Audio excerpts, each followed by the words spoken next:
Hello, hello, hello. What's up, everybody? Ready for this? Ready for another Tuesday stream?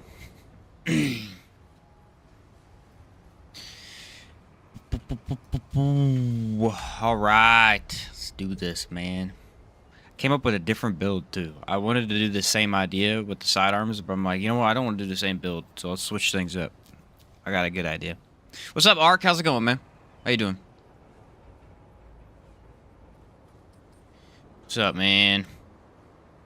Also, check out this amulet. As the one I never use, and I'm going to throw it on here. I think it's really good for these sidearms. It's going to give me some reload speed and decrease the amount of ammo I use. What's up, David? How you doing, man? Early in the chat today. Doing okay? How are you? I'm doing pretty good. Doing pretty good. So I can show you the idea of the build. Instead of going with, like, Hunter, I just went for fire rate on this one. So Challenger, Gunslinger for the fire rate, and then I've got the Ring of Infinite Damage with some crit. And we're going to go through every handgun today. We'll do a full campaign run, and then we'll do adventures after that to try and get all of them. There are 1, 2, 3, 4, 5, 6, 7, 8, 9, 10, 11, 12, 13, 14, 15, 16, 17, 18, 19, 20, 21, 22 handguns. I need to upgrade one of them. And that's a lot less than guns. There's 31 guns. There's only 22 handguns. So it should take a little bit less time. But we're going to use Anguish today, too, of course. We're going to start with Bolt Driver, though, because that's one of my favorites. And I think it's going to be really solid. What outfit is that? That is the Crimson Guard outfit. And then I got the Bandit gloves on, so I can keep the dodge limit. Also, I think it looks pretty good. Time to rediscover the feeling when you first looted the double barrel. Heck yeah, Josh. Heck yeah, dude. What's up, Alpha? Yep, I love the double barrel. Double barrel with corrosive rounds, hard to beat. Hard to beat. I don't know what I want to start with today. I'm thinking probably Yesa, like usual. What's up, Nordic? How's it going? Good to see you in chat. We'll mutate on the bolt. Sequence shot. It's the only one to run on the bolt. It's so good. We'll run Yesa first. I haven't played in a couple days. Was like to start out in Yesa if I haven't played for a bit. There I feel comfortable. Should I do Ravager? I feel like Ravager would be better than Corruptor. I at least can be somewhat better prepared for Ravager, I think. Yeah, there we go. It's the outward gun build, Remnant rendition. Yeah, there you go, Denny. How do you get the Red Prince outfit? It is a bit challenging. You need to make sure that you have Red Prince in the DLC. And if you do, you talk to... you have to give him 3 coins instead of actually fighting him. And then when you beat the final boss, you go back into the arena after killing him, and the Red Prince will show up. And then you gotta talk to him, and then you get the outfit. I do like Yesa. I like Yesa quite a bit. It's very comfortable for me, that's the thing. Very comfortable area. Also, I have Monarch on as my secondary, just in case I need, you know, some ad clear. Because, I mean, some of these handguns are not that great at ad clear. Bolt Driver will be fun, but... Only thing I'm going to miss today is Hunter's ability to see everything. Okay, that's cool. But I got the same Relic on and everything, because I need that freaking deer. Came out of nowhere, man. The Amulet, which I think is the Void Idol, is actually really neat. Basically what it does is it decreases the amount of ammo that I use when I reload. And it increases my reload speed, which handguns need both of those to be better since they run through ammo faster. So, I mean, look, Monarch gets, what, 390 bullets? And Bolt Driver gets, like... a little over 100-ish. Of all the handguns in terms of damage, Bolt Driver probably actually does better than most, I would assume. Better than most. Bolt Driver, Tech 22, Double Barrel, and I would assume Nebula will be the favorites for the day, but I don't know yet. It'll be interesting to see the damage, considering my Amulet, you know, doesn't provide damage boosts. Also be nice to have Challenger today, too, though. That free revive. I never get to use it, is a thing. It's not something I ever have on, so it's really fun to have. Hellfire boss kill. You know, I was looking at, I think it was Fumetto posted a Remnant from the Ashes from Hell mod the other day video. It was like just a bunch of boss fights. That mod actually looks really cool. It adds a ton of really interesting mods to the first game. Mowing him down. I told you, Bolt Driver don't play. Bolt Driver is a mean machine, man.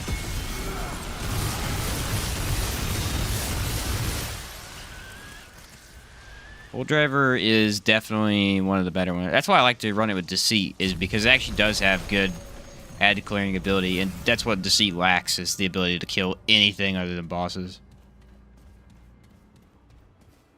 Every time I roll Challenger or Handler in Hardcore, I end up dying to an insta-kill mechanic that doesn't trigger it. Really? I guess Magister, yeah. When he eats you. What's another insta-kill mechanic? The Talrotha eats you? Does that count as one? No. There's a couple insta-kill mechanics that elites have. Mobs plus Crazy Boss Afflictions mod combination is the best. It looked really interesting. I mean, he had like 3 different affixes on the bosses, and what was he using? He was rocking a Ford shotgun, and it had like this mod that shot out explosive fire. It looked really cool.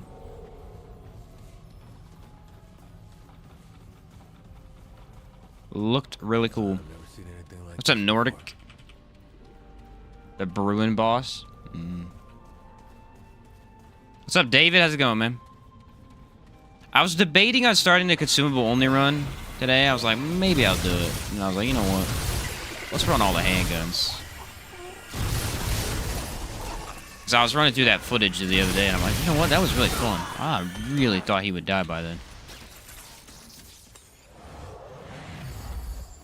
Oh, and I can reload. Taking a relic. Forgot about that. That's another reason I can't switch my relic here. Instant speed is going to be real nice. Look at that. No reload. Sick.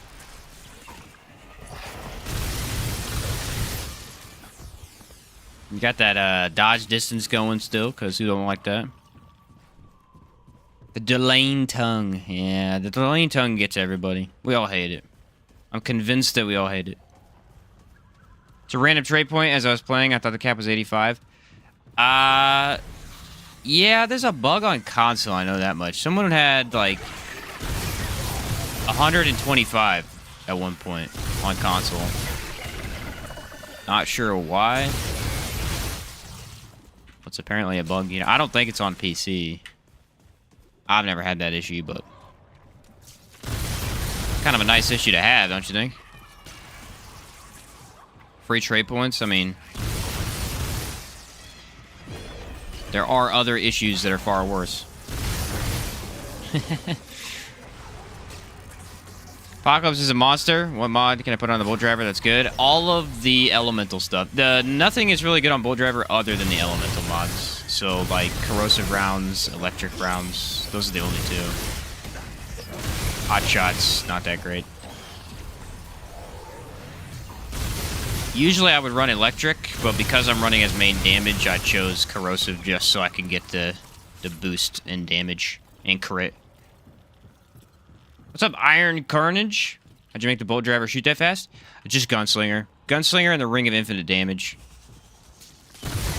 I don't even have Archer's Crest on. That's the crazy thing. I don't have Archer's Crest on. Electric round. Maybe I'll show you guys electric rounds maybe here in a bit. Cause that one's really fun. That is kind of weird I'm shooting this fast with that. Okay, let me switch to mod real quick. Electric overflow. It looks a little bit cooler with overflow too. You have 102? Don't want them to fix it? It's a bug that's been in for a while. I don't know when it was introduced, but a lot of people have had that issue on console.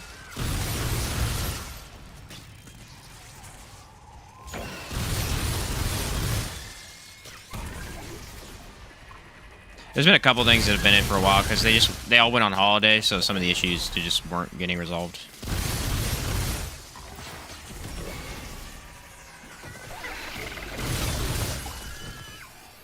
I mean, this is just crushing right now. I think Bull Driver is gonna be one of the better ones. I should have not started with it because it's so good. Okay, does I have? Yeah, here we go. Here we go. Look at this. Look how fast that is, and a fast reload right there. Oh, that's fast, man. I might use that on the boss. Let's see. I kind of like the electric rounds on Bull Driver a little bit better. I don't know why. Say it's related to the loadout feature. Interesting. I guess that makes a little bit of sense. Dark Fluid's so good with Alchemist Prime. You don't need to put Trace into evade. Oh, yeah, for sure. Dark Fluid is pretty sick. It's a concoction that looks reasonably pointless at first, and then the more you play the game and you mess with the concoctions, it's like the top tier one, you know? On range builds, you're not tanking. Rejoined, I had the loadout plus additional trade points as if I was loading. Oh, okay. Alright, first boss of the day. Let's see what the damage is like. I mean, it's definitely lower than main guns. Main guns crush, but... They got Hardy too? Okay. Look at that speed.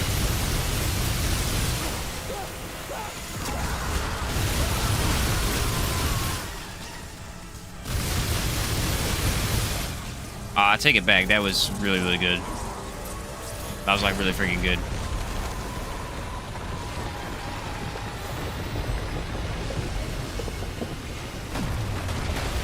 Now, can I keep up with that and add clear with it, though? Ooh. Suffers on killing the flyers a little bit. Mod regen, not bad.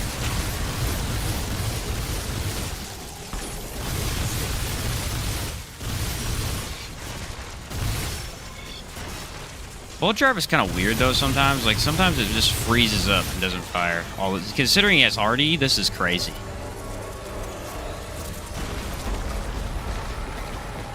This is kind of crazy.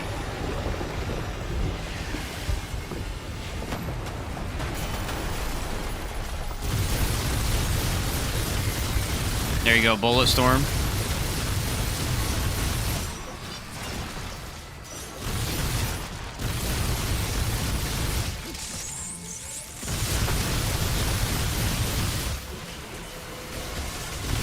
Yeah, I'm down with the Bull Driver. I'm down with the Bull Driver. That's a main weapon, dude. That's a main weapon. I'm gonna need a lot of ammo boxes, though. I'm gonna need a lot for this run.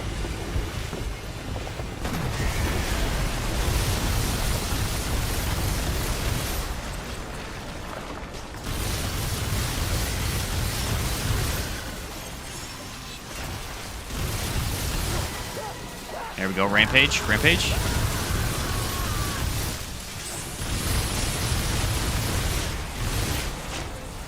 Get that reload.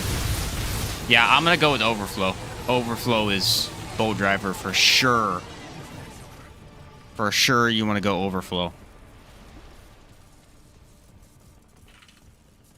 That was... You know what? That is unironically probably the fastest boss kill we're gonna get with a sidearm all day. Unironically, probably the fastest.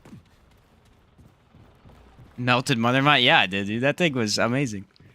Bull Driver is S tier, dude. Not even Archer's Crest, dude. You just gotta run Ring of Infinite Damage. That's with Void Idol, man. It's kind of astonishing, actually. Would Bolt Driver be good with Ritualist over Nebula? I mean, if you want the crit chance, yeah, it'd be fine, but it doesn't really specialize with Ritualist or anything. Woo! I'm kind of sad we started with that, because look at this thing. It's a beautiful gun with overflow. I love it so much. It's a beautiful gun. Sequence shot. Man. Sequence shot negates the need for Archer's Crest almost entirely.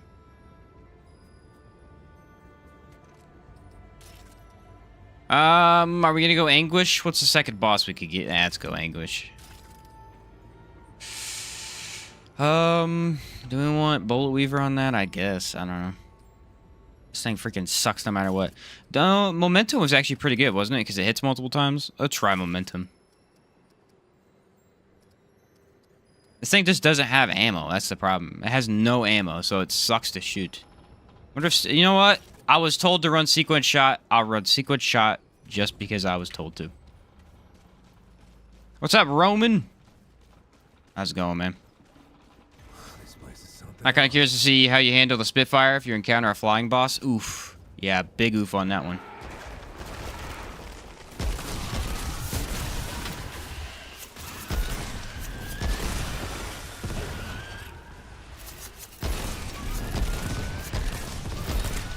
Alright, we're working here.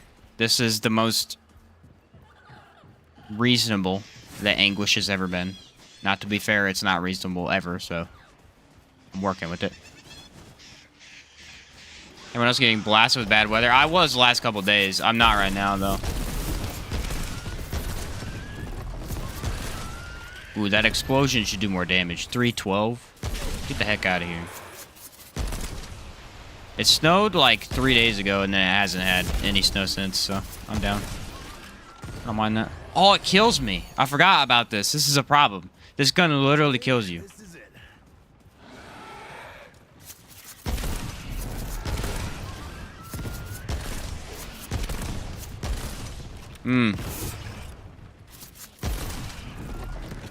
Okay. Well, I mean, I guess if you like dying, this is fun. Alright, Sequence Shot. Sequence Shot is crazy. This mutator is, like, game-changing. And I don't know why I didn't know about it. I mean, I knew it was good on Bolt Driver, but I didn't know it was good on all these other guns. Oh, it sucks for that guy. Let's reload. I'm gonna need Challenger's Prime Perk. Whoa. I'm gonna need Challenger's Prime Perk just to survive my own gun. How about that?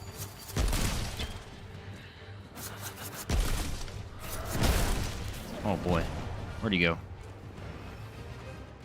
A big oof on Anguish. I mean, I guess I could reload it, so it's not that bad. 12 inches of snow so far, still snowing. Oh, wow. I guess I should count myself lucky then, huh? Negative 70 degrees here. Fell multiple times today since it's frozen everywhere. You know, one time when I was younger, and my dad was driving me to a wrestling meet. If for those who don't know, wrestling meets are like really early. You have to get up really early and get there for weigh-ins and all that jazz. And so it was like 6 in the morning, and we're walking to the car, and it's cold out. My dad slips, right? But my dad like never slips on ice. He never gets hurt or nothing. And so this was really surprising. But he slipped on the ice, right? And I kid you not, this dude went parallel to the ground. Like, he literally parallel to the ground and then fell 4 feet. That's how bad it was. And being like, you know, never seeing my dad slip before, I laughed hysterically. And I felt bad afterwards because he was really hurt. But I remember that moment because I was literally like just parallel with the ground. What? I feel bad to this day, but I was dying of laughter.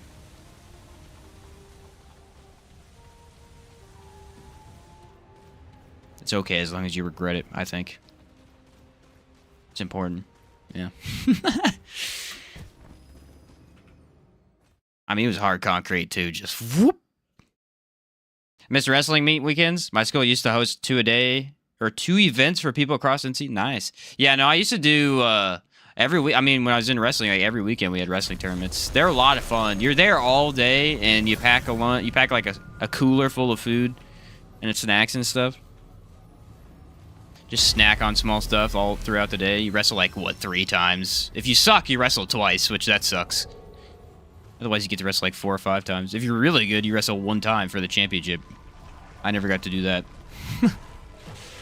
If you get like the right seed, you're literally the only, you wrestle 1 time. You wrestle for the championship. It's kind of crazy.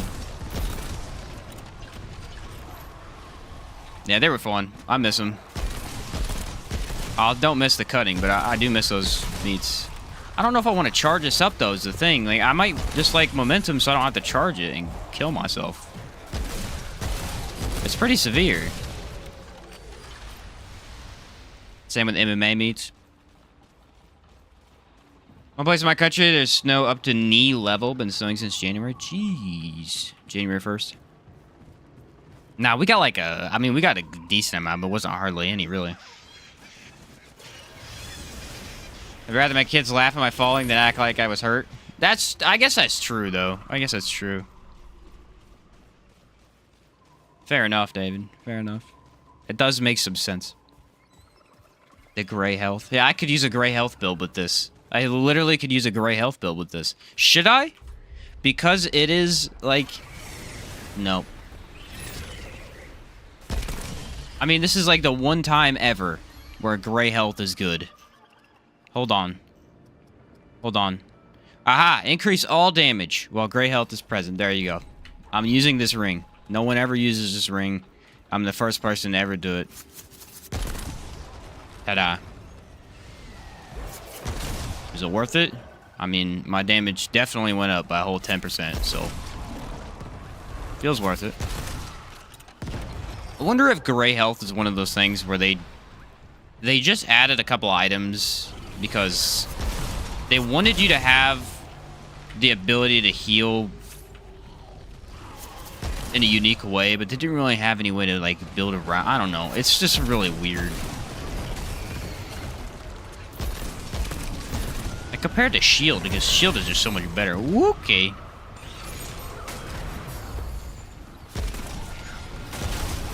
I love shield, but gray health.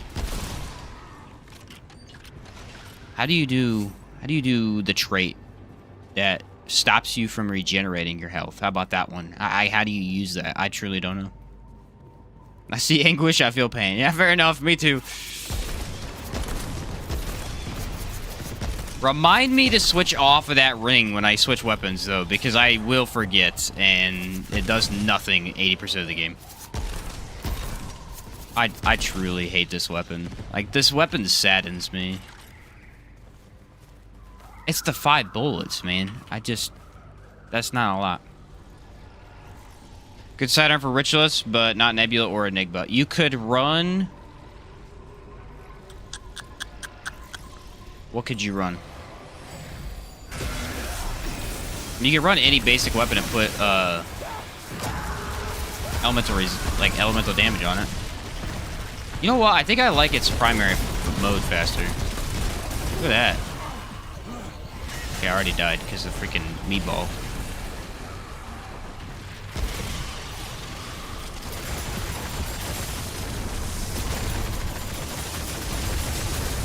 I throw on Bullet Weaver. I think Bullet Weaver is the best mod. If you're using the mod. Oh my word, the mod's so bad, though. That is truly a terrible mod. We went from the best to the worst. That's kind of what I'm dealing with right now. We went from Bolt Driver, which is the top of the line sidearm. It don't even really get better than that. And then I threw on the worst one in the game. So that comparison is making it feel worse than it actually is, I think. Sequence shot, by the way, not the way to go with this gun. If you want to fire it quick. Also, if I get hit by another butterfly, I'm going to lose my mind.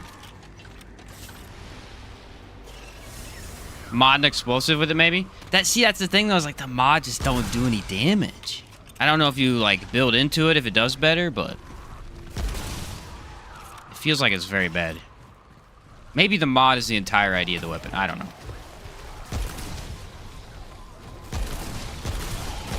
Wow.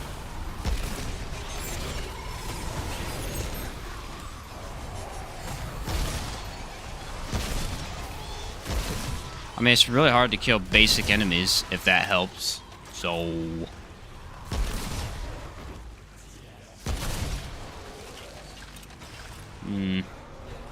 Try doing explosive build with it. Spore Bloom and Anguish kind of works, but it's gimmicky. I think that's like Spore Bloom's whole idea with its mod. Its mod is so good at just helping you slow enemies down a little bit, but it's not really that good as an explosive option. It's never bad, but it's not really that good.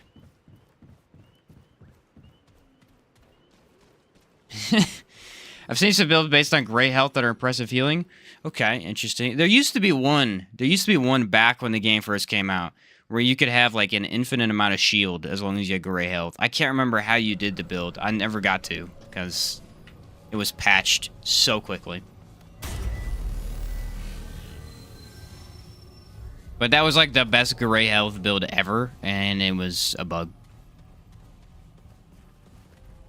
Found it slows down bosses. Yeah, it's true. Ooh, 1k damage? Nice.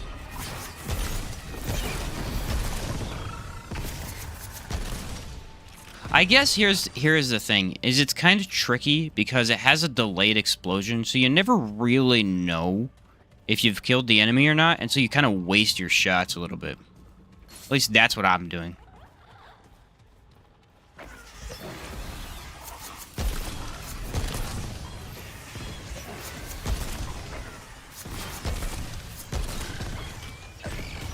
See, because I killed one of those guys, and then I didn't kill the other one.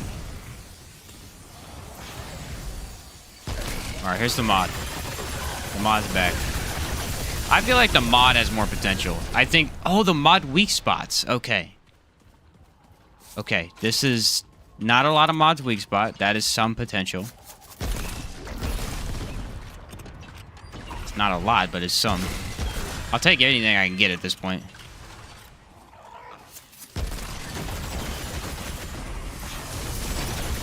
And it does increase with fire rate. I don't know if you guys noticed that, but with Bullet Storm, or... Yeah, I think it's Bullet Storm.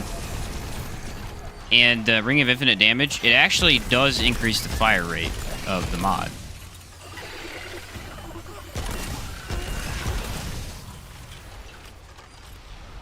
Reload is really quick now. Honestly, Anguish might have one of the better reloads. Yeah, look at me. Okay, took all my health. That's cool.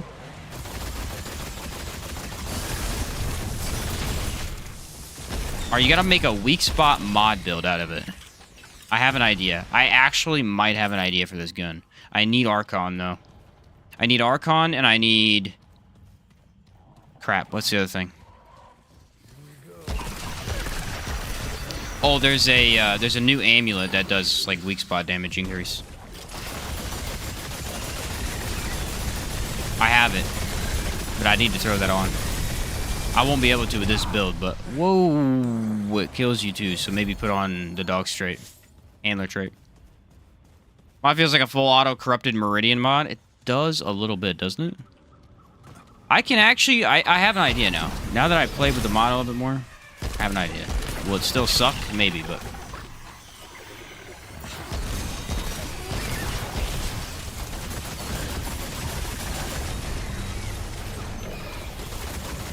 Oh, we got an Aberration.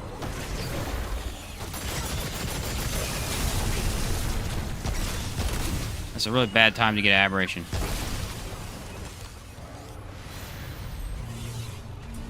Hello, and it's a sucky one. Hate this Aberration. Alright, let's do ammo. I gotta blast him. If I don't blast him, he's gonna blast me. That's the issue. Where's he at? Bro is not having a good time over here. See what I mean? It's a really sucky Aberration. Oh, and I messed with my health too. Alright, here's the mod.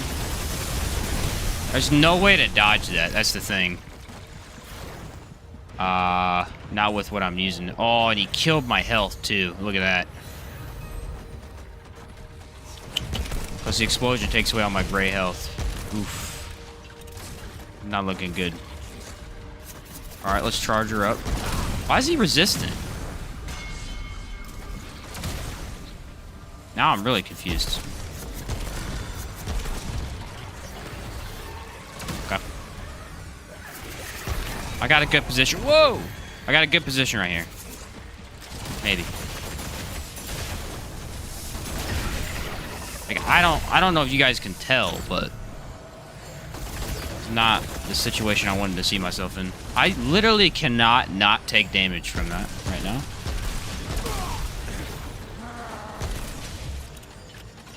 And we got root rotted, which is really nice.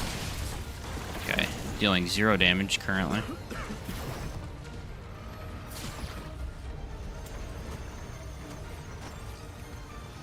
Yeah, this is one of the worst aberrations in the game, and I don't have the tools necessary to deal with it.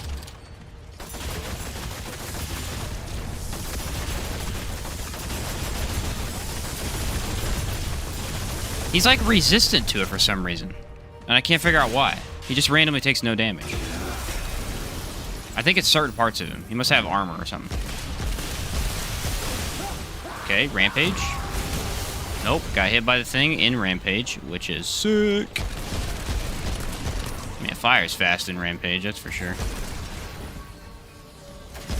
There's no way to not take damage. He shoots you instantly. It's crazy. Yeah, I think I'm just dead. Like, this gun absolutely sucks against this enemy. This is kind of crazy. You know what? I have an idea. You ready? I got 0 health right now. Let's do a Hail Mary. That's what I call Hail Mary.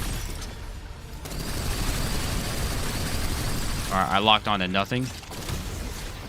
I got this. I got 1 health. I can do it. I can do it. This is easy mode for me. I should have done this in the first place.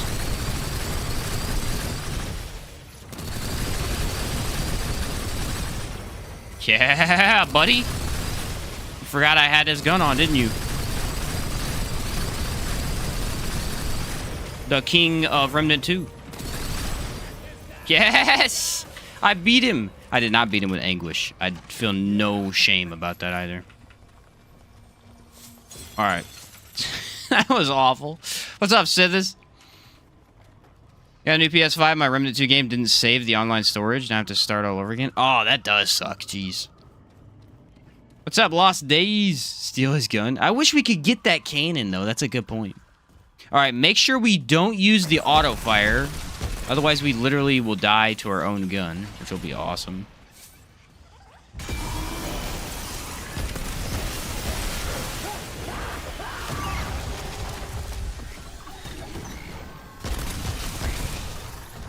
Monarch is just, I mean, I honestly think, in my opinion, if I was to craft a gun, the perfect gun would be Monarch.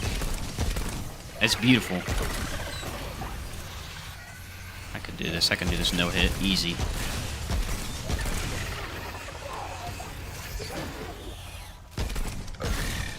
The less health I have, the better I play. This is actually a fact. We've proven this many times before. If I actually played with no relics, I would probably never die. Oh, don't die to the deer.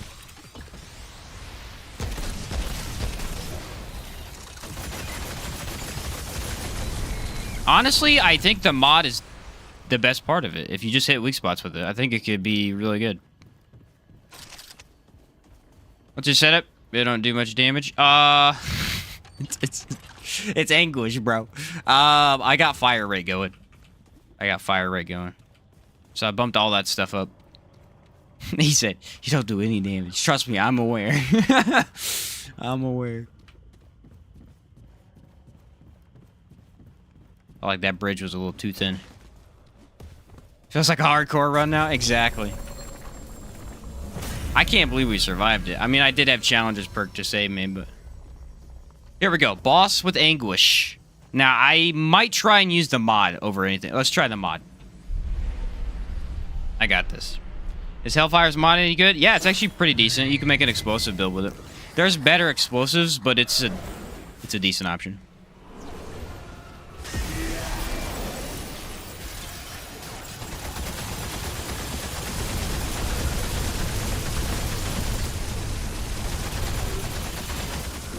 Alright, maybe I'll take it back. Maybe the mod is not good.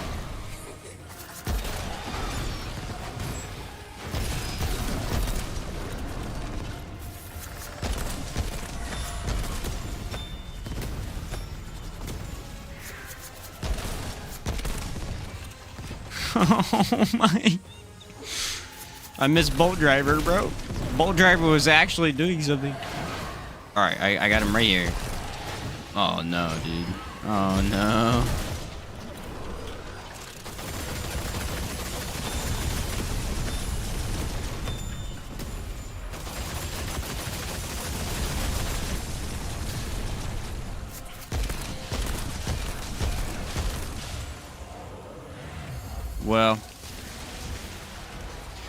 Well. I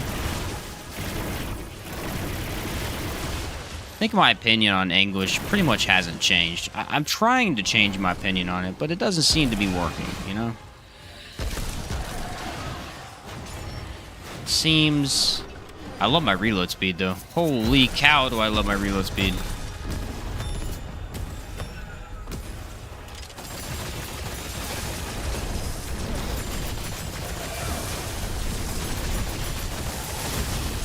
A mod definitely needs to be like built into. It really doesn't do much unless you build into it. That's a fact.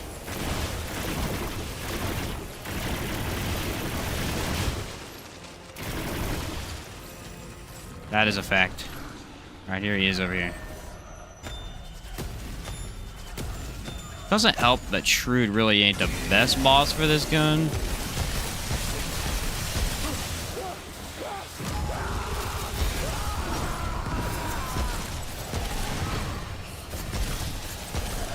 Like, do you go into Detonation trigger? I don't get it. Woo, the fire rate.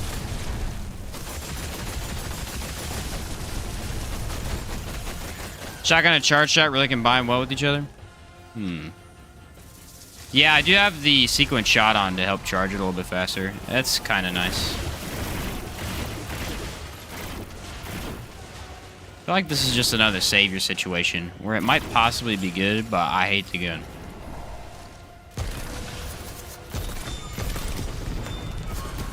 If you go on a crit and I get the charge shots to crit more.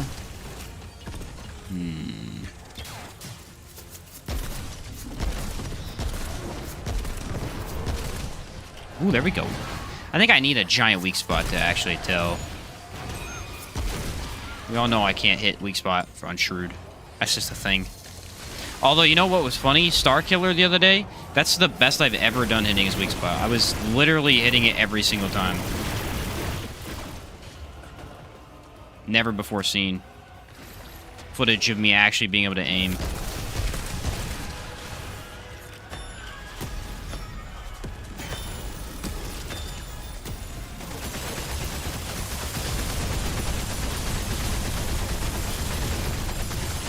Alright, the mod is complete garbage on Shrewd. I don't know what it is. I'm hitting his weak spot too, and it's just not doing it. Does charge up Rampage real fast, though. Oh, good, and he left. So Rampage is worthless to me. What a punk.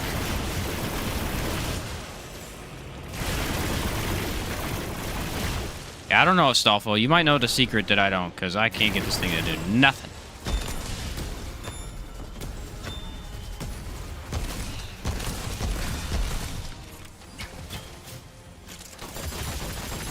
Really trying to make the mod work. Look at that. I feel like this is... Oh, that was another thing I didn't like about it. So if you want to switch off of its mod, you can't. There's no way to switch off the mod. You have to wait until it's out. Which, you know, usually not really that big of a deal, but there are situations where your mod form is not going to be that great. Okay, there was some good damage. 1,000. I hit 1,000. I'm like, thank goodness.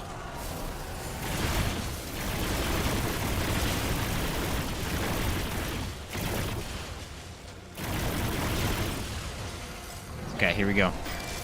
Why does he keep landing down here? I don't want him down here. Okay, where's he showing up at? Right here. I gotta get his head. Why does it look like it's gonna do fire damage and that doesn't? The reload, bro. The reload that I have right now is it's incredible. It's honestly one of the best things I've ever seen in terms of reload. We all know this game has some pretty crappy reloads on certain guns, and it's instant right now, dude. Look at that. Boom. Free reload. That is really nice.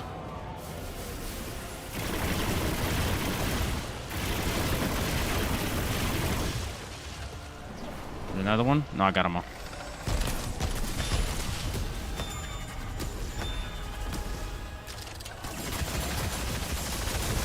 See what I mean? Like, I use the mod, and then I go, oh, crap, I don't want to use the mod, and then I can't switch off. I do like the fire rate messes with it, though.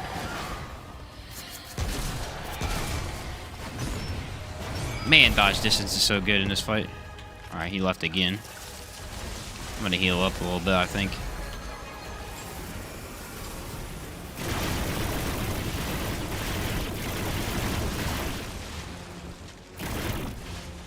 I think I got them all again. All right, double.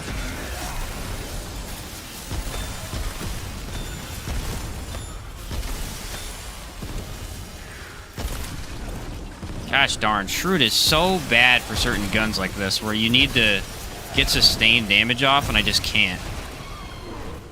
I'll stop teleporting around.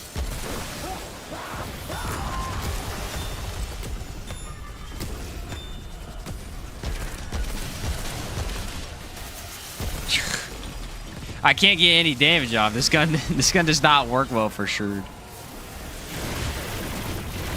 I guess Mother Mine might have been a better test, but I don't know. Probably wouldn't have changed that much.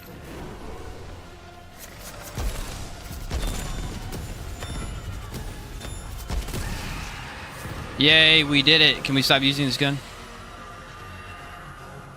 Use Twisted Wounds in the Mutator. Okay. The mod staggers only, okay. Nah, I don't like this gun. Nah, I just hate this gun. No matter what I do, it sucks, so. Should we use Corrupted Meridian now? Let's go Corrupted Meridian, and we're gonna go... Dude, imagine if I used Extender. Anguish's best gun. You're using it somehow, I'm not. That's all I know. That's all I know. Maybe Fetid Wounds would be a good idea. Actually, what might be a decent idea is to run, like, not Bullet Weaver. There's another one that I'm looking for. It's Feedback, I think. The mod generates 20% of single charge value as mod power over 10 seconds. Yeah, let's do Feedback, because I don't really need... Look at that gun, though. Whew! Looks beautiful. Detonation trigger would give you some juicy burn procs. This is true. This is true. No idea. Pairs with bows.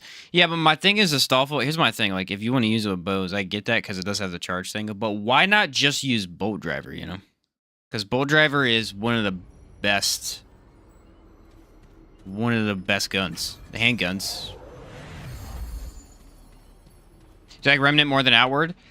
I don't think I like either more than the other. I think I like them the same for the genre that they are.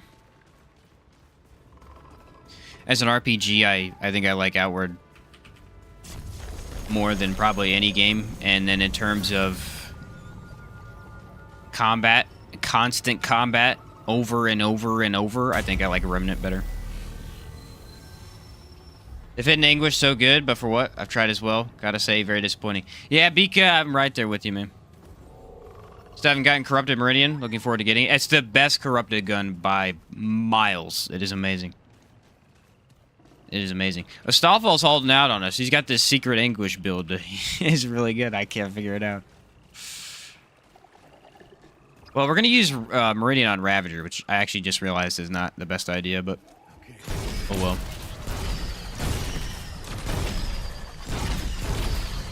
The thing about Meridian is it's really not that good on range builds. It is basically just a mod thing. Like, it's just an insane mod gun.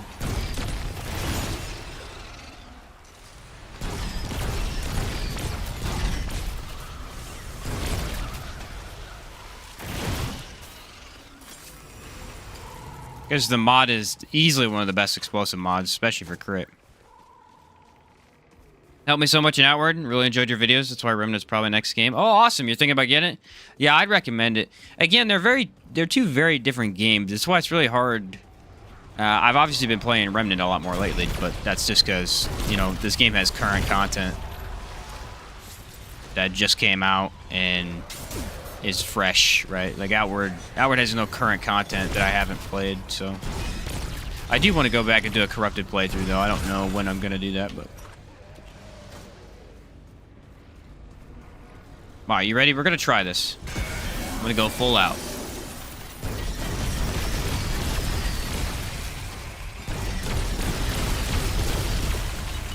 I mean, it's passable.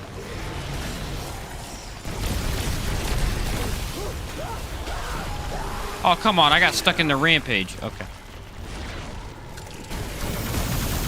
See, look at that mod. The mod is amazing. It's easily one of the best mods in the game. It's got so much power behind it. It's better than a regular Meridian's mod by far. So much hidden content. Yeah, Danny, for sure. Outward's a blast. Much harder than Remnant, though, in my opinion. Play with a friend. Yeah, it's pretty tough. It's pretty tough. You know what? I was actually watching... Again, I was watching Fumetto's, like, Remnant from Hell mod that he was doing. And honestly, the first game was a lot harder. The Remnant game. Oh, my word. Just remembering some of these bosses, dude. It was tough. Alright, that's attached just in case. Ouch. My face. Ooh, he got Root Grab. Root Grab is not that bad.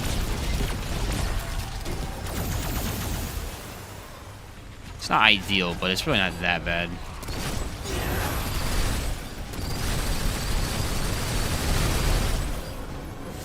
There are worse ones.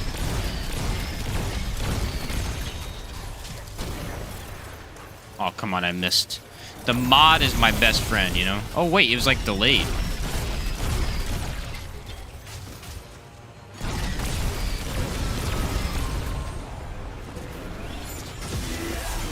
You want to say damage? Yeet! That's damage. Oh, I love this gun so much.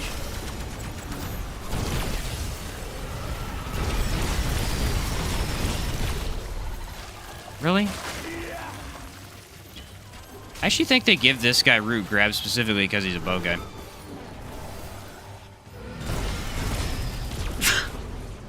Woo!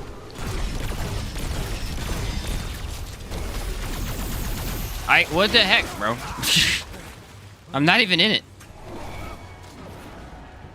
I think he summoned it under my feet that time. Hey, look, I know where it's at. It's got a little bit of a radius to it, too. It's not very good at ranged. The mod I need won't come back fast enough, though. Almost walked into it again. It keeps, like, spawning under... Oh, my word. He's teleporting all over.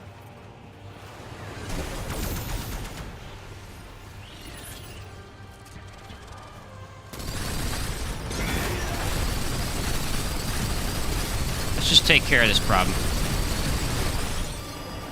It's his fault. He's dumb. He just keeps moving away from me. He'll go to shoot me, and then he's in the wrong position.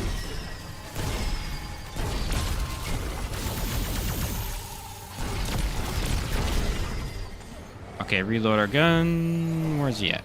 See what I'm saying? He keeps moving into a bad spot. Like, how are you that bad as a sniper?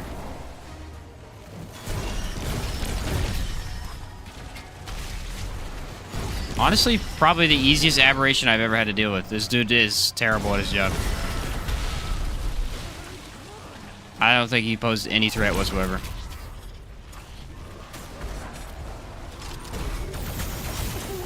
I heard it too, and somehow he still turned and got me. Let's see what the fire rate does on the Ravager. The mod is going to destroy, but I don't know what the actual fire rate's going to do. What's your least favorite enemy type in Remnant 2? Gosh, there's one specific enemy. What was it? Oh, we ran into him the other day. The frogs suck. the new green frog creatures, those guys suck. Those are on the low tier. I hate them. There's a orb that shows up in the Labyrinth. That guy sucks too. The giant orb that floats around. Those two are horrible. But there's one specific enemy that I hate more than any. I can't think of what it is right now. I keep playing games so many times. I just love the combat. That's really what it is. I love the combat loop. A lot of build variety too. There's a single enemy. What was it from? It's not on Naruto, I don't think. I think it's on Lawsome. I hate the fire guys in Lawsome. The meatballs I don't mind that much. They're annoying, but I don't mind them. I can't remember, man. If I end up running into them, I can point it out. It's hard to think of all the enemy types in my head right now. There's one specific enemy that every time I run into it, I'm like, I hate this enemy. That's the wrong one.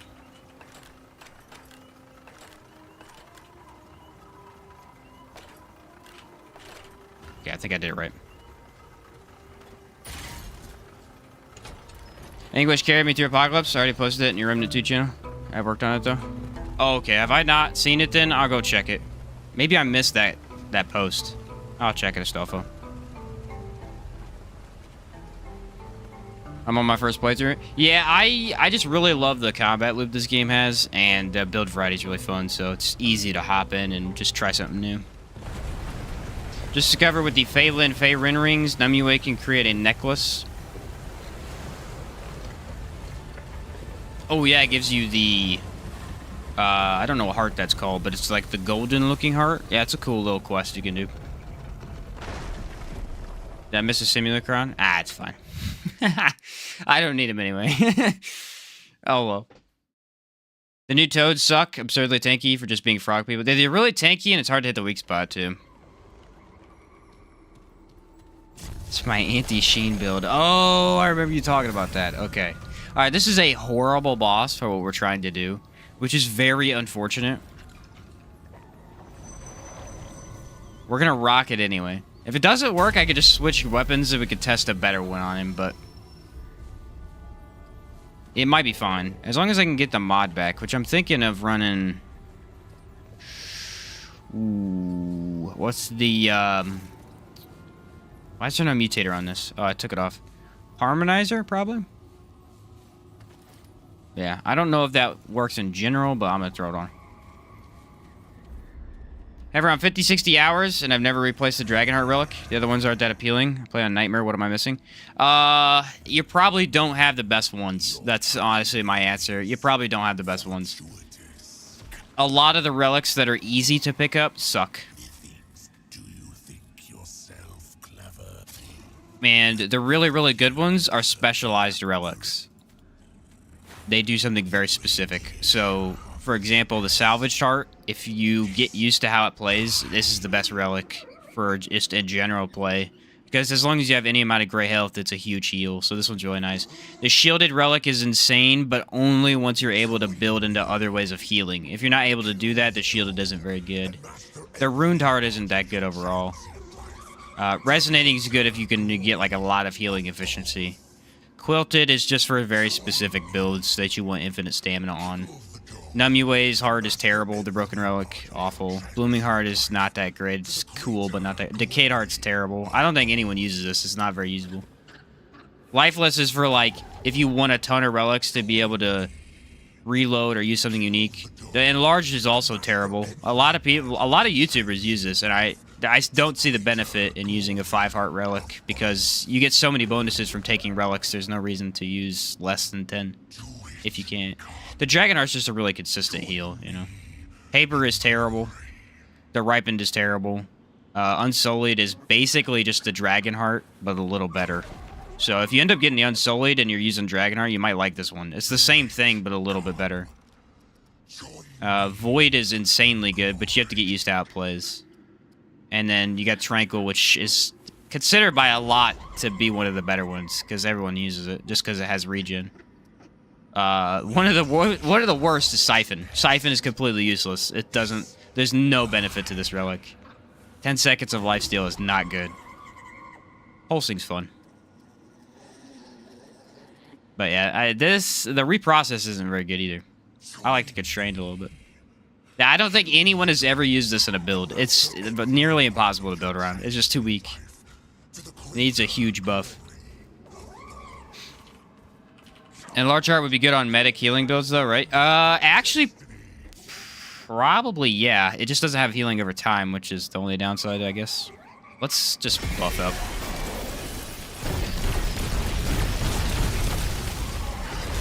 Well, we might not be able to use this because he got hardy.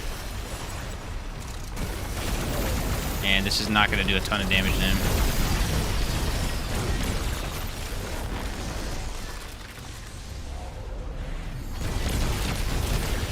You kind of need to build into explosive. I might want to just change up some items so I can just make this good for the run. I was trying to use the same build, but this item doesn't really work with the range build.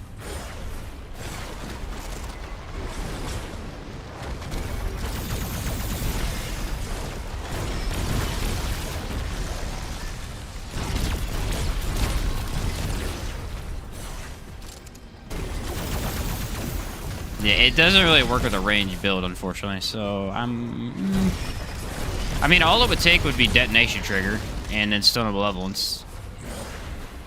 He's also very aggressive, which you don't want for explosives.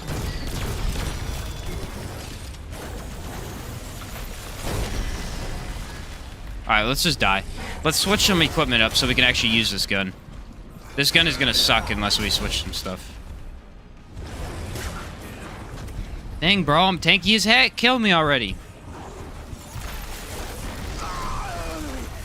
We'll just throw on Archon real quick, and then we'll switch to Detonation trigger.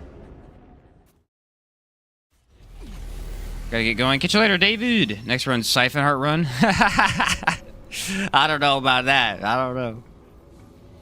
Been wanting to see what I could cook up with Paper Heart, but a support that wants to keep healing over and over. Yeah, it's unfortunately just not very good. Alright, we'll throw on... I think I have that build saved, so we'll just do Detonation trigger setup. It's one of these guns that is amazing, but it looks really bad when you're using it with a just not specific setup, you know? It's for a certain... It doesn't do any ranged or weak spots, so I'm missing a lot of cool benefits. And we want it to actually look pretty good, so... It's not really like a main... Like, all the main guns you can use range damage with. That's what I was doing the other day. Actually, that one's not bad. And then... Oh, probability cord.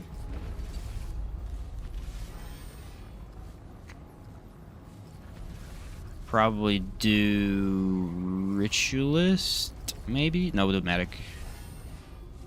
Okay, now we actually have a build that this should do well with. And then I have it saved to my loadout, so we could just switch back to that.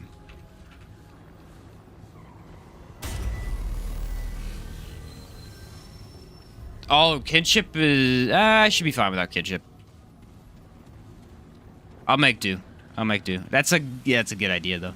If I end up killing myself with explosions, remember what I just said that.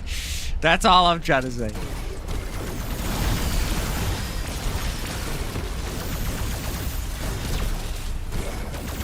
There we go. That's actual damage. I don't have a gun to, like, really help it that much, but...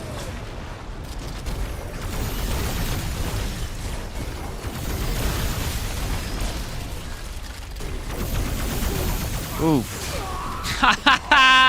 Immediately got killed because I shot myself. I knew it was gonna happen, too. As soon as I said it, I'm like, oh, this is gonna come back to hobby. I just need to be more careful. I don't want to, like, redo my trait points is the thing. It takes so much effort. Finally made the filthy casual build. It's been so much fun.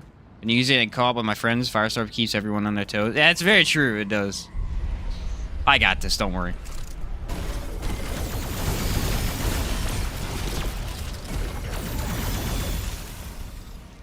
Just cannot use it when he's 2 feet from me.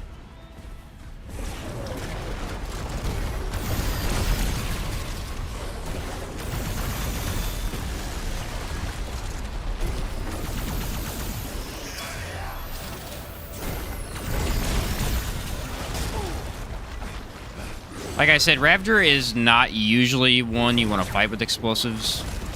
Tremor's really good for him, actually, since you can't hurt yourself with Tremor. I just kind of picked the wrong weapon for the wrong boss. This was unintentional.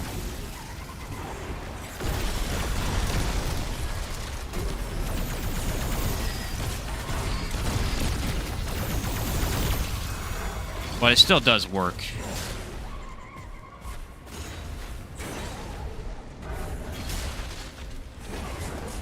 Why is he so close to the wall? Like, what is this?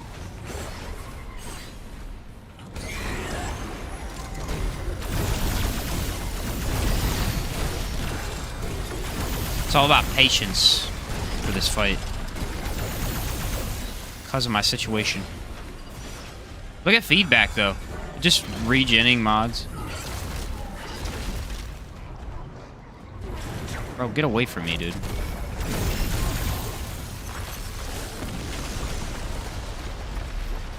Running out of ammo. It doesn't have a ton of ammo, I don't think.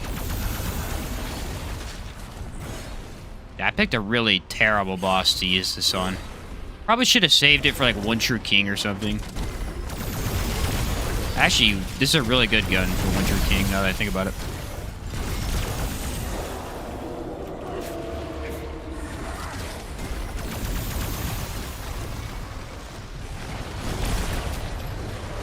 I'm gonna lob him at him. They actually shoot... Where did you come from? Actually shoots in a straight line, too. Ooh, the mod doesn't, though.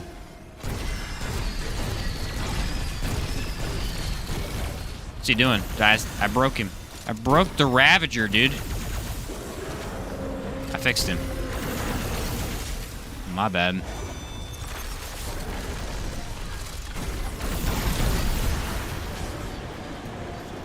I should not have fixed him.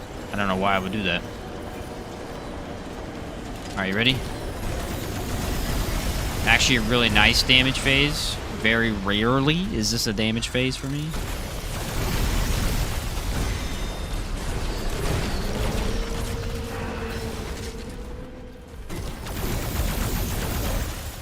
Yeah. The mod is so good. I love the mod so much.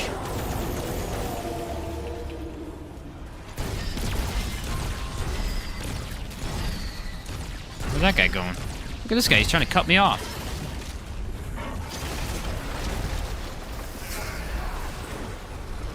Uh-oh.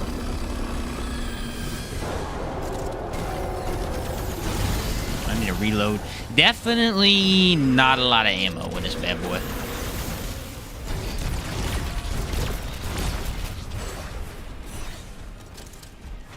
Alright, dodge. The dodge distance is huge in this fight. It's like 3 or 4 dodges and you're out of the range.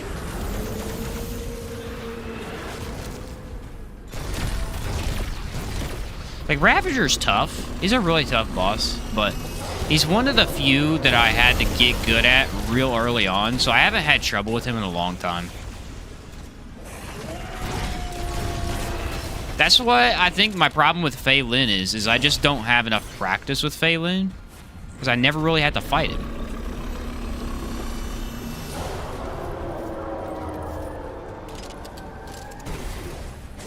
Freaking dodged. What a punk.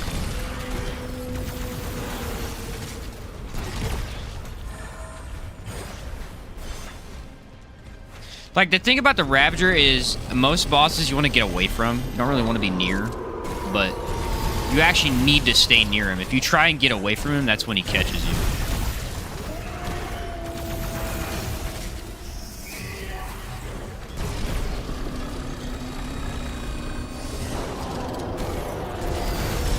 It's like a mind game. That took a little bit longer than it should have, but we got him. Tremor also procs the detonation trigger. It's very true. Very true. Which Lawsome story do you prefer? At this point, I prefer the One True King. It's way more fun than any of them. Phelan is much faster. I think Nightweaver's is the best story-wise, but Nightweaver's is horrendous if you're trying to just get through the game. It's so long. It's unbelievably long. Next build, Explorer, Alchemist, Siphon Heart, only Anguish, no melee, no long gun. Yeah. All right, let's take every fun thing out of the game. Yeah, good point. Wait, I had on Meridian when I saved this? That's funny. All right, next up, Rune Pistol. That's kind of scary. Momentum would not be a bad idea. I'm debating. See, the problem is I can't use Fed on this guy. I'd love to. Let's use momentum. I think you've said the same phrase about evade distance on every fight so far. You're probably right, Josh. You're probably right.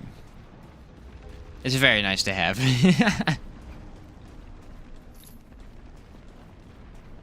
Very nice to have. Nightweaver has a special place in my heart. Still trying to reroll campaign to get the Nightweaver's Grudge. It's a tricky one to get, but holy cow, does it open up a lot of possibilities for you. What do you plan to use against Magister? If we get Magister... I don't know. Cube Gun? Maybe? No, Cube Gun wasn't very good for him, was it? It'll be a toss-up. I have no idea. It'll be a toss-up. There's a couple options that would be fine, but... this honestly was not that good of a choice for this area. Don't have Nightweaver's Grudge also. Never get the lucky on my campaign. Yeah, see, all of my Numue stuff, I honestly didn't do very much of it. I joined some, a guy named Hadriel. He helped me get Archon and, like, a lot of the items. He would always be like, hey, I have this. And I'm like, all right, I'll just hop in real quick.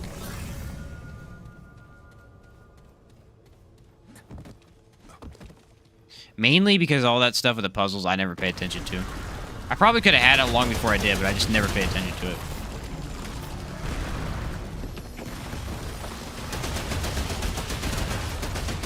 That is the cool thing about the co-op system is you can get stuff that you really shouldn't have just by joining people. Joining randoms can still get you a lot of that stuff too. Oh, he's gonna be dumb. See, look, he's so stupid. Why would you hide behind a rock? You're a cube with a shield, bro. Doesn't make any sense.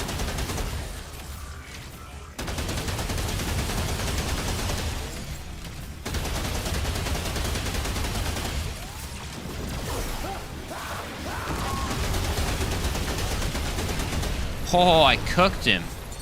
I absolutely cooked him. Holy hell.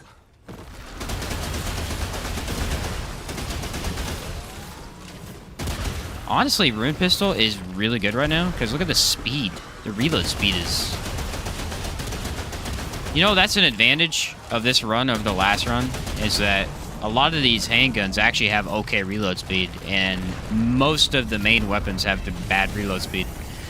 So I'm being very surprised by how fast I can actually reload my weapon.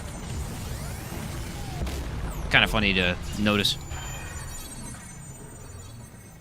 Trying to get the Rune Pistol? When do you think we'll get new news? I have no idea, actually. They just got back from holiday, so it could still be a week or two. I did that with Anguish. Nice. Yeah, Anguish is so annoying to get that you kind of want to just all get it at the same time. Same with Archon. Like, once one of you does Archon, it's like, let's all just get it. Wow. I mean, I dodged so early. It's fine. I'm getting cooked. But he's little dweebs right now. I can't freaking kill them. He's spawning in a million people because I can't kill him. I died to Labyrinth, dude. I literally can't kill him. He keeps summoning his shield every time I go to shoot him. That was freaking weird, man. That's an enemy that I've never had issues with before. Oh, Rune Pistol holding up on me. Unironically, Meridian would have been a good choice because, I mean, Corrupted too. They're really good here. I guess I should have focused on the little guys, but I really thought if I just got the big guy, I'd be fine. Kamikaze dude getting a promotion right? He got me. Got me, man. This gun's good, but it really just doesn't... It doesn't scream... Use me as a main gun, you know? Like, for the mod buff, heck yeah.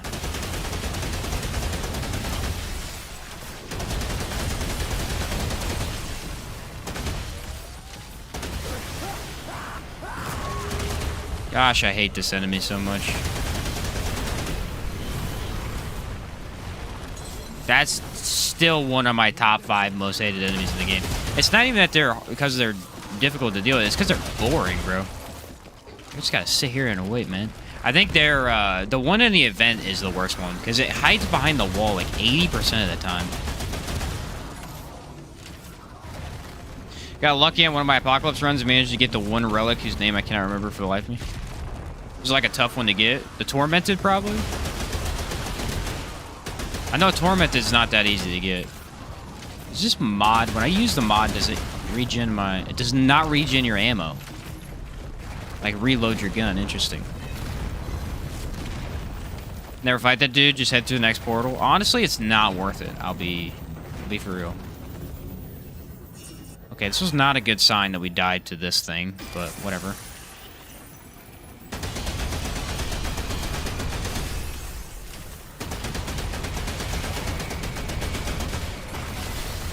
The gun has very good weak spot damage, which is what I'm hoping pushes me through for whatever it is. I don't know what I want to use. Should I just, like, not count the Labyrinth as a thing? Probably not. You know what? We'll use the Rune pistol, because this thing sucks, and we're not using it. We'll switch to this Rune pistol here with the Labyrinth fight, because it's just a worse version of the other one. And we'll save the other one for an actually, you know, important fight. I'm okay with that decision. The one you get from Numue, it's the one you can craft with the Tormented. Oh, the whatchamacallit. I know what it is. Gosh darn it. I'm telling you, I only forget names of stuff whenever I'm asked a question. Tranquil. Void Heart's really nice. Yeah, Void Heart is actually really cool. It's one of these hearts that's kind of... It's a little tricky to build, and not even really build around it. It's just it takes a bit to get used to, because you don't really get an instant heal. Like, you have a very reliable heal, but only after a couple seconds. So you have to be aware that you're not going to get insta-healed every time you take it. That's why I don't use it very often. It's because I like the instant heal, but it's a very solid option.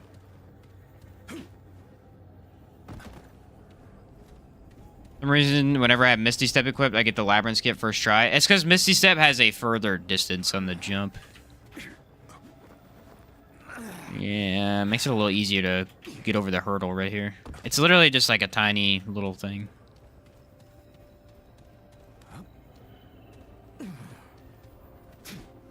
Yeah, I mean, the damage reduction is really nice, too. Even at half health, you can survive a lot of hits just because you have that extra DR from it. If I had to pick only one to use, I mean, that would be tricky. I don't know if I would use Void. I don't know what I would use. I have literally the distance dodge right now, too, and I just can't make this for some reason. I like the idea behind the Tormented. It's a really cool one, but the thing is, I don't like stuff that requires a specific... It requires something for me to be able to get a benefit from it. The Tormented requires enemies. Like, if you don't have enemies, it doesn't do anything. It doesn't lifesteal, so... Gosh darn it, dude. I've got... Watch, I'll get it first try. Freaking take off armor. It's a mental game. And, I guess Resonating is... The problem with Resonating is actually not that good without Medic. I don't think it's that strong without the Medic class. Jeez, dude. One of these days, I guess. I guess maybe Tranquil, just because it's so reliable. It literally just it won't do enough distance. You just have to wait until your guy jumps far enough. He just won't jump far enough sometimes. Crystal Art's fun. Yeah, I've never been a fan of Crystal Art though. Like, look, he just won't jump far enough. There's another inch I need on his jump, and he won't do it. Yeah, I've just never been a fan of the slow. It is really nice for tank builds, but... Yeah, see, I need another inch. He needs to jump farther, but he won't do it. I'm trying to think. What other heart would I just straight up want to use all the time? Again, Void is honestly a really solid option. He just won't do it, bro. He won't jump farther. This is why I got it first try the other time. He jumps farther sometimes. You have to press the button a little early, but it's hard to do on this edge. There we go. I did it first try. First try. You have to run along the side of the wall and then jump into it, if that makes any sense. It might not, but you have to jump into it versus just straight up jumping off. The Thane Fruit Heart. Yeah, I never used that one either. I should use that in a build sometime.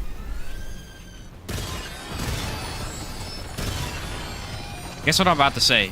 What have I said already today? Hey, you know what is really good in this fight? Dodge distance. Well, couldn't hit that. Dodge distance is really good in this fight. You know why? Because you're able to dodge the attacks. Crazy. The first person to ever come up with this strategy. These are my personalized tips and tricks for Remnant 2. I literally cannot hit that, so I'm going to have to move.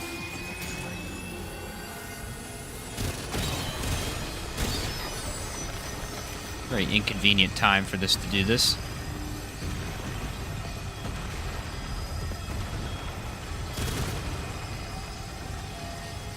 Aha, there it is. I could hear it, but I couldn't see where it was coming from.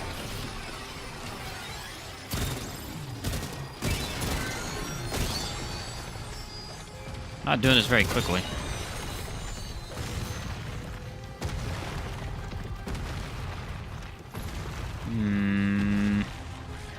I think somehow I got all the top ones.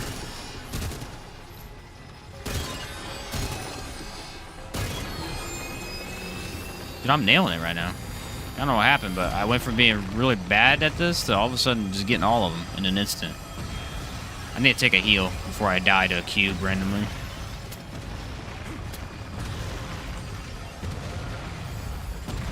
Watch for the cubes.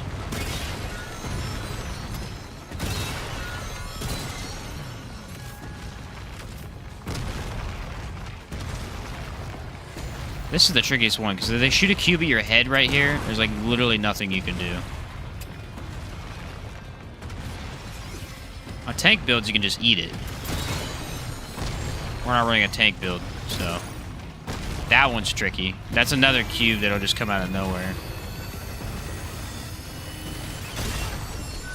There you go, Rune Pistol. Look how good it is. It's a one and only fight I will ever use this thing. Actually, it has a really nice fire. I like it. It's like a pulse pistol, but the damage is... It doesn't have anything else. It has really nice ammo and actual fire, but that's about it. I'll have to shoot a tornado on the cubes from the top. I've done that once before. I need to do it again, because it's fun. Brilliant game. Heck yeah, Spawny. I did this boss about 70 times my first try. I think I did, too. No, here's the thing. So, right now... I'll give you the context of the situation. So right now, I get a lot of... We usually have like over 100 viewers on the streams because I've been streaming Remnant 2 a lot. Back the first couple times I streamed it, right? I think it was like the fifth time I streamed it. You know, I hadn't played as much, so I wasn't getting near as many views. Randomly one day, I had like 110 viewers watching me live stream Remnant 2. And it was at the moment when I reached the Labyrinth. And... when I hit 110 viewers, which was really cool for me at the time. Now, at that moment, I literally failed the Labyrinth like 30 times in a row. I mean, I was there for at least an hour or something. It was awful. I don't even know why. I've never done so poorly at the Labyrinth. I think it was just the pressure. The pressure got to me, guys. I couldn't do it. I couldn't do it. I died literally 30 times. There's a dude in the chat was like, oh, this is so easy, bro. How you dying? I'm like, I don't know.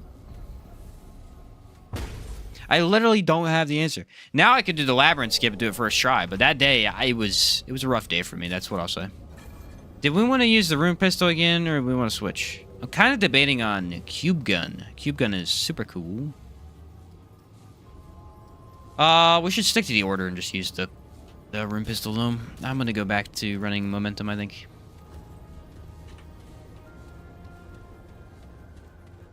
Run Sorrow. I want to save Sorrow, though. Sorrow is one of the best ones in terms of damage, and so I don't want to waste it.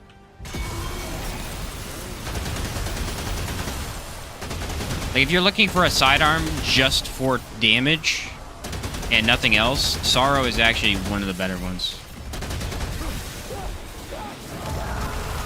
Thank you, Rampage. Always a fun little thing here.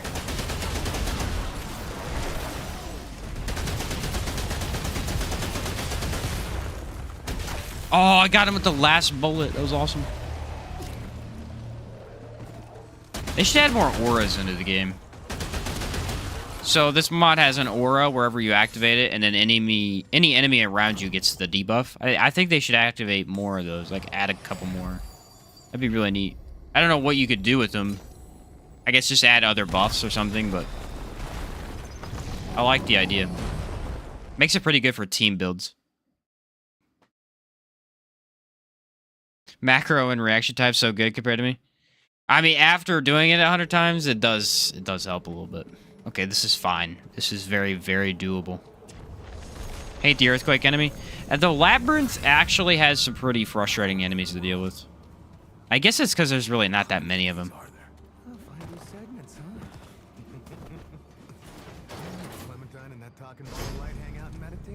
The Labyrinth from the first game had a very different feel to it.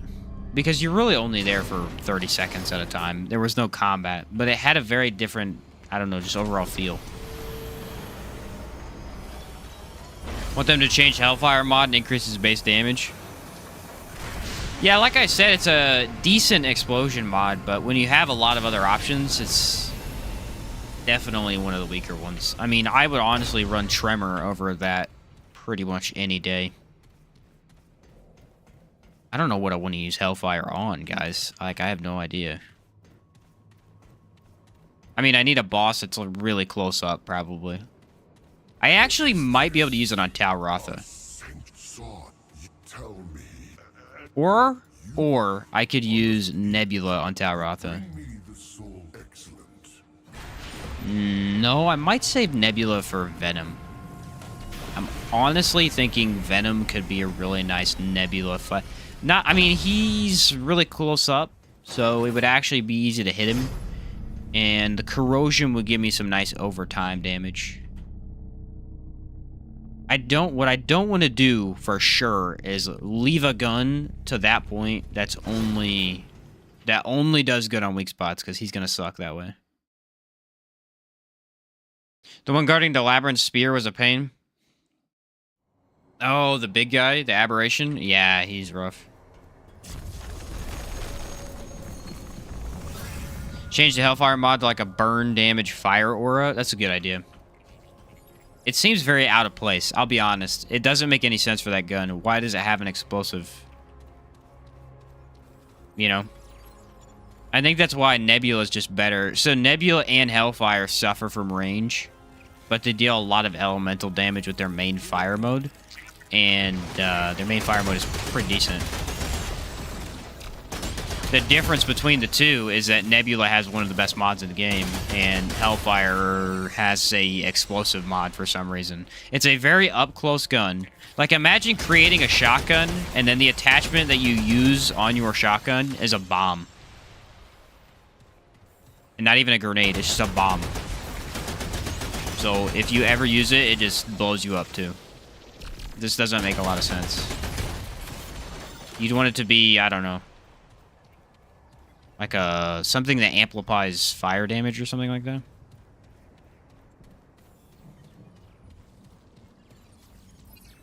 Maybe, ooh, maybe it turns. Oh, that's a cool idea. Okay, so imagine or what is it, Spitfire, Hellfire? But the entire idea of the gun is that if you use the mod, it turns the flames into white fire. And it triples the damage. Doubles or triples. I mean, you have to balance it, but you get more damage.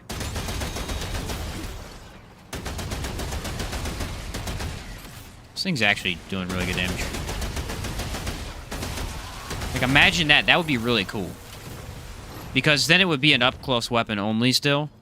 But it would actually be... It would actually have a place. You know, you could use it with, like, a straight-up fire build, up-close fire build, and just melt. Or it could have, kind of like how Elden Ring has black flame, you could add, like, a different type of flame that does some other mechanic. Anyone here play Outriders? It was an Ash debuff. That would be interesting in Remnant. I actually did play Outriders. When it was in its beta form, I played the beta for an entire day. I loved the beta. Not the beta. The demo. Sorry, wrong word. The demo. Love the demo. And it turned out the demo was the best part of the game. And so I quit playing. That game had a really cool idea. I wish they'd done that game better. They had an awesome idea. They had some fun combat. But they really screwed up the skills. Like, all the skills were horrible. There was only one skill tree that was worth anything. And going defense was useless. And one of the worst stories I've ever played in a game. It was awful. Terrible story. That alone ruined the game for me. That story was awful.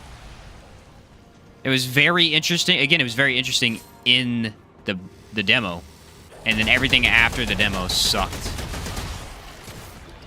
Story-wise. They had really cool villains, too. Like, they had these, like, super mutants that were really neat to go up against. I know they ended up changing a lot of stuff in that game. I imagine they fixed some of the issues with the class. Not the class, but, like, the skill tree. I know at one point, the only way to play the game was to go the DPS skill tree. Because the only way to heal was to actually deal damage. It's very odd. Actually, I loved Outriders, but I had to wait 3 months because account got bricked at launch. They had a lot of issues at launch. They had a lot of issues. I remember that. I think me and my brother were playing it together. It crashed constantly. The first several patches they released for that game were actually just crash fixes because there's so many people. This is really good as a gun. I'm very surprised.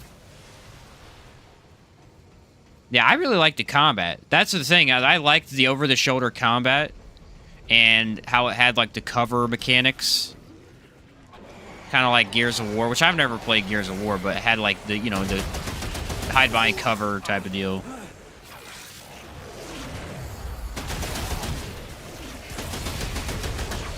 And all of the abilities were actually pretty cool.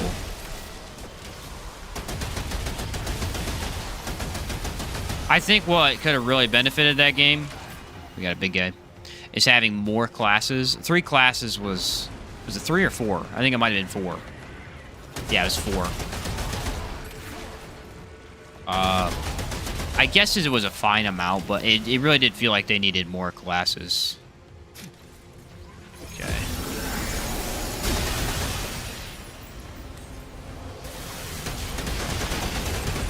This guy can really suck sometimes. Especially since he got Hexer.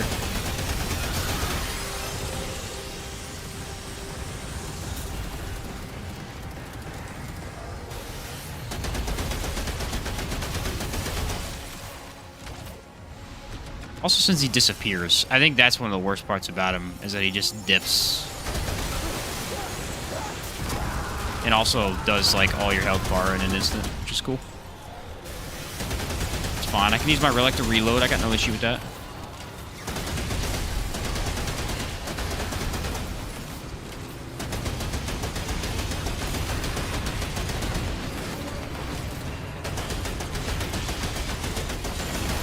It's one of the few times I don't mind Hexer. See, that's the thing. Hexer's not bad in dungeons. Hexer is very manageable in dungeons because it loses a lot of its power. The problem is Hexer in open areas, like Lawsome and Nerud and Yesa. Anywhere where you're out in the open, it's very difficult to manage. Number one, there's no cover, which is the big thing. You want cover, right? And number two, there's no ceiling, so the hexes don't just get destroyed immediately. Like, Hexer is honestly a very manageable affix in a dungeon, but outside of it, it is extremely unbalanced to deal with. If you're not running a tank build, Hexer absolutely sucks in open areas. It's one of my affixes I'm like more scared of usually. Has the potential to end me more than most. Honestly, I think Momentum was a good choice on this gun. I don't even hate the way it sounds. That's another thing. It sounds pretty decent. For classes, though, you couldn't really build tank, which sucked hard. Yeah, the worst part was that the tank was useless. Yeah. That was the worst part, because I really wanted to go tank. I liked the rock class, but the tank was... Yeah, you just couldn't do it. It wasn't viable in the harder difficulties. The Techno... It was like the Technomancer or something, though. That guy was really cool. I think he was one of the stronger ones, too. Like a white flame with a similar effect as energized neck coil. That's a cool idea for the flamethrower. I only get Hexer in open areas on DOT builds, though. Yeah, that's the worst part. Is it's definitely worse on those. Holy cow. Okay, there's another one. It's the same guy.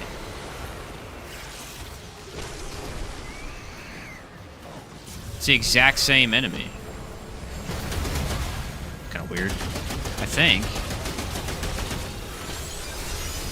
No, it's a different one. It's a different one.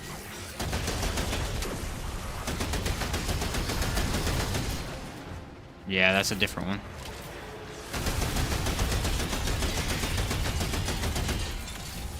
Didn't want to buff yet, because I didn't actually want to fight him yet. I'm trying to kill out the little guys. Man, this slow stuff. The slow stuff is like... not a problem until it is. And then as soon as it's a problem, it's really freaking annoying.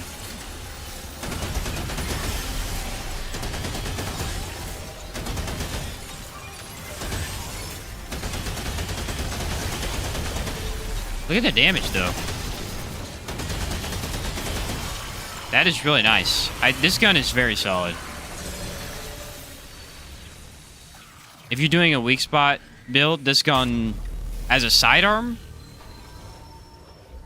very, very good. I don't think it's as reliable. It doesn't feel as sturdy as, say, the Bolt Driver, but its damage is up there. The Frog Preacher Abomination, got it yesterday. Oh, yeah, that's a horrible one. I've had him with so many bad affixes, though. Teleporter, Hexer, Detonator. What's another one? Displacer. I mean, he gets a bad affix, and his fight is horrible. I despise that little frog, dude. Hexer in the Lament dungeon sucks, because if you want to go for the 4 loot chests, I could see that sucking, actually. I feel pretty good about this fight. What's your equips as you run right now? I'll show you in a second, Michael. I'll show you in a second.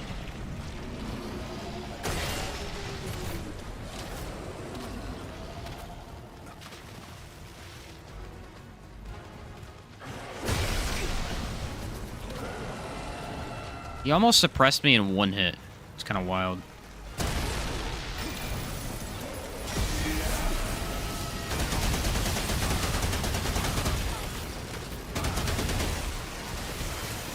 I didn't exactly do that the best way.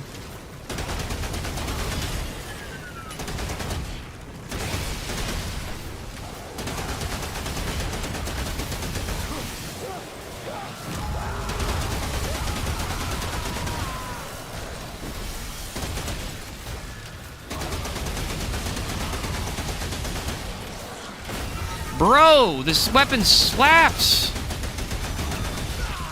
I stood there. I tried. I didn't dodge. I don't know why.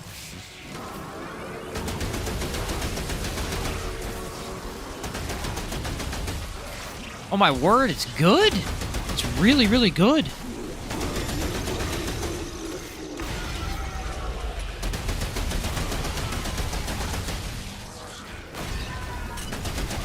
I gotta break his backside, but I don't know if I can. Oh, I might be able to here. There we go.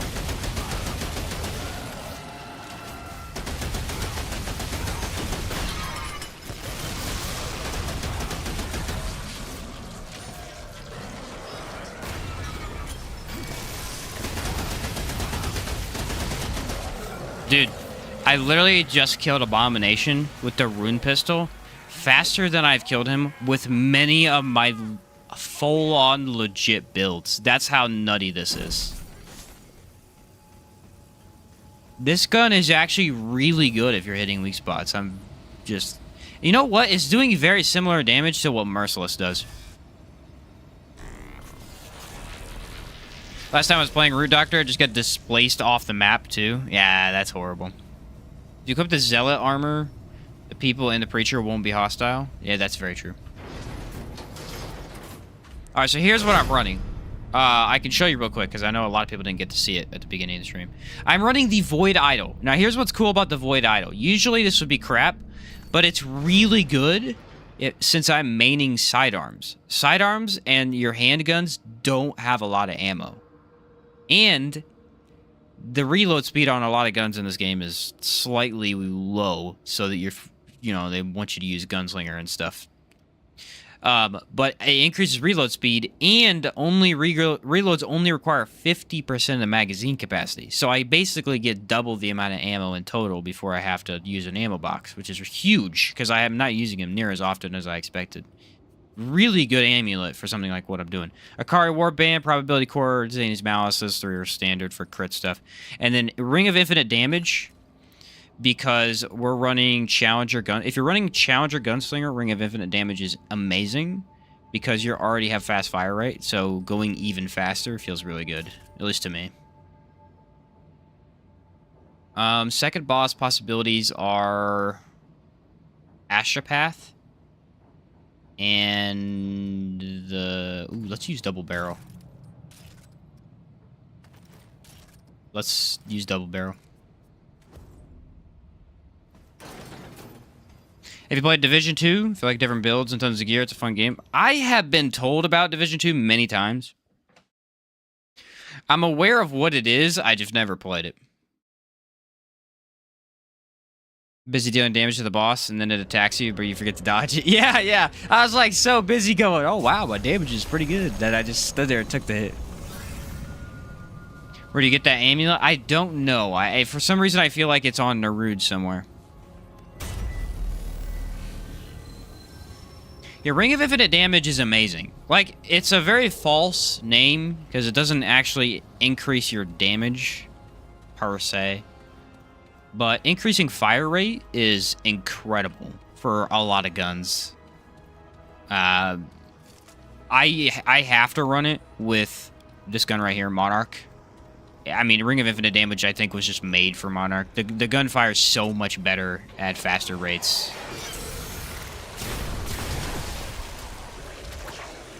Look at that instant reload. Yeah, dude. The sawed-off might actually be one of the best for the setup that I have. Ring of Infinite Damage is probably the only ring I should take off. I don't think I'm getting any benefit from it with the shotgun. That being said, all the other stuff is perfectly fine. I'm wondering if I should run, say, Ring of Flawed Beauty, maybe? Depending on the boss that I get, I may run Ring of Flawed Beauty. It's a useless ring in dungeons, though. You're not always hitting your weak spots, so I'm just not going to waste time with that. Oh, I gotta go check the bunker. A sidearm that just straight up does 2,000 damage, you know? Like, how do you not like the sawed-off? I'm wondering if I should reduce the reticle at all. I think it's fine. The The problem is, it reduces it too much, and then it becomes hard to use. Get the Void Amulet and the Drazir Replicator near the Custodian. Ah, yes. Okay, this ain't a rude thing. The Replicator under Custodian. That makes a lot of sense. It has like a little black hole looking thing inside of it, so I figured it was something to do with the Drazir. Come on, give me the right dungeon. I never get the right dungeon anymore. I think I finally did though. Yes! I don't have to walk all the way across the world. Like, you might think, oh, okay. 3 bullets a magazine? Yeah, that sucks. But what you're forgetting when you think that is it has one of the fastest reloads in the game. So, in reality, you're just instantly getting to shoot bullets fast, you know?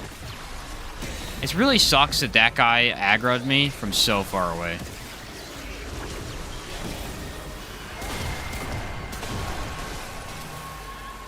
Alright, this is fine. Wow, that feels really rude.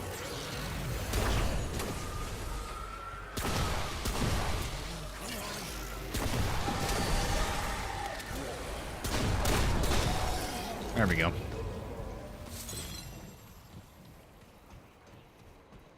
You're running Outcast with the double barrel? I am not, because I put Extender on it. Just for the extra reload.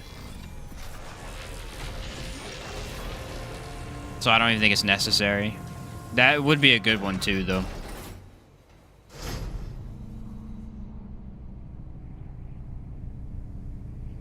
It's made for the double barrel. Saves so much ammo, probably. Yeah, I think it's made specifically for shotguns, actually, is... I mean, anything that doesn't have a lot of ammo, like Spore Bloom, that's a big problem with Spore Bloom, especially in dungeons, is, dude, it's not worth it. You run out of ammo in 4 seconds. You run out of ammo so quick, especially if you're not running Gunslinger, which I don't know why you're even using Spore Bloom if you're not running Gunslinger. You're kind of forced to. Same as, like,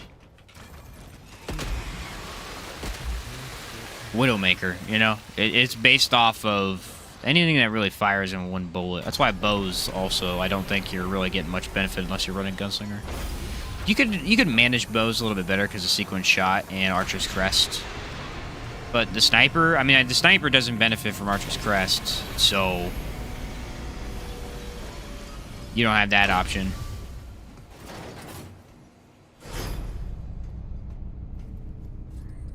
Yeah, I'm gonna switch off of this. I think I might run. I don't even know. I could do like... No, I don't want to do that because that's for like distance. That'll hurt my distance quite a bit. I could just go straight up range damage. Where's the ring? There's a ring that ups your range. Here it is. Increase range damage by 12%.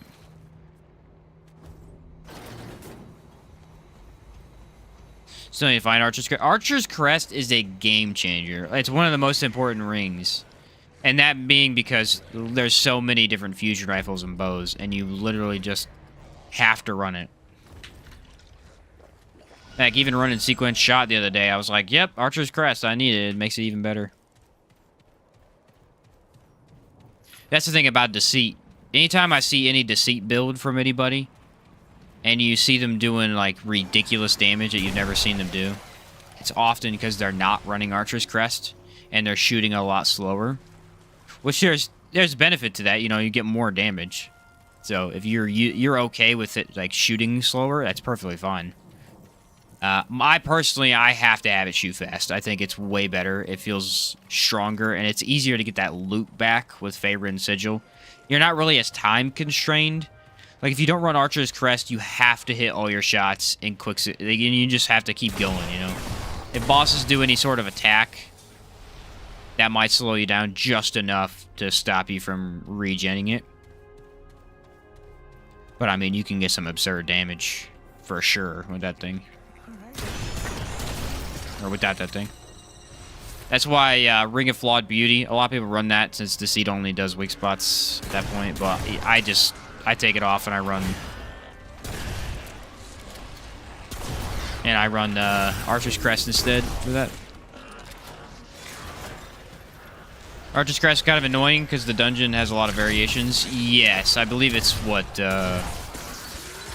Endaria's End. Endaria's End is notoriously known as the worst dungeon in the game, loot-wise. There are 4 different variations, which is very unnecessary. Burden of the Follower, specifically, was one of the hardest rings for me to get. And it's unfortunate. It really is, because Burden of the Follower, the way you get it is you kill a very specific aberration that's hidden in the basement of a dungeon that you have to, like, jump down a hole behind a statue. It's super cool. Like a Spectrum, sweet. Super cool, right? Like, 90% of players that aren't grinding the game for every loot item are never going to see it. Because even if you get that roll, you're never going to find that naturally. You have to look it up. Behind an illusionary wall. Yeah, behind a... There's a secret. Basically how it works is there's a secret hole in the ground. You jump down the hole and there's an item. But once you're there, there's a secret wall. And you have to, like, go behind the wall, I think. So you could miss it very easily, even after you found it. Wish I found Save Guardian sooner. Honestly, I may try and use it just to check it out. For some of the items I have left. That was cool how he just... These shield guys have been really annoying lately. I never had any issue with them until... after the DLC, and now they're always impossible to kill. They just block everything you do.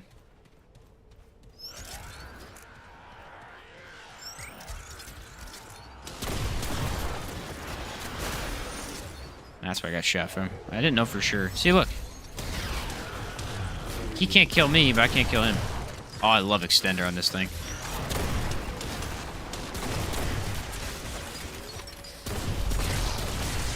Extender is so good on Coach Gun, Sawed Off, not Spore Bloom.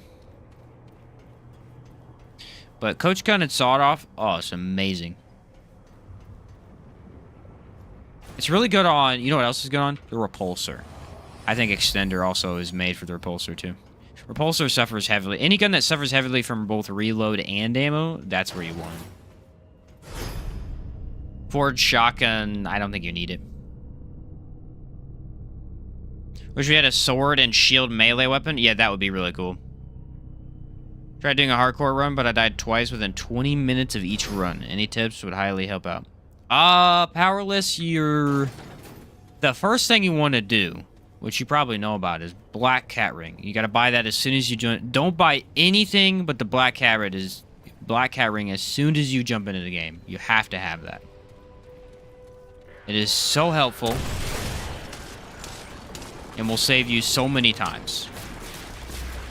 That is always the first thing I would buy. You have to run Challenger, because that'll save you 2. So that's 2 saves. That's already a huge advantage. Gosh darn it. That's every time I do this dungeon, I think I've said this before, I always take damage. It's so hard not to get shot by these guys.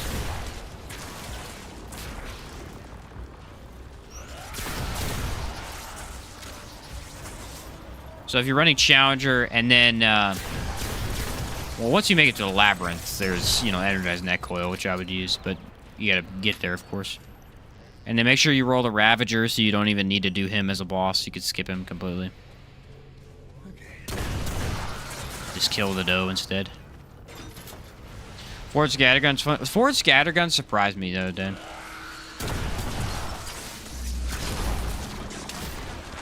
Forward Scattergun actually did a lot more damage than I expected it to, and it was very sturdy and reliable. I would reduce the reticle on that. Tranquility Font, for sure. I don't think Forwards is usable at all with the base spread it has. It's just a little too big. But just Tranquility Font fixes it. It's kind of like Spore Bloom in that way. In that it has a lot of damage, but if you don't reduce it at all, it don't hit nothing. And it really doesn't even require much. Just like 1 reduction from really any of the 3 good sources. So Tranquility Fawn is my favorite. What's up, Frederick? Yeah, playing with friends on hardcore is definitely helpful too. Yeah.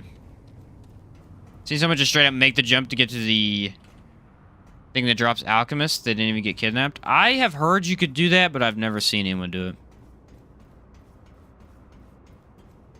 I need to make sure I switch back to the other ring after this fight. Alright. Double barrel. Easy weak spot boss. Let's do this. If I die to the stupid blue orb phase with this, I'm going to be deeply disappointed in myself.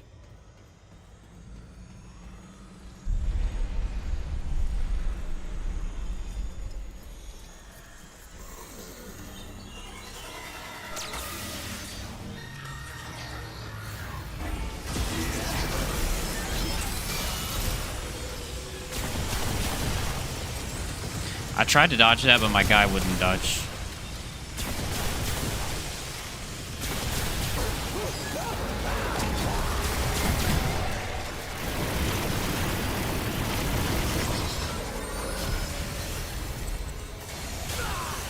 I can't take the relic, dude. Jeez.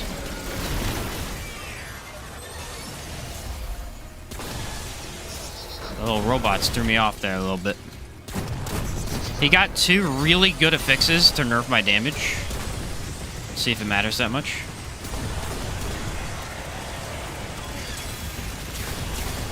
Not really. I really like this boss for builds like this. Shotgun builds, sniper builds. It feels really good. Very easy target to hit.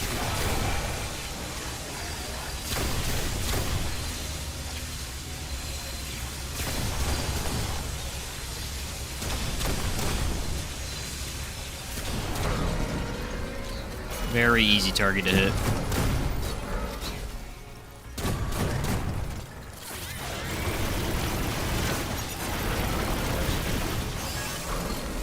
Crap.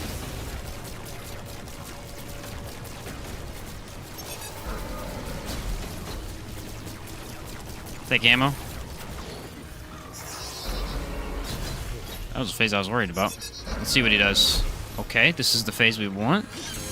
We got Rampage 2. Oh yeah, he's a goner. Woo! The double barrel is amazing. Double barrel is a boss killer by itself. That's the nutty thing.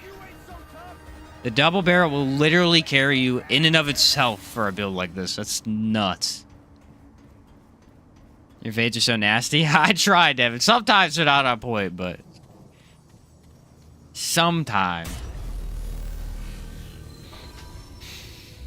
Oh, but they add survival mode in this game? It would be cool to get another mode for sure. Alright, what did we say we wanted to use on Talrotha? How'd you get double barrel so broken? It's really not that hard. It's just the standard crit setup. That's all it is. It's so good. It's so good. I'm gonna run. What are we running? We're running like Nebula or whatever. No, we were gonna run. I might run Hellfire. Actually, now that I think about it, Hellfire could be really good. Let's run Ring of Infinite Damage again. Here's the thing. We're running this amulet. This amulet provides no damage bonus, and it's still letting me absolutely melt bosses with certain guns. And loving watching your content. Thank you. Awesome, Devin. Well, thanks for watching, man. Hellfire for Talrotha? Okay, yeah, we'll do Hellfire. That's a good one. Should I even use the mod? I don't think I will, honestly. I think it's terrible. Let's try Momentum. Or Fetid. Bro, let's go Fetid. That's a good idea. I should run Krellax too, but I won't do that. I won't switch it up. Actually, hold up. I could just teleport and go back to the dungeon. Bandit? Does it have a bad reload, though? Hellfire sucks. Well, we're using every gun, though. We got to use it eventually. We got to use it on something. I think Talrotha is a relatively easy one to use it on. Wish we had a burning mutator. Burning mutator for melee is what I want, because first off, the burning option we have sucks. It's the sword, and no one wants to use close-up melee with the cool ranged options we have. So being able to throw, like, fire on World's Edge would be awesome. I don't know if they'll ever add that, though. Because, I mean, the corrosion one's already really strong. Alright, we want to teleport back to Aeon Vault.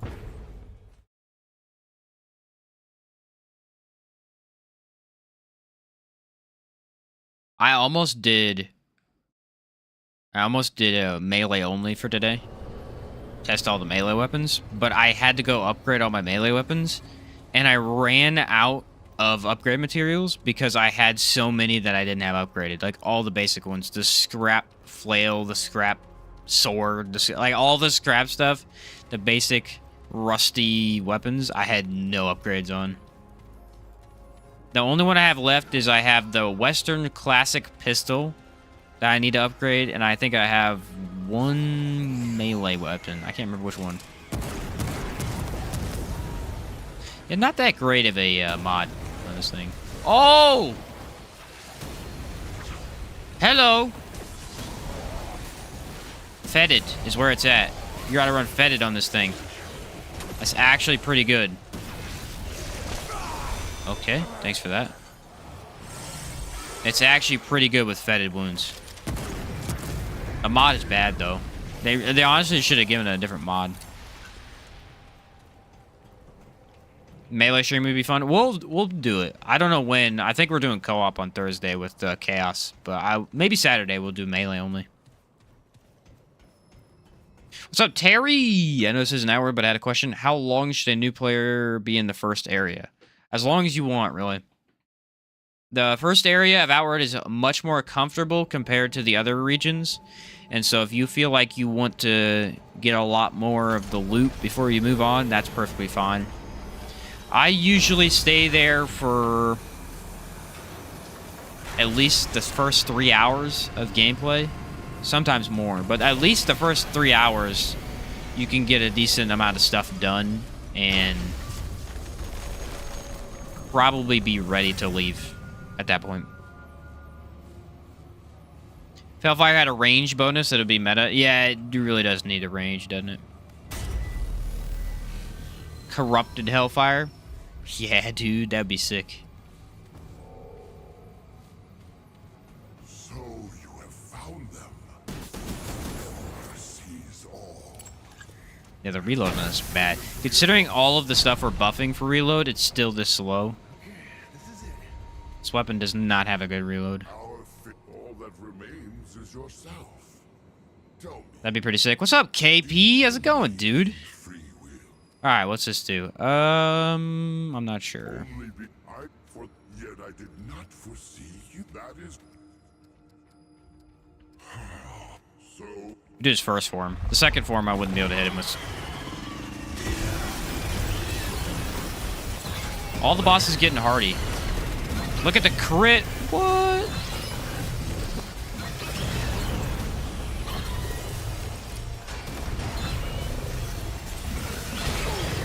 Oh, I forgot he had that move.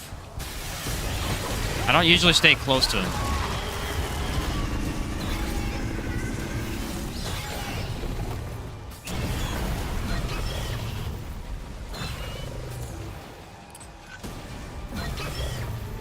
I mean, this actually isn't half bad. And it's still not performing that great, but this is probably the best I've ever seen this gun. I would definitely recommend Fetid. Bro, I freaking love the reload speed. I'm having a great time with the reloads today. This amulet is insanely good. Well, okay, that's scary. Oh, it doesn't work with this gun? I didn't know that. I did not know that. I wonder if it works with Hellfire. I doubt it. Really? It doesn't break those? It's so weird.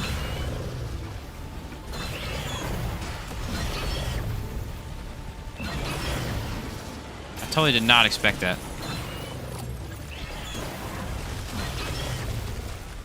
Of all the bosses, this was definitely the best one to use this gun on.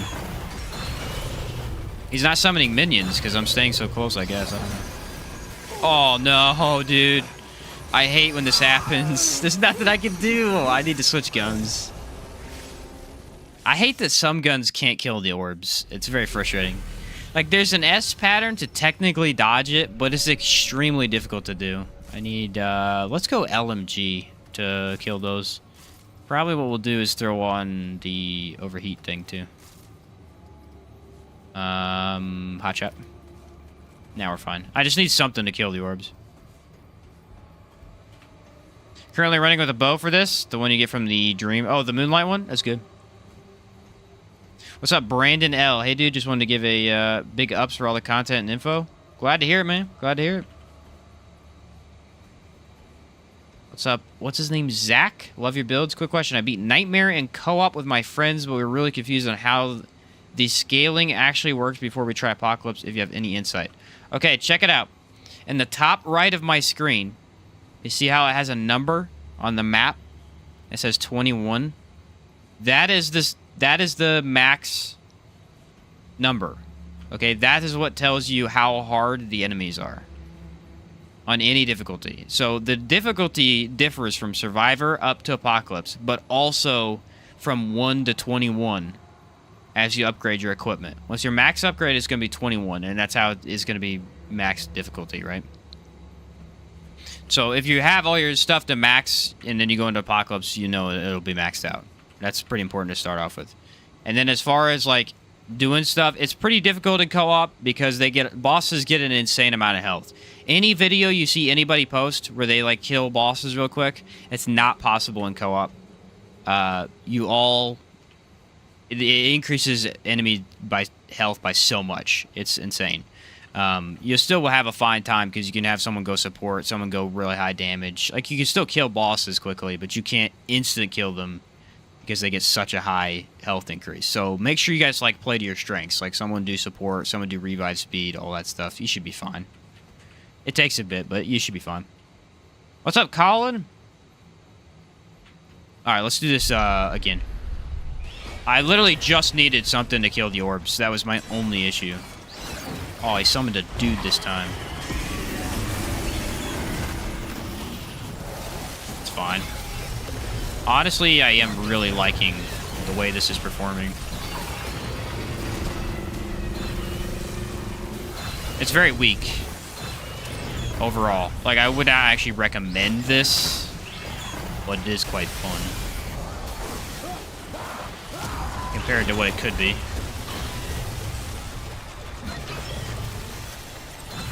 It's throwing out a lot more dudes. Yeah, Hellfire's mod sucks, dude. That is useless. Why are we summoning minions this time?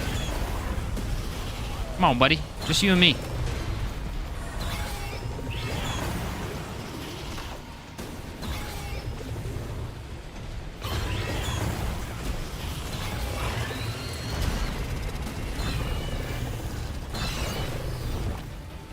I would have had him first try, too. He literally just got me with the orbs. Which he's about to do in a second, I think.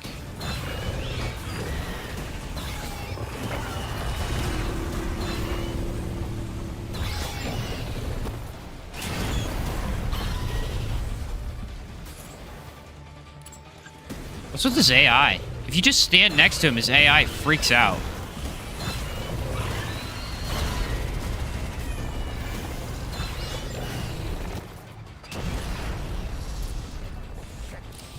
Do ammo box.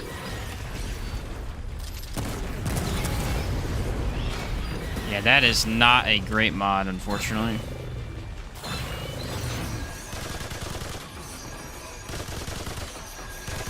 Love the LMG.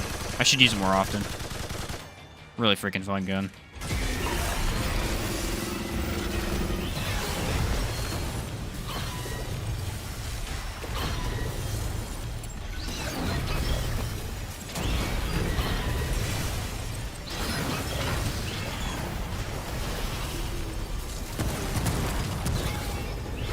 I actually had some decent crit on the mod, but, I mean, dude.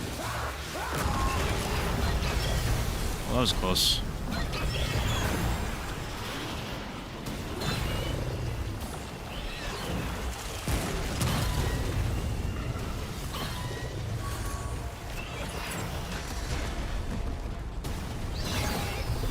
And dodge.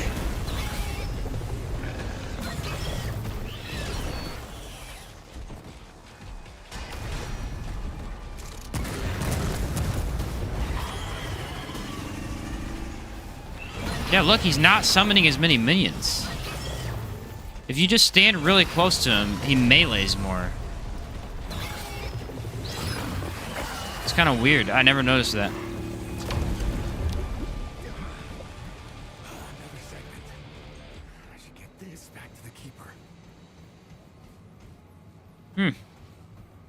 What's up, Endless? How's it going, man? Like, it feels okay. Like, it feels fun to use. It's just not a good mod for a really up-close weapon, you know? That's the main issue. Okay, that option's done. We gotta see what boss we get. That's the trouble. The problem is Enigma. Enigma is really, really bad on bosses. It does very little damage. It's great in open areas, but it's really bad on bosses. Let's go Cube Gun. No, wait. We've lost him next. Let's go... Let's just run Enigma right off the bat. And then, depending on the boss, we can change things up. Like, if we get Bloat King, I have no idea what we're going to use. Me, melee tank, friend 1, damage, assault, friend 2, healer, support. Yeah, there you go. That'll do it. That'll do it. What I think would be the most optimal 3-person setup would be Root Doctor for support, right? Number 1, Root Doctor for support. Number 2 person goes full status damage, because this is going to allow you to always have corrosion, all the elements, right? So you're always proccing that stuff. So then your buddies can base builds off of that, like they could use Abrasive Whetstone and pair really well with you. They could literally just benefit from the corrosion damage. It's super useful. And then what I would do is the 3rd person would run Deceit. So Root Doctor, status, because it's always good. It's never bad. And it also means that bosses are going to get elemental resist probably more often, and then you get thick skin less. So the Deceit guy is really, really beneficial. And because of that status, you're going to do so much damage with Deceit. That, honestly, I think that would be the most optimal setup in the game for co-op. Like, you would always have the advantage. You always have weak spots.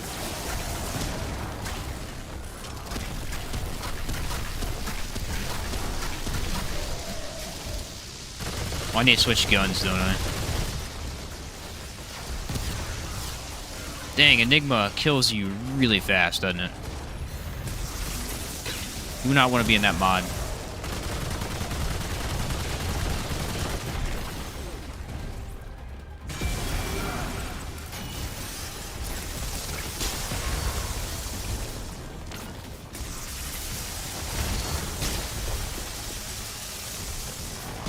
But if you could die, that'd be awesome.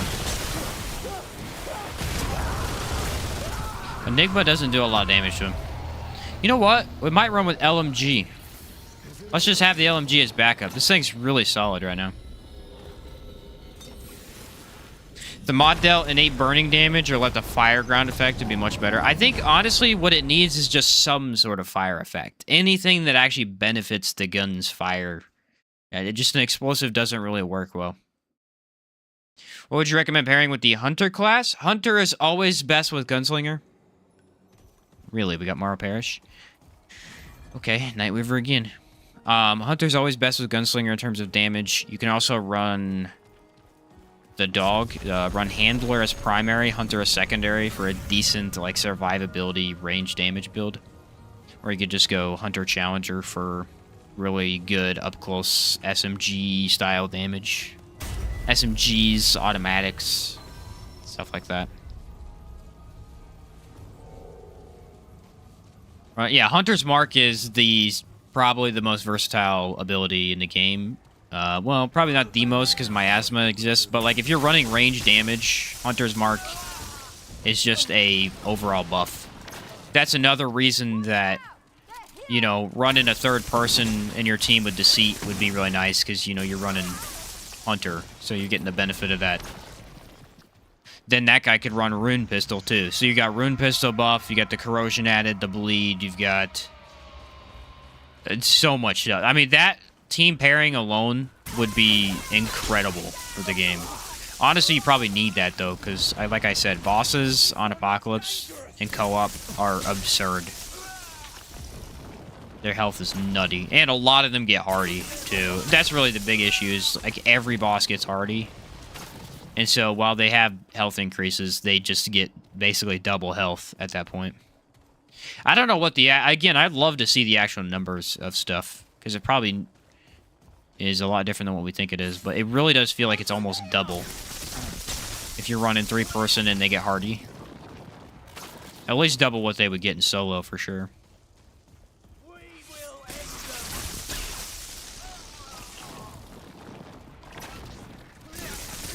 This is going to be really nice. I'm glad I saved Enigma for these guys.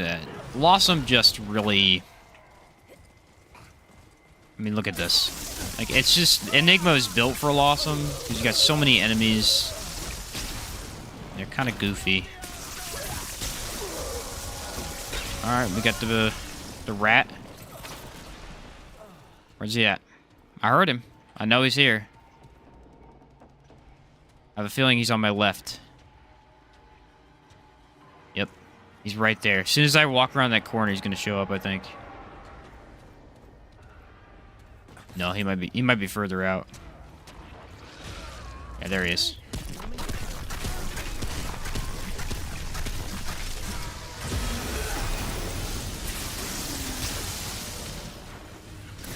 Apparently, Enigma weak spots when you have its mod on for some reason. Oh my word, look at the damage. Look at that damage. What the heck? Okay, that was terrifying. I got grabbed as soon as I dropped down. Streams a lot earlier than you usually do it. On Tuesdays, I stream earlier on in the day.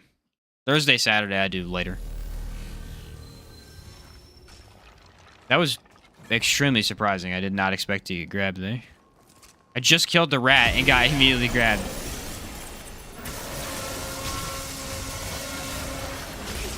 Okay, that was a very surprising attack they did there.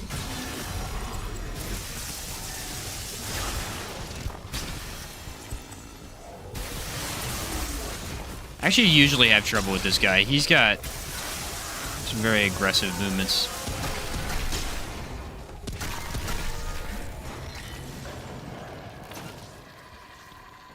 He is not an easy one to take down.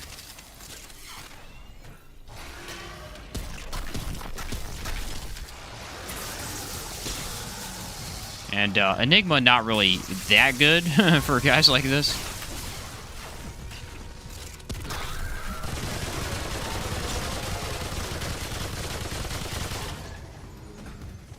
The LMG's pretty good, though. Man, I literally killed the rat and immediately got grabbed as soon as I killed it. That was really surprising. Usually that's a surprising encounter, but that one really caught me off guard. Okay, gunner.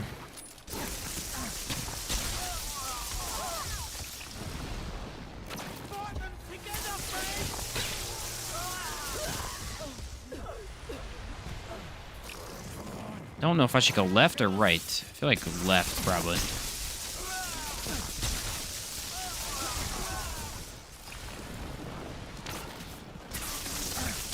Lively is just insane, dude. I mean, on a range build, Lively is insane on Enigma.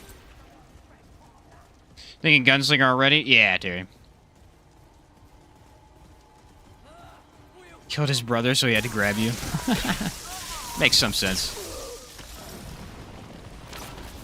I think one of the toughest encounters that I've ever dealt with in this game, honestly, has to be getting grabbed by the rat in the sewers, and then you have to fight two of them at the same time. That is an incredibly brutal encounter, because like I said, just one of them is already pretty challenging.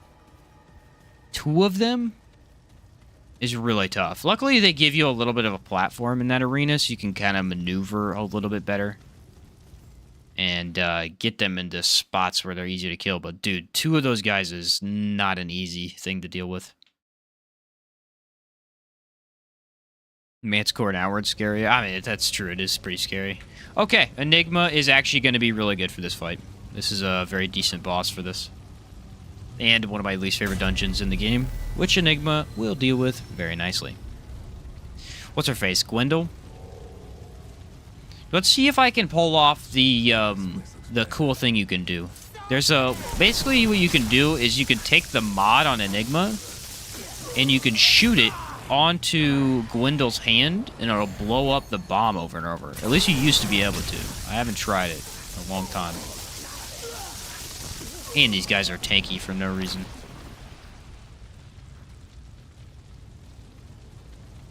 You got Red Prince in hardcore? Dang. You gonna do the skip then? Just not fight him? You know what makes the... might have made the LMG seem more reliable is the fact that I put on the overheat thing. If you have on the overheat thing, it feels very easy to use.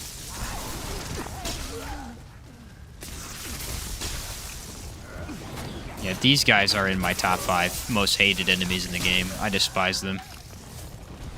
An enemy that automatically deals damage to you if they get near you is very tough to kill. Like, it has ridiculous amount of health for no reason. And, spawns in swarms and hides. So they're almost always just not even really that hard every time, but they're annoying every single time. Every single time.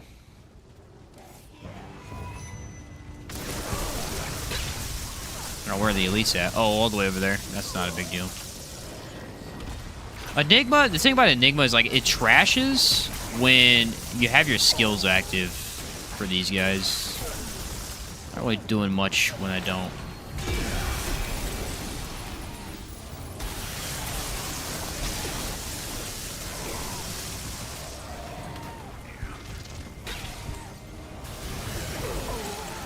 Like I said, they just automatically deal damage, so they're freaking annoying.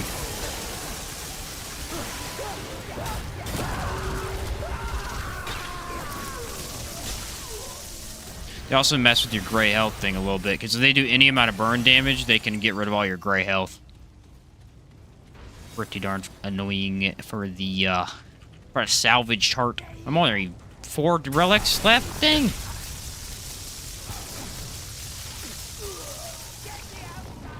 Pretty sure fire dudes take 30% more damage from melee. Oh, really?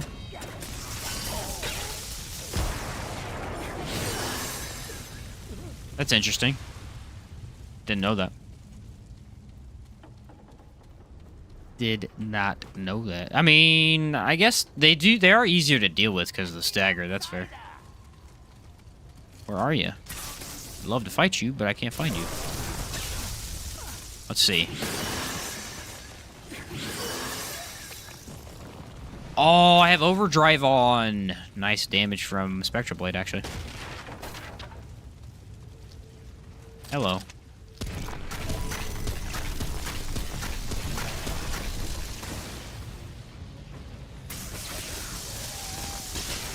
Look at that. That's how you deal with an elite right there. That is instant and just brutal.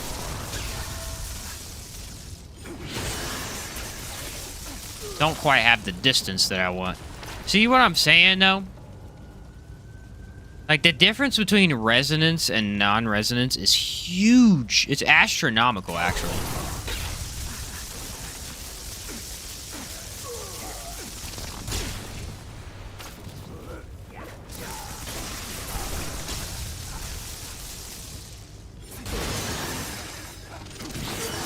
It's actually just straight up astronomical how big that difference is.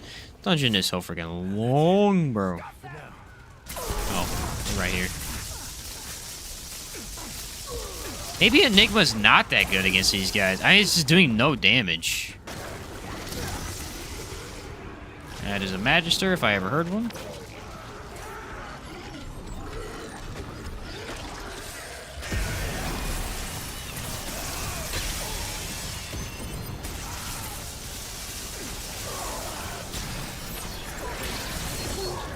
That came out of nowhere.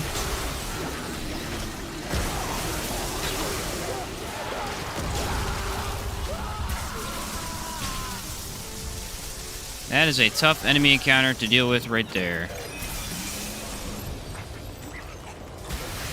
90 dudes and an elite.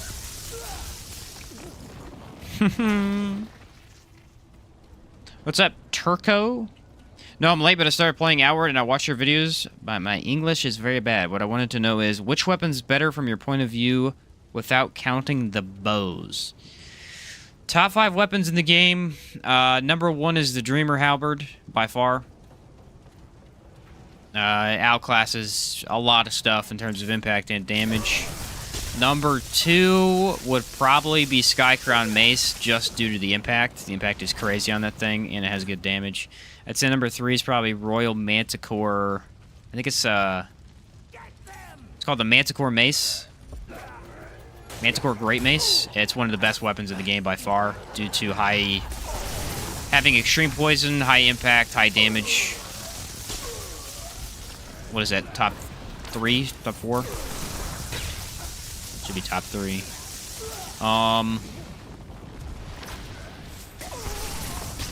Trying to think of the other 2. I mean, it's going to depend on your playstyle, too. You know, you have mage stuff. If you go mage, it changes for everything, but...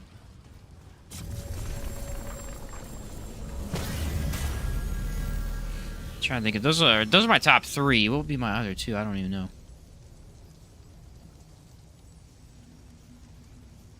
Greetings from Argentina. Ah, good to hear. Have to go. Good stream. Hey, catch you later, Terry. Yeah, I can't think of the other 2 right now. There's 2 more that I had on my list. They are my top 5 favorites. I cannot think of them at the moment.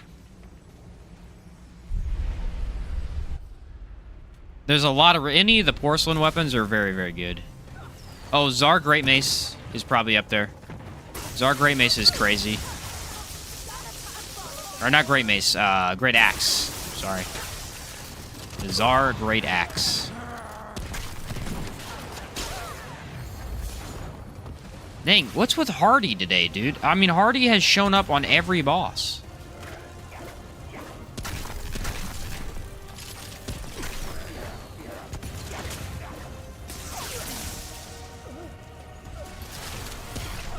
Ah, I can't hit it. I'm trying to see if it works, but... There we go.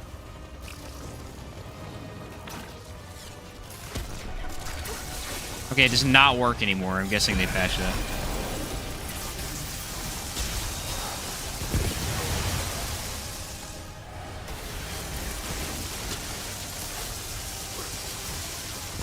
Also very difficult to hit her bomb, I guess, with this gun.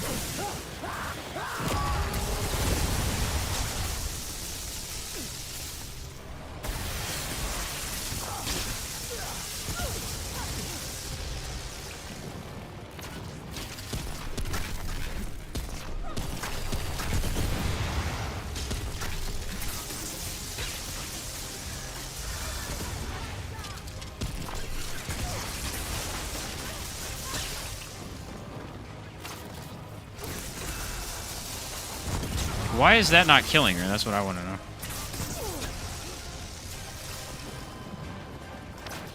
The reload, though. The reload and the infinite ammo from this amulet is... I mean, honestly, this is game-changing. It's a very different way to play the game.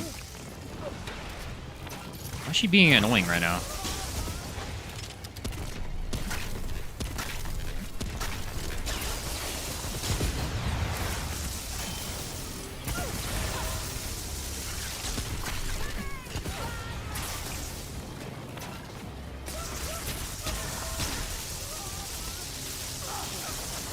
These little dudes right here do not die.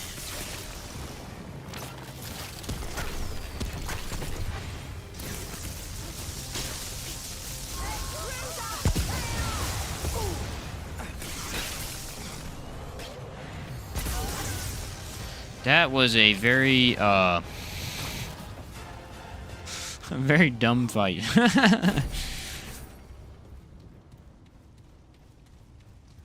Don't know if I understood correctly. Would it be Big Mace first? Oh, Big Dreamer Halberd would be number 1.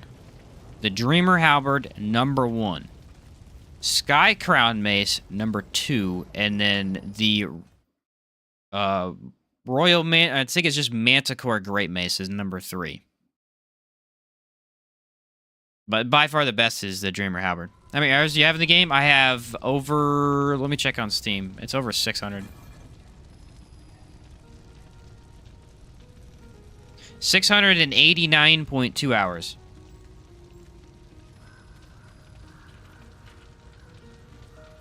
Talk about some other game. Oh, yeah, I was talking about Outward. He asked me about that game real quick. Regarding magic, I watch your videos and I use it more as support, like the rune shield to win magic or attack speed. Yeah, that's a really good way to use it. Very good way to use it. You can go full in on magic, or you can go melee with magic as support, which I think the strongest way to play it is magic as support, because melee is incredibly strong in that game. The best way to exploit Outward is to exploit the impact, which is much better for melee than it is for magic. What's the best weapon in the game? In this game, Monarch is number 1. Monarch is the easiest and most powerful gun. For sure. I mean, easy and powerful. Easy to use and really strong for me. I'm going to use this till we clear through this area, because I literally despise Blossom so much. And we all know Nightweaver takes an hour and a half to beat, so... Oh, great. More bad news.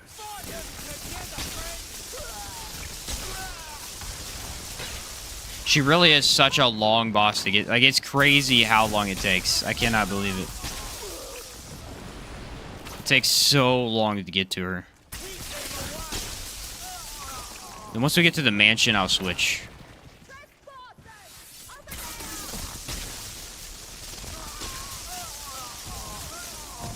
There's just so many enemies.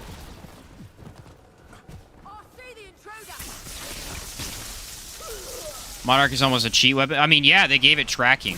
In a game where aim is super important and weak spots, they gave it tracking. So it literally is basically a cheat code. That's the thing. It technically does deal less damage than other options, but, I mean, you have to aim other options. You literally don't have to aim. It's on the right. You don't have to aim Monarch, so it's awesome. Sparkfire is up there. I would say a Sparkfire is A tier for sure. Sparkfire is an amazing gun, but it does not deal as much damage as, say, like Deceit, you know. But the advantage to it is it's very versatile. I mean, you can run that with anything. What is up with these freaking rats today?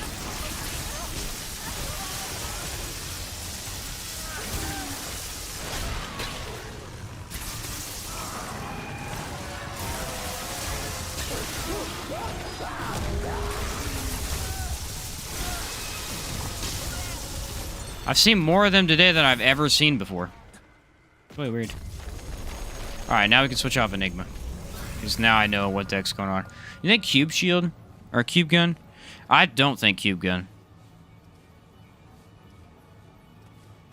I don't know what boss we have, that's the thing. There's literally an enemy shooting me straight through the wall. Can't make this stuff up.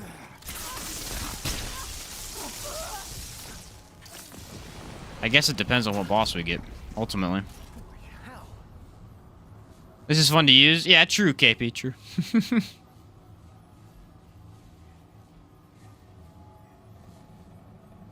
It's very ammo efficient. One shot and lets the elements spread, do the work.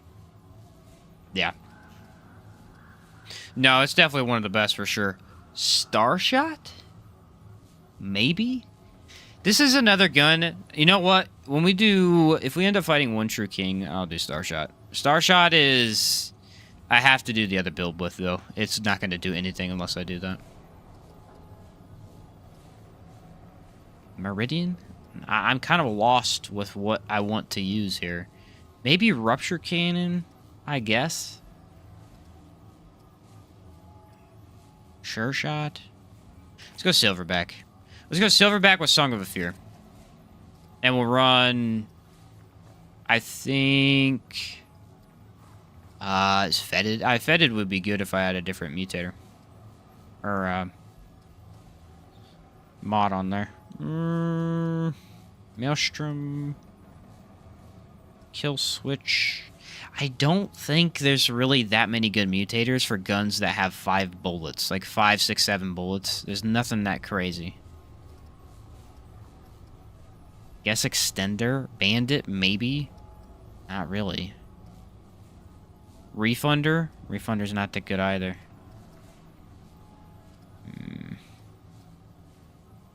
Time Wave is useless since I'm running Song. Yeah, I guess you go extender. There's really nothing that benefits it.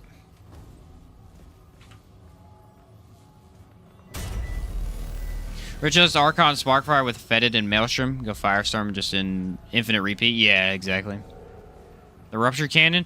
Well, the thing is, I know what I want to use Rupture Cannon on is Cancer. I want to use it on Cancer, and so I don't want to waste it because I know it'll be good for him. I know it'll be usable is the thing.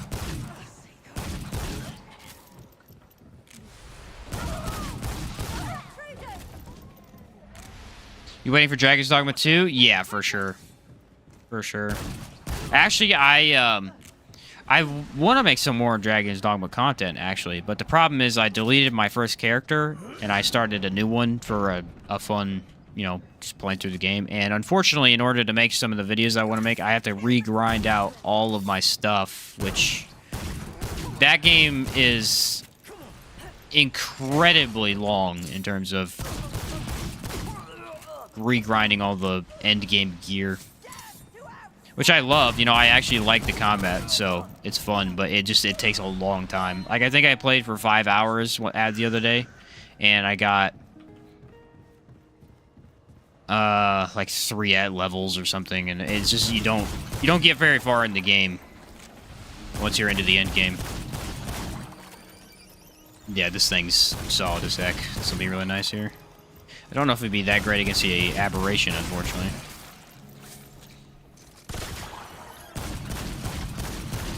Ammo's what it lacks, and I kind of fixed that issue. When we getting the next DLC? Ask KP. It's a good question.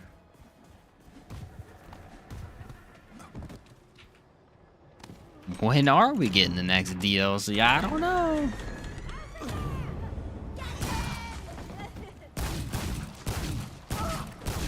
I don't know, but I'm pretty excited. I think after the first DLC, that really... I mean, I was pretty confident with the game going in a good direction, but after the first DLC being easily the best part of the game, I've got some confidence in these guys. Same character, you could change classes. They're exclusive classes for the main character. Yeah, maybe. Teleporter? That's not a good one.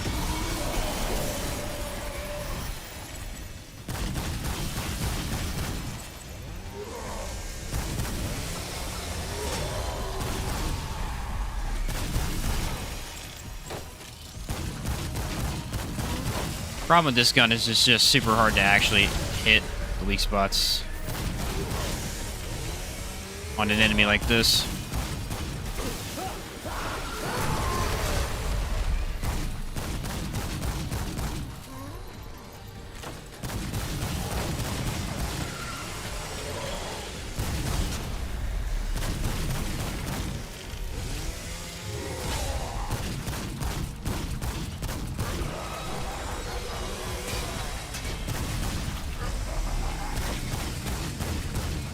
It does a lot of damage, but I kind of just firing too fast. This specific enemy moves way too much for me to hit his weak spots.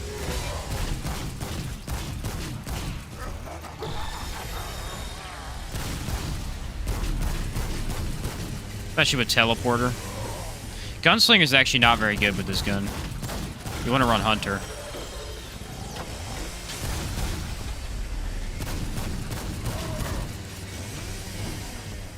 Hunter Challenger is what this gun is for. Working on it right now. It's going to be fun. That's what I'm talking about, KP. I'm excited, man. It's gonna worth it if you beat Hardcore Veteran. Haven't seen any builds recently with it. Talk about Savior. If you talk about Savior, no, the gun is not worth it.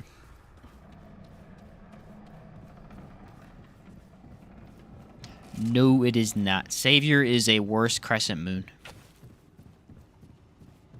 But I'm also of the opinion that Sagittarius is an F-tier weapon, and everyone loves that gun. So, if you watch anyone's video where they're like ranking weapons, they always put Sagittarius at the top, and I think it's one of the worst weapons in the game.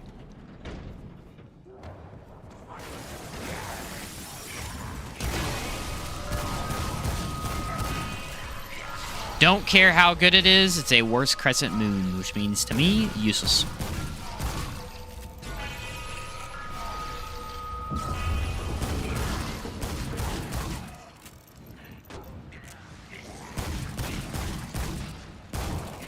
That mod on it is so bad.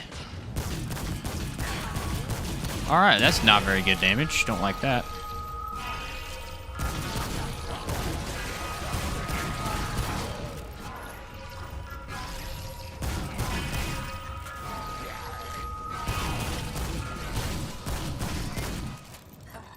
See, the problem with this thing is that it's really good, but you're reloading so much, you know?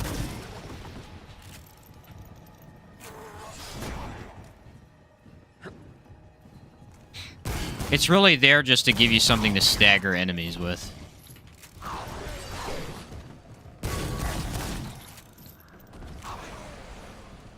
Wait for a new archetype. Hopefully another SMG. I would assume we're going to get another archetype. I want another bow.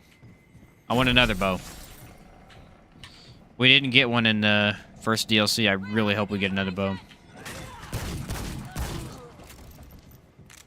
Almost time playing hardcore. I already got the only good ring. Yeah, that's really the only reason to play. Like, Savior, it's like if you really actually want to use Savior, you gotta get it, but no, it's not. It's not like that. It's not worth it. In terms of one of the better guns in the game.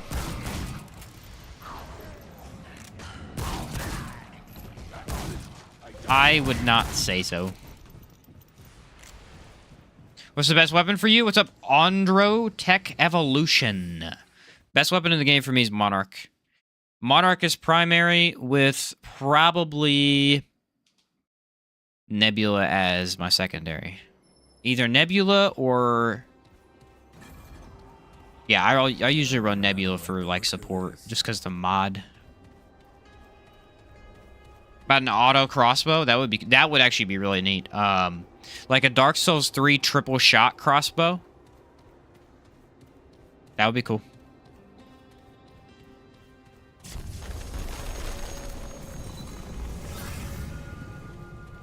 An explosive crossbow? That'd be neat. I honestly think what they'll do, based on what we have in the game right now, is we're going to get another bow. Because there's only 3 bows. And there's only... I mean, and the one is so much better than either of the other. Right now, what we need is a bow that has a good mod. Because right now, we only have one that has an amazing mod. Hunter... The Royal Hunting Bow is good. I like it, but it's just... It's like, it doesn't... You're just going to throw corrosive on it, so... It's not like super unique or anything. Crescent Moon is just S tier for that mod, and the Sagittarius is a terrible mod. So what we need is one more bow that has a really good mod tied to it. When we going to get a Corrupted Sagittarius? The mod is good. That'll be nice. Yeah, right, Vika? Yeah. I know. That is what we need. And then a crossbow would be cool, too, because there is only one crossbow in the game. If they bring back Devastator, bro. If they bring back Devastator, which I don't think they'll do, because that would be pretty big for this game, though, because, like, everybody loved Devastator. There's not a single person that hated Devastator. That was probably one of the most used weapons in the first game. See, it's a stagger. That's the advantage of this weapon. It has incredible stagger, so you're just keeping enemies from shooting you.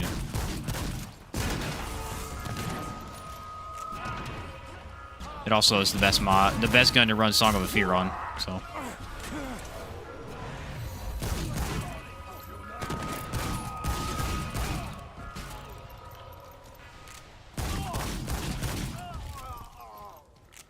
For sure. For sure, man. I'm gonna go left. I feel like there's an enemy over here. Never played any of the old games. First time ever playing Remnant was this one. I love this game. Yeah, the old game basically has a gun called the Devastator.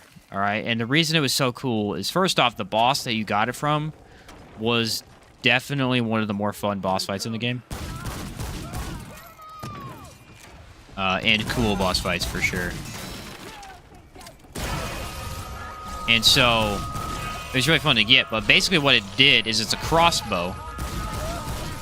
But instead of firing one bullet, it shot 3 bolts every time you fired. You need to reload after every bullet. Like, it only shoots 1 bullet, but it shoots 3 bolts at a time. So I had a lot of damage to it. And then it had a mod.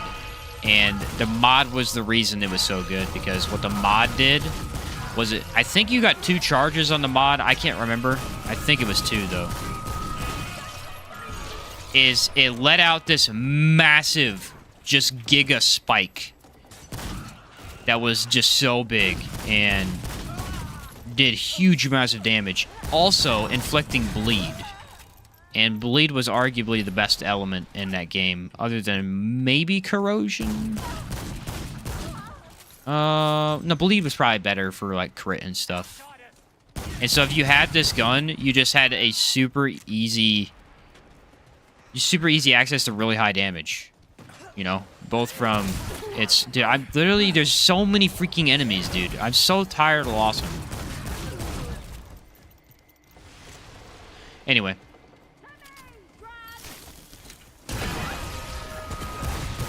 It was amazing. That is just really all there is to say. In the first game, it was a lot easier to hit weak spots, for the most part. And so this crossbow would just kind of king because it was so easy to pinpoint down for huge damage. There's still more freaking enemies back there. I love the One True King DLC. If for anything, just so I don't have to do this crappy area. Had 2 charges. That weapon was nuts. Is that what it was? I thought it was 2 charges. That's why it's really good for, like, almost every boss, dude. I'm glad that's over. Yeah, Lawsome just has awful enemies to fight. It really does. They're awful to fight. We keep coming up with this problem, is that they're just, it takes way too long to get through. There's way too many of them. That's why I like the One True King DLC. There's specific set number of enemies. I know exactly where they are. There's not that many of them.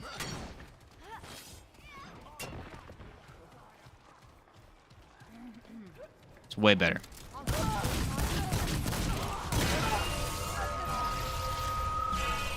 They're not all gunners who can insta-kill you.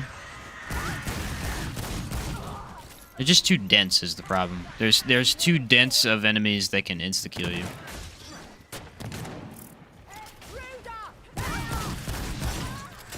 Like, Yesa and Rune have dense enemies, but none of them insta-kill you with a freaking sniper.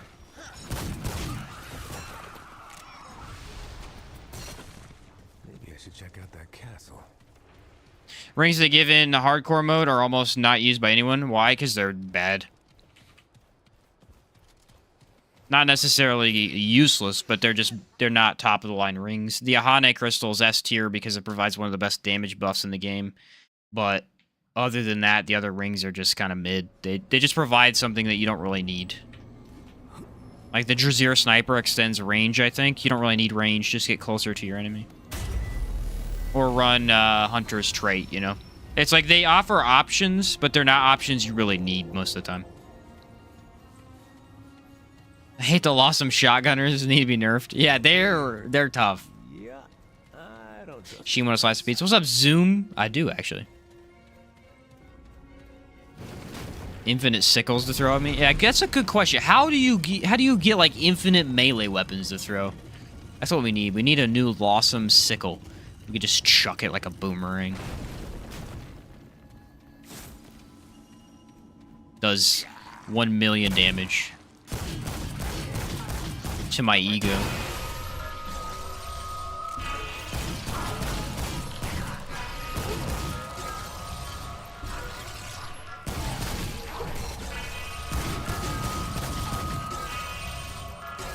Yeah, unfortunately, these specific enemies are just awful with this gun. They have too much armor. It's not really doing anything.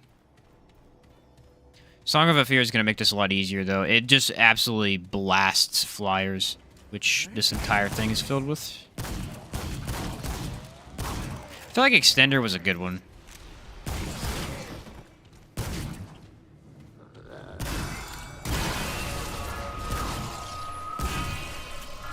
Gives me a little bit extra bullets, really nice reload speed. It's kind of what I need here. We got Red Prince, by the way, which should be fine. It'll take a bit. It'll take a bit, because this weapon doesn't really put out stupid damage or anything, and I gotta hit his weak spot, but it's not a weak spot that I hate hitting. So I should be fine here. Nothing worse than getting stun locked to death by throwing sickles. Yeah, exactly. So, Critical Speech. First PC game I ever played. 72 hours in, and I found you. Watched 8-ish hours of your content in the last 2 days. You watched 8-ish hours of content in 2 days? That is sick. Awesome, dude. What video do you like the most so far? I usually like to ask people that if they say they watch a bunch of the content. What video do you like the most so far?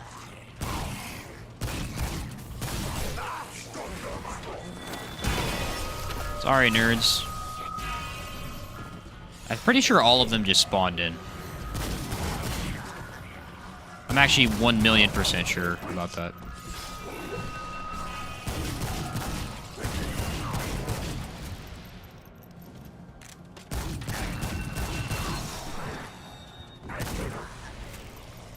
These flyers are the worst part because they don't really die by a gun like this. Not easily. Miss Remnant Ricochet Rifle, new one doesn't feel as clean. I would 100% agree. The original Ricochet Rifle was a really, really nice weapon. And felt really unique. The new one, I don't really like at all. But I wonder if it's also because the level design maybe makes it harder for the Ricochet Rifle to actually work properly. I don't know. There was just something about the original that was so much fun. I need to go back and play with it just to see what the heck is up. But it's really hard to get.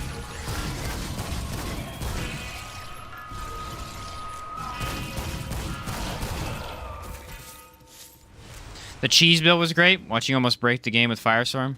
Oh, nice. Looked up bleed builds, and that's how I found you. And the katana build vid, too. Oh, cool, man. The, I'm assuming the butcher build thing. One of my favorites, for sure. Yeah, the easy mode build was a Vlad, the filthy casual. That was so much fun. That was a random idea I had. I was like, what if we just, like, make all the cheesy items into a build?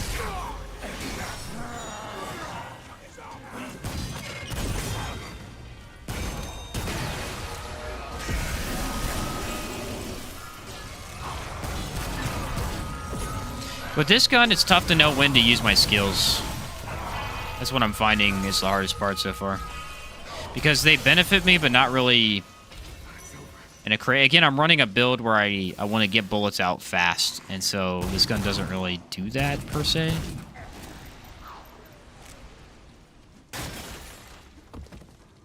How's the story connected to this part? So the main story is not. Each world has its own individual story. That's basically what's happening in that world currently. But there is actually a slight connection to the root. Apparently the king, the one true king, may have been corrupted by the root when he was in his slumber. I believe this was somewhat told to us in the Anguish quest, which I don't really know much about because I didn't do, but... So apparently it's possible that he was corrupted. That's why he killed everybody when he came out. He was, like, so angry.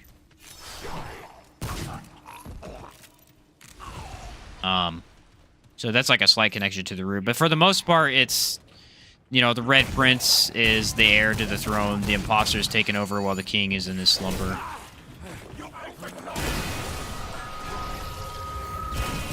And then when the One True King wakes up, he goes mad, kills everybody, and we gotta stop him.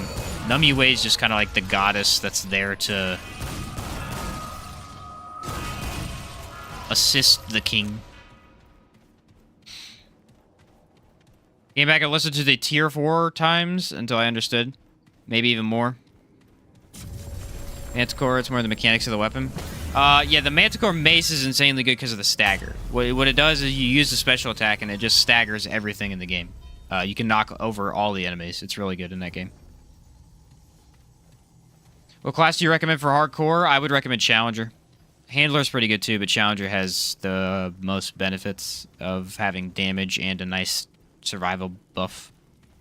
I'm going to switch off. I don't think Song's going to do anything. I'm going to run Fetid and... Crap, what do I want to run? Probably Hotshot.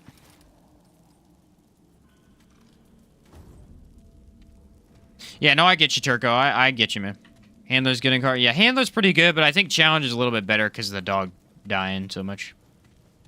Really missed the Hive Cannon from the first gun. The Hive Cannon was S tier. Everybody liked the Hive Cannon, too. That was another weapon that they nerfed because it was so good. It was like the only thing anyone used because it was way too good at one point.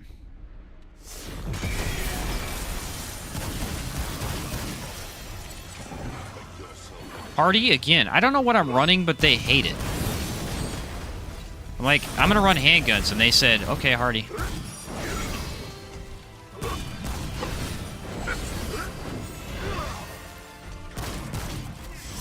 Don't understand what I did to you.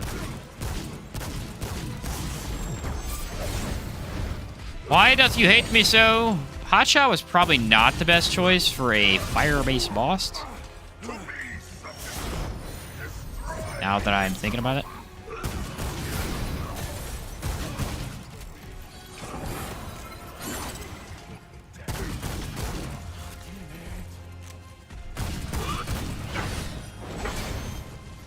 Ugh. I do not like what I'm able to do with this gun. It's not doing that great. Last time we used the ricochet rifle though, so it's still better than that. Gosh darn it, Fetid Wounds is amazing. Might be one of the best mutators in the game now.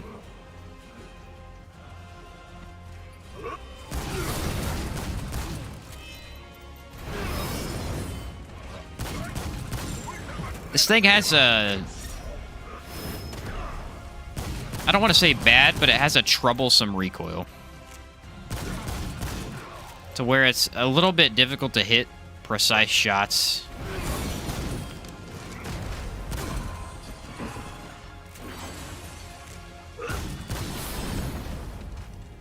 I'm trying to wait till he phases.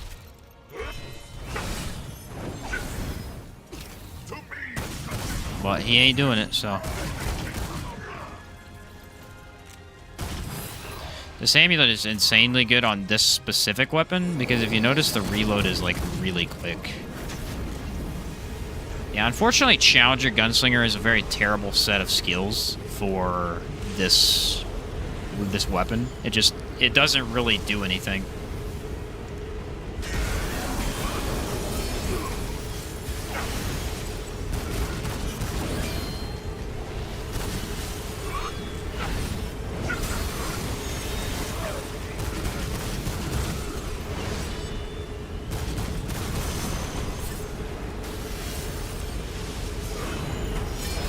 I stepped into fire for like half a second, and they were like, "You're dead now." Okay.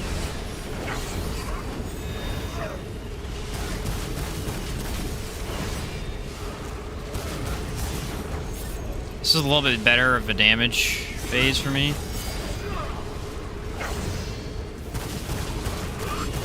Stands still a little bit more.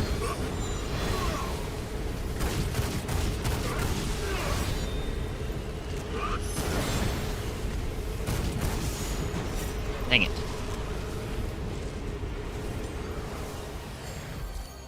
Definitely need more ammo.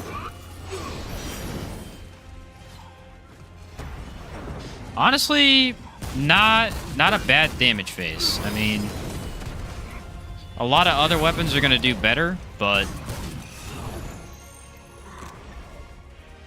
for what we're using right now, pretty okay. Guessing he's going to fire phase here soon.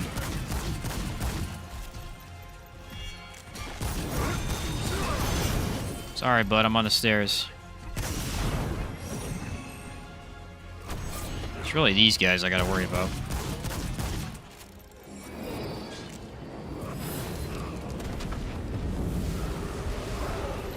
Thankfully, they just straight up die whenever I get to the fire phase, so...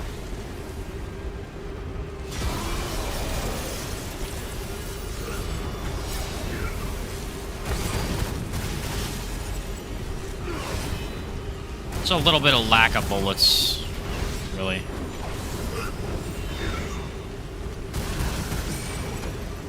Well, it's got, I mean, 1,000 damage right there.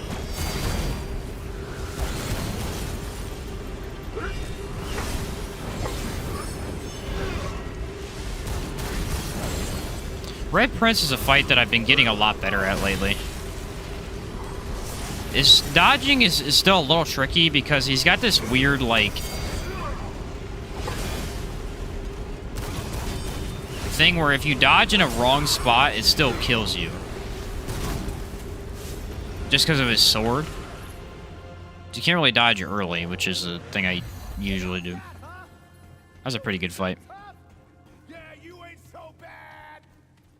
The alternator was a pretty stupid gun in the first game. I don't remember that one off the top of my head. I would if I saw it, but I can't remember what it is.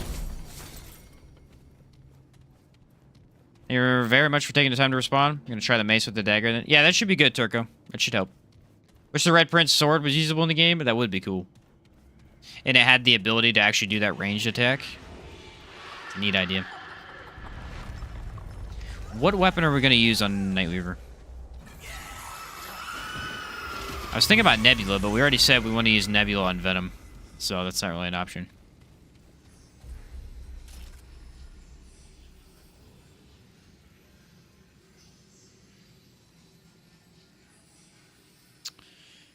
Could go mod build, I guess.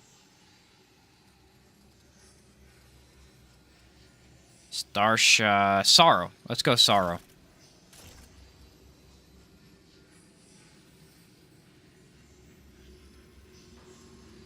Sorrow with momentum?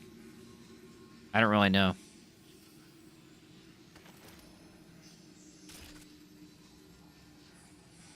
Sorrow with Bullet Weaver? I guess momentum.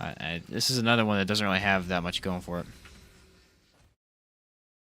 Did frost damage and had a fire grenade built in the mod. Oh, is that the one you get from the rat boss? That might have been. Yeah, I know what you're talking about now. There's a relic that heals gray health, so long as he doesn't take too much damage, he can heal to full. The relic? Yeah, the relic I'm using salvaged. That's why it's so good. As long as I have some amount of gray health, it's basically a full heal. Not exactly, but pretty close to that.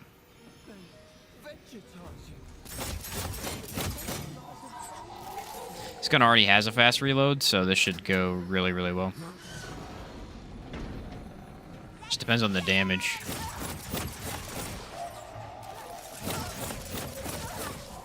Damage is a bit low, so this fight might take a while, but...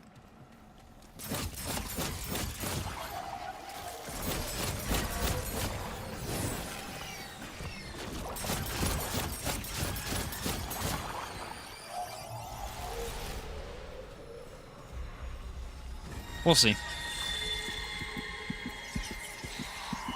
Yeah, that one. That was a really cool gun. I will agree. I like a gun that has kind of like a multi-use, you know, the frost and the fire. That's really neat. It gives it something super unique compared to other options. Yeah, I don't know how I feel about this one, but should be alright. Throw on the acid mutator on here just so we can get something to deal with the little bugs pretty easily. I don't think this will be that good for the bugs. Extender also may have been a good choice for this one. The problem is it doesn't provide that much damage, so I don't know. Again, any gun that has like 5 to 7 bullets doesn't really have a mutator that's that beneficial. Been working on the melee only playthrough using the unarmed ring as much as I can. Yeah, I still need that ring. Unfortunately, that's one of like 3 that I don't have. Oh, look, you can see her. Wait. You can see her in the arena. Look at that. What? She's just chilling. Pretty creepy. Alright, let's see what happens. Hardy again. What do I do? What did I do to these bosses? I truly have no... I've never seen Hardy show up so much. Is it because of Challenger, maybe?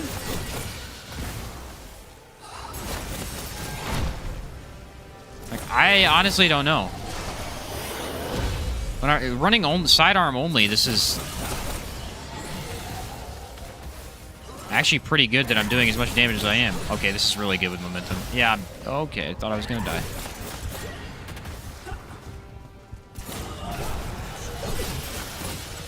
Could stop doing that. I literally cannot dodge that freaking attack with this gun. Oh my word, she sucks to shoot, dude. Anything without an automatic on this boss, I hate so much.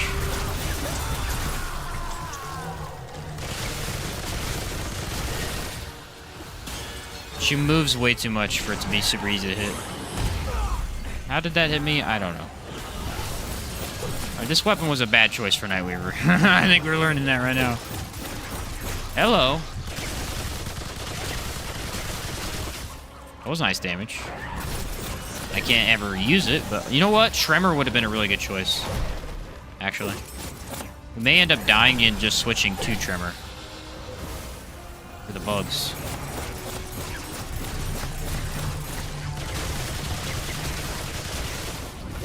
Okay, this gun actually has really good damage.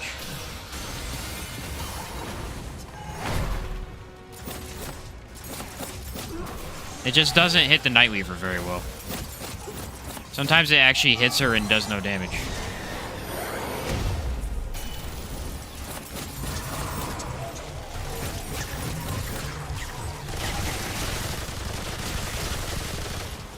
Yeah, Tremor was made for this boss fight.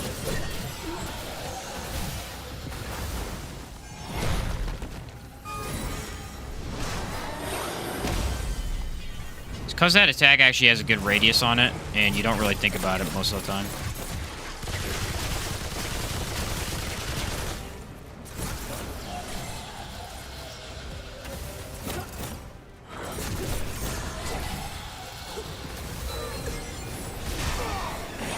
This mod has a really bad cast time.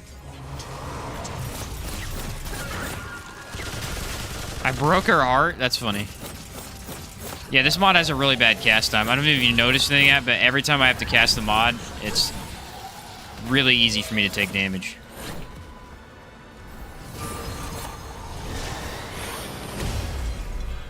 Flashcaster would make this a lot better, especially since you're using the mod in tandem with the range damage. These orbs suck right now, dude. They're literally just... They're really bad positions. Alright, we gotta use Tremor, because otherwise I can't get my damage in. The LMG, I don't need Hotshot anyway. That is perfectly fine. Yeah, this gun is really bad on the mod cast time. It actually may be worth putting on a Relic just to fix it. Because you're using it so often.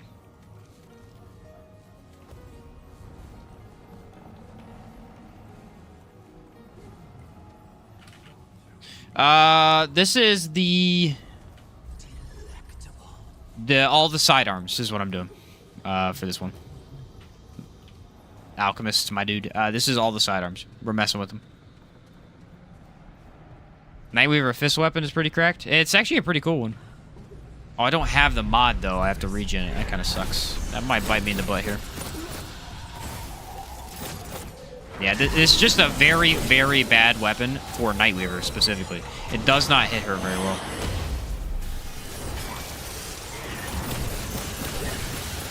It's actually very nice with Bulletstorm, though. I would say probably run Faerun's Sigil. Look at that tracking. So you get the mod back a little bit better.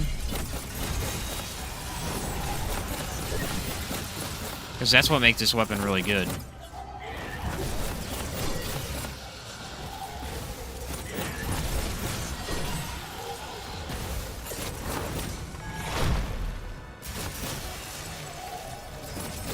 It just moves way too much, man.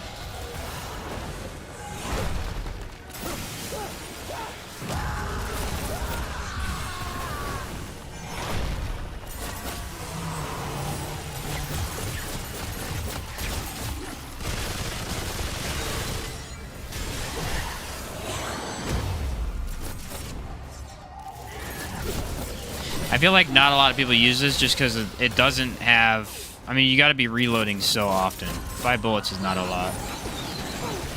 Again, it won't dodge. The animation on this gun kills the dodging in this game. It takes so long for your character to actually dodge after using it.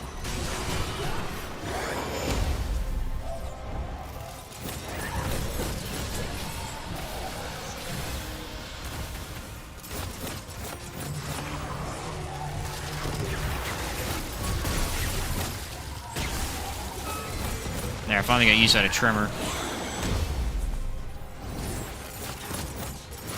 Actually, a really solid weapon. It just... Dude, you gotta have Flashcaster.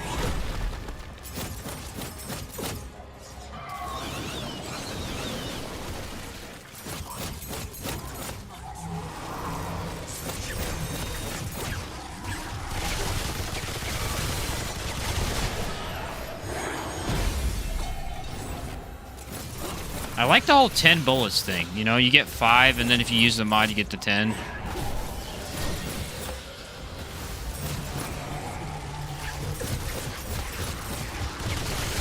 Unfortunately, the weapon shines when you have weak spots, and this is one of the few bosses that don't do that.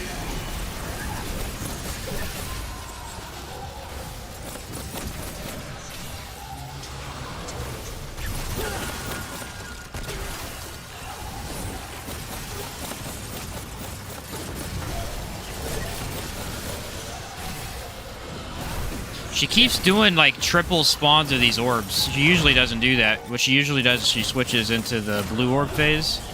She's not doing that at all right now.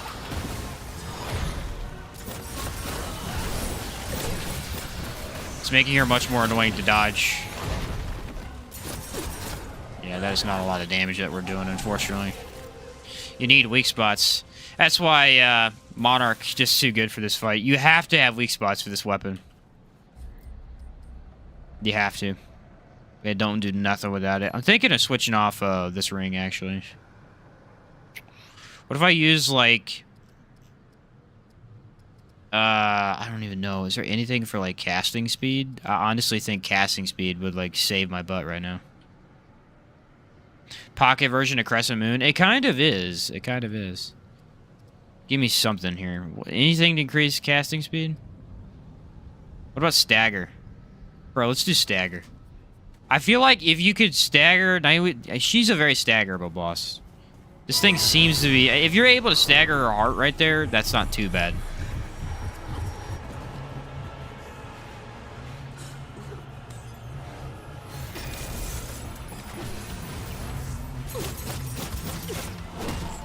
We need a better mutator for some of these guns, dude. Yeah, look at the stagger. Oh yes. Okay, this is really cool.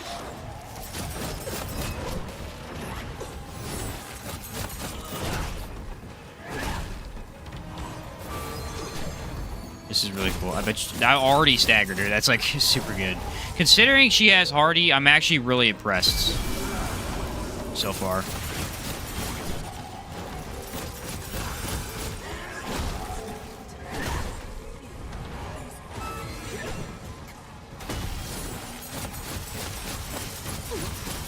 It does do mod damage, so that might be cool to run with like Archon maybe.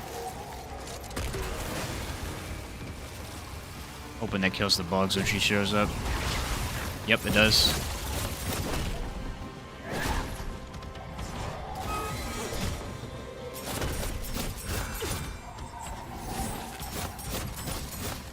The thing is this weapon really shines when you get Bullet Storm going.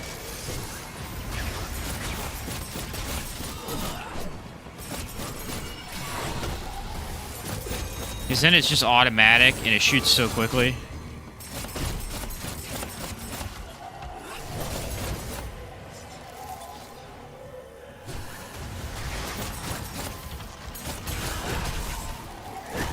That was almost bad. Just because of the lack of ammo in this gun.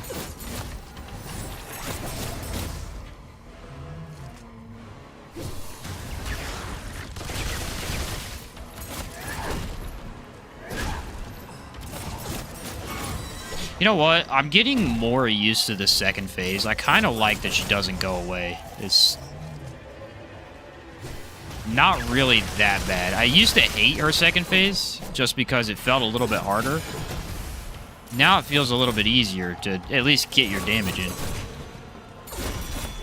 The toughest part is that, though. You know, if you're bad at the grab, this is going to suck because that's the hardest thing.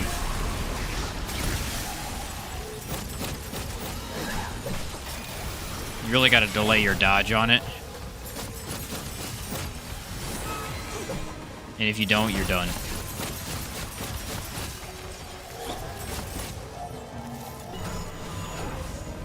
Okay, she does grab from the wall there. That's what I thought.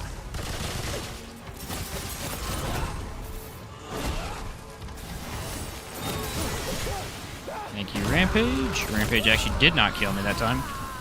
Almost tried to right there.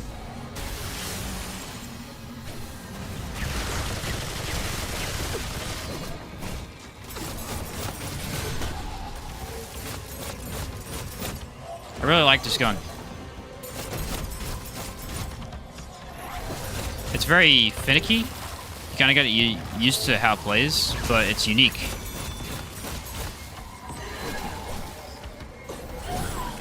It's very unique. I don't even know what else to really say about it. It's a super interesting gun. I would definitely run it with, I think, I mean, I would probably maybe run it with a mod build. I at least want to try it with a mod build. But I would say you need Flashcaster for sure. You're activating your mod every 3 seconds, so it would be pointless to not run Flashcaster with this gun.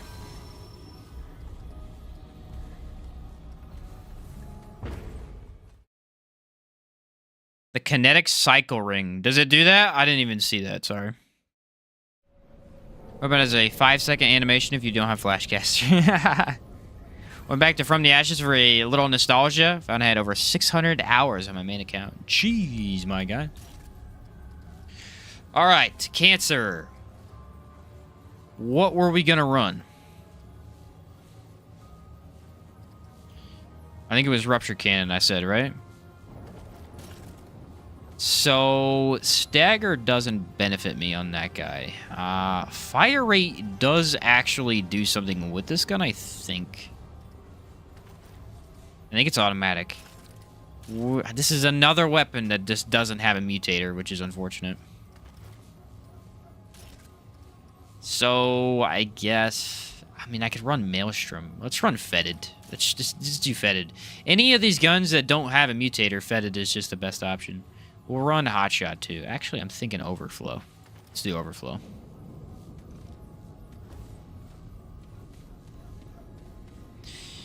You ran Sorrow in your Bleed build with Twisting Wound? Yes. Yes, I did indeed. That has been a very long time since I played that build, though. That was one of the first 10 builds I ever made in the game, I think. So it's been a while. It's been a long time. I think it might be time to revisit that idea, because Sorrow is actually really good with, say, the mod on Merciless.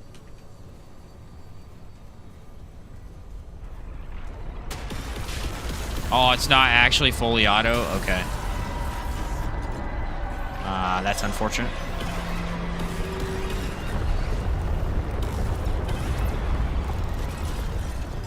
This is a gun that is killed by reload speed. The worst part about it is reload speed. I've somewhat fixed it, so I think it'll be fine, but I should have thrown on Tremor a long time ago. Tremor should help me with the ad clear a lot. I honestly need to do that for Lossum. That's a huge benefit that I just keep not running.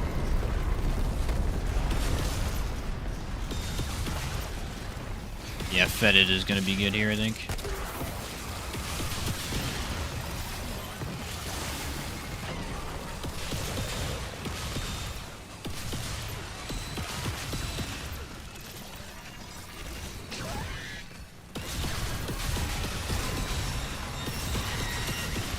I don't really like the Rupture Cannon that much. I don't hate this gun, but I don't think it has a lot of benefits. It's basically a very unstable pistol. It's kind of a pistol shotgun hybrid, but it's very unstable. And just difficult to control. It may be better with a with handling. I think I took handling though.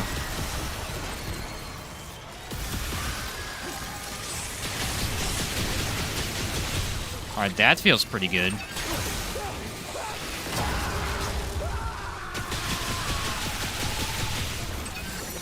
It also looks really cool how fast I'm firing it.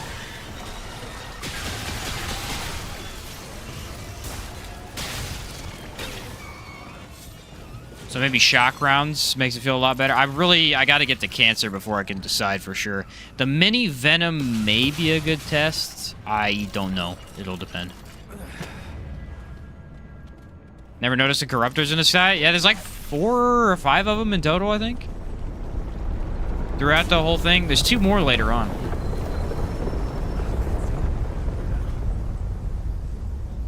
Make up for it handling. It makes up for its handling for burst damage, just low ammo. Okay, I see. Yeah, I could agree with that.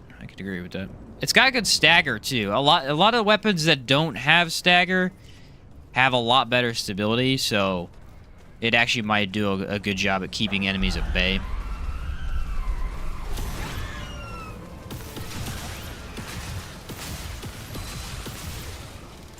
It may be decent with the wood ring. The problem is there are certain bosses that stagger is just not beneficial. And cancer is one of them. Venom is not, actually. Venom is very, very good with stagger. You can completely break his fight by staggering him repeatedly.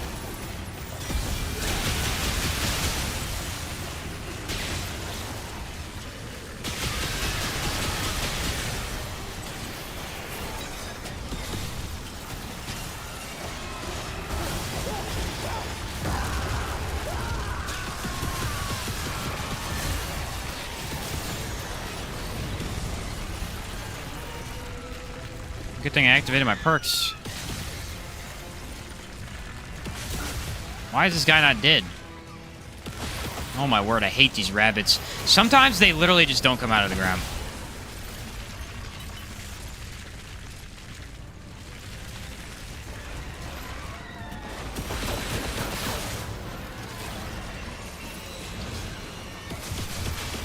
Alright.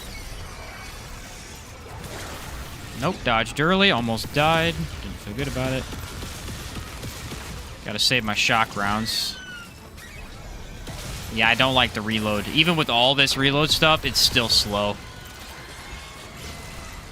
I would not run this without Gunslinger for sure. I mean, we're literally cracking out reload speed at probably as good as you can get it, and it doesn't feel good.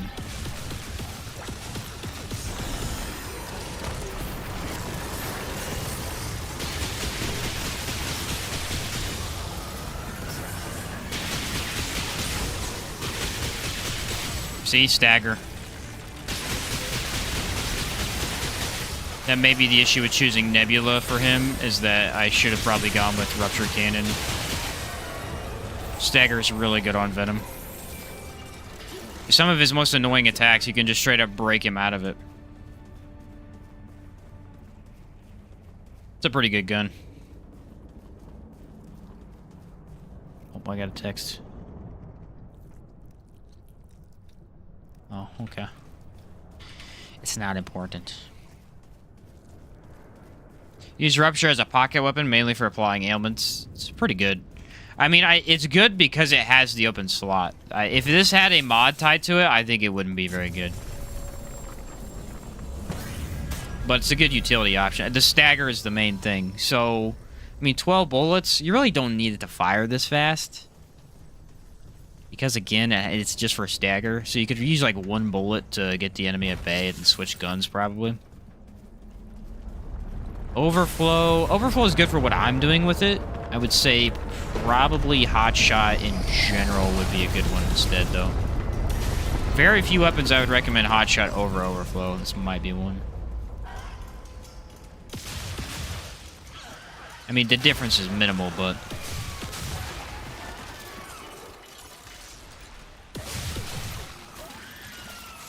I'm thinking Hotshot for sure.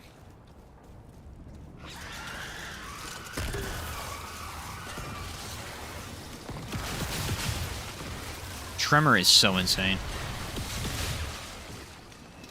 What about a Tremor? Tremor Song of a Fear build with Explosion.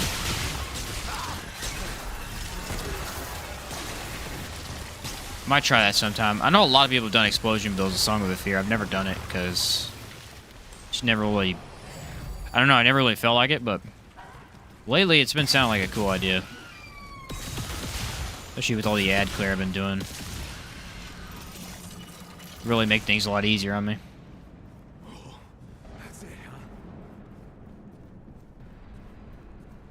Seems fun with the Overflow. A lot of weapons are fun with the Overflow. That's the tough thing about it, is a lot of weapons are better with Corrosive. But Overflow is very fun because of how fast you can fire it. I think the addition of Fetid Wounds added a lot of usability to Overflow, because before I would say never use Overflow. Corrosion is just too good, plus the extra crit chance. Well, you know, now you get Fetid Wounds, and it's just better to run double ailments with that mutator in general. I mean, if you're running Ritualist, the best way to do it is run Corel Axe with Fetid Wounds and Corrosive to up your crit chance by the most as possible.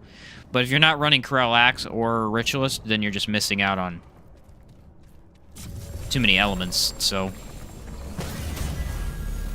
at that point you want to use a different... That's why I keep using different elements, because I don't really have easy access to... If I was using Corel Axe, maybe it'd be okay. Alright, yeah, I'm fine with what we have here. Let me throw on the Wood Ring. Let me just see. I don't think Cancer has any stagger ability, but I could be wrong. Hardy again. What did I do to the game? This has been the most cursed run in terms of getting Hardy. I don't really care that much, but if you really didn't want Hardy, this is the wrong run. Okay, that's a lot of damage.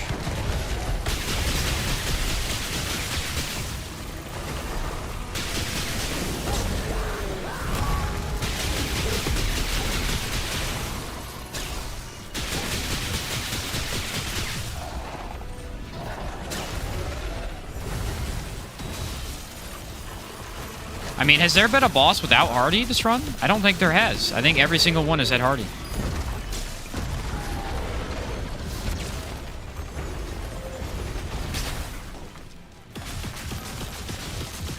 Doesn't feel very randomized to me.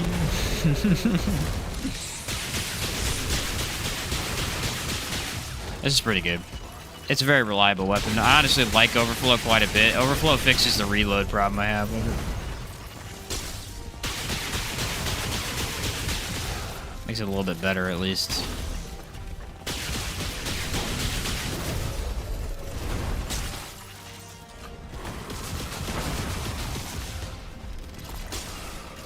Not a very precise gun. I think for Red Prince, I would switch off.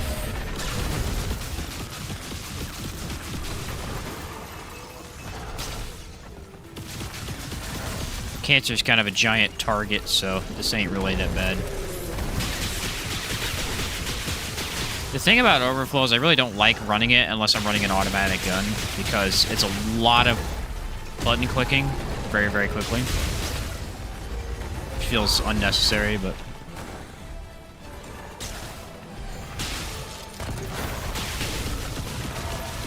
555 crit. I mean, this is pretty cool.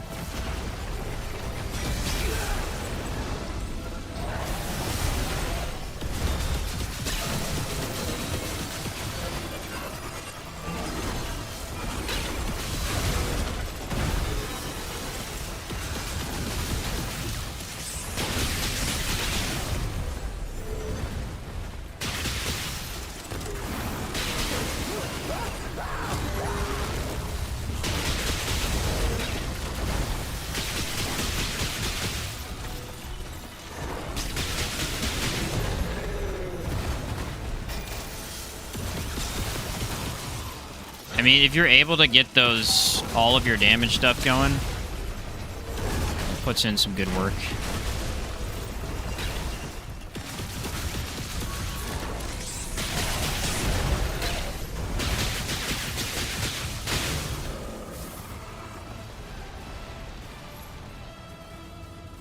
Again, I mean, it's hard to tell because we're getting hardy so much, but considering we are getting hardy, these fights aren't that bad. They really aren't.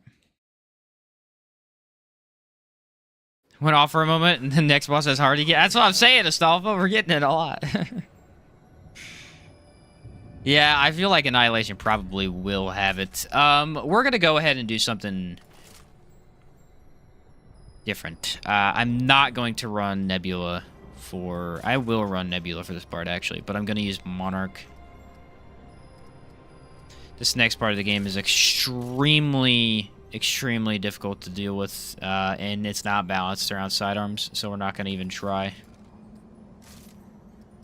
We'll wait till we get to the boss. Where's Monarch?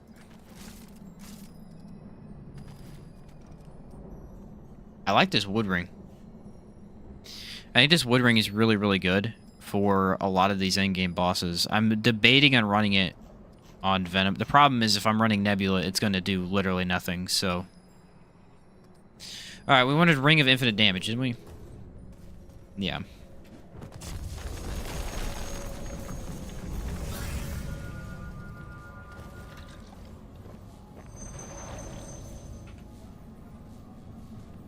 What handgun is that? Sorry, I'm still new to the Remnant. What's up, Redline?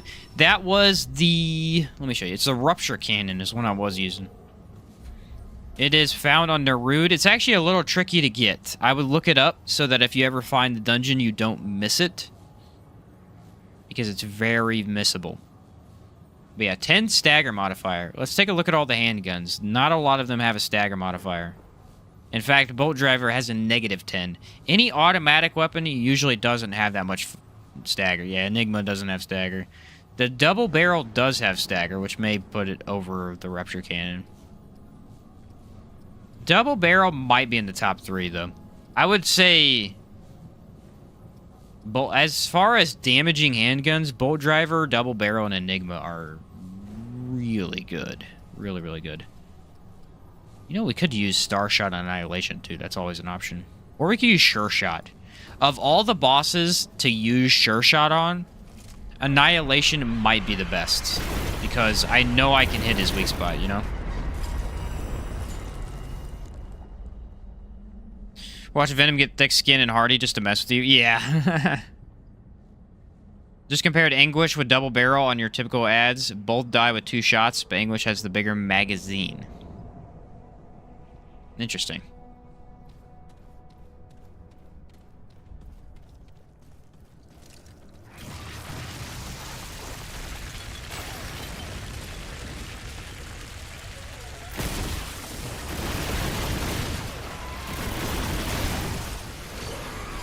Yeah, I'm running my favorite setup in the game, so good luck killing me.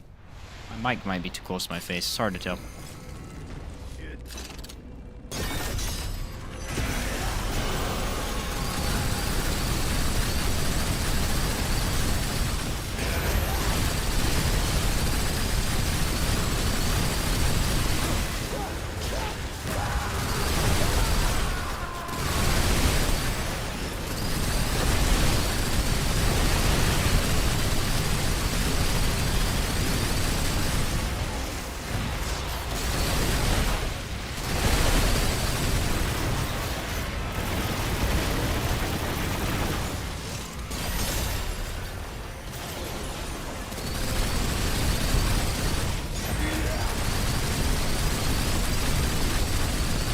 Yeah.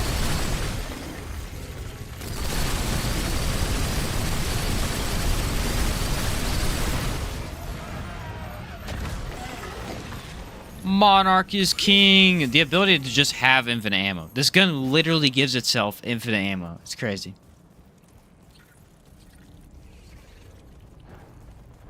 Imagine if you shoot the corruptor and it flew in to join the fight. That would be terrifying. That would be pretty terrifying.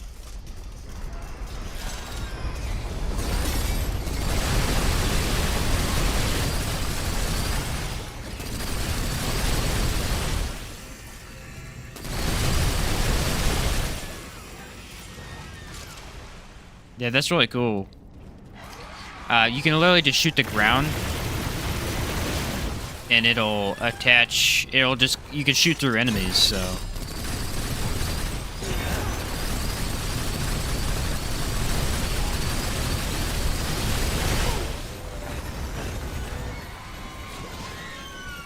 They always show up at the wrong time. I wonder if it's just scripted for them to show up when you're in trouble.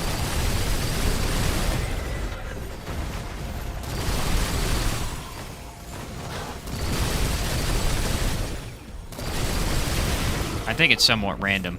I think it really is. It feels like it's random.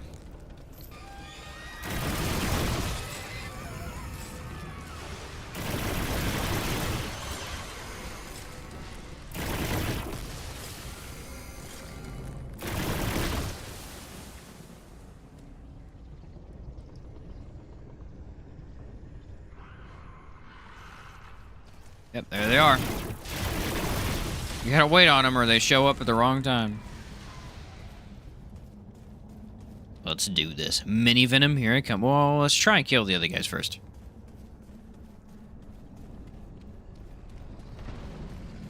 Here they come.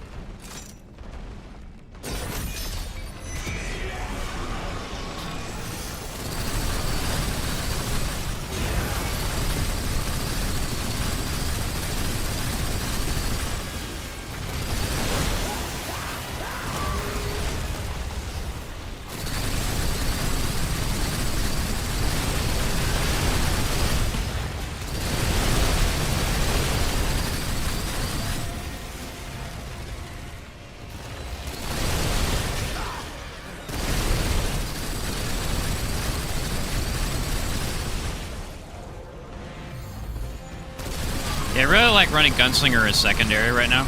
Using a Relic to get that free reload has been really, really nice.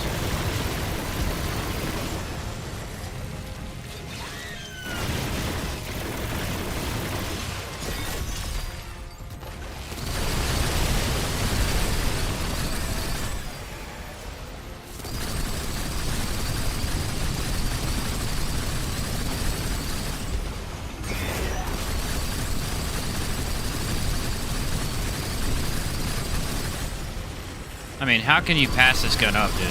It's so easy to play with. Alright, we want to hit this guy in the face. Always moves before it hits him.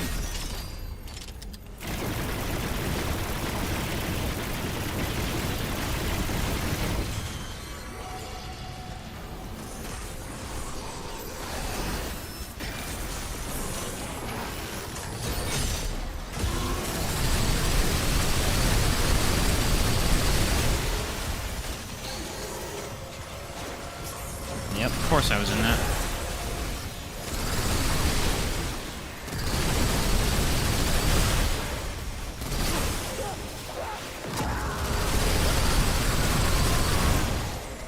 Woo! I stood in that red circle for just a little bit too long. It got scary.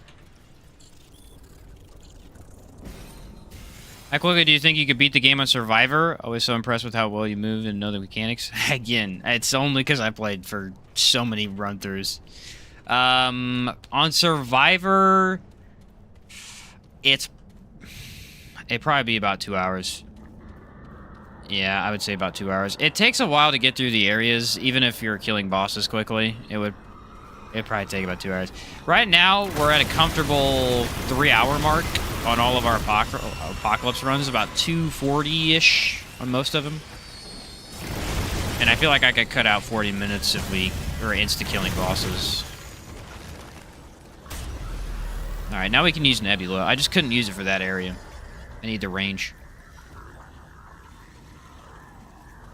Relic I'm using is the salvaged, again. Same one as the other day.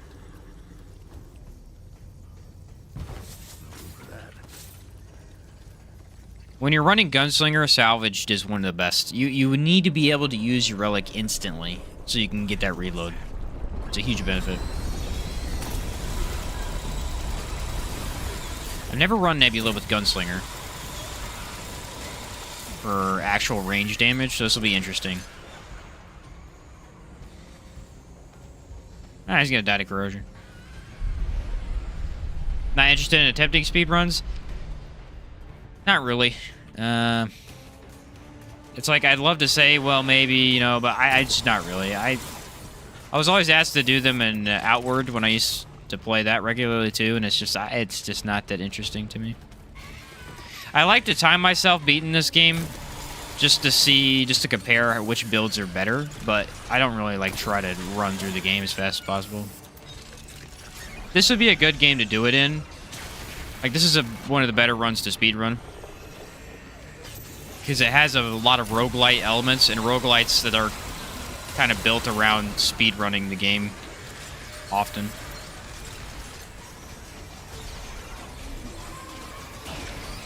Well, it's just not something that I, not really how I play games, basically.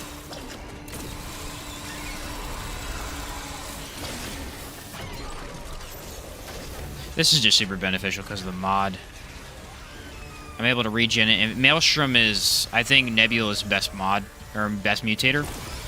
Not only does it increase its own damage, but it increases the mod regen, and the best thing about this gun is the mod, so you're getting the best of two different worlds, you know? It's like running Stone of Malevolence, basically. You have almost the exact same amount of mod regen, if not better.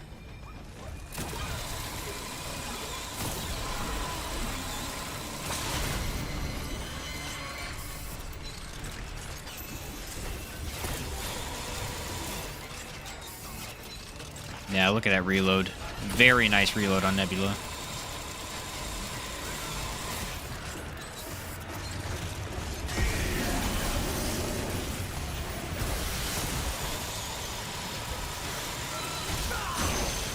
I got instantly hit before he even attacked, which is always awesome. They're some of the most finicky enemies in the entire game. They just sometimes don't work.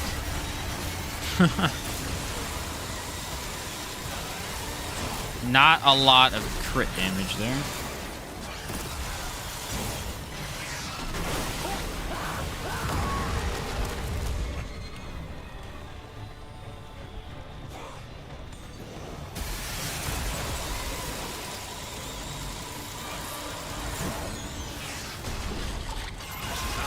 Yeah, they're just really bad up-close enemies. They basically just spam you with attacks if you're up close.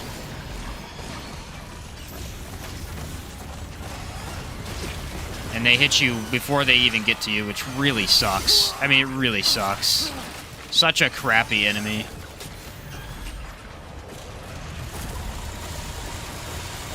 This might be my most hated enemy in the game. We were talking about earlier. These are awfully designed enemies. They're horrible. I mean, they're designed to be painful. That's the whole point. I'm just saying, like, the way they design them, they're so awful. Their movements are horrible to read. They have a lot of health.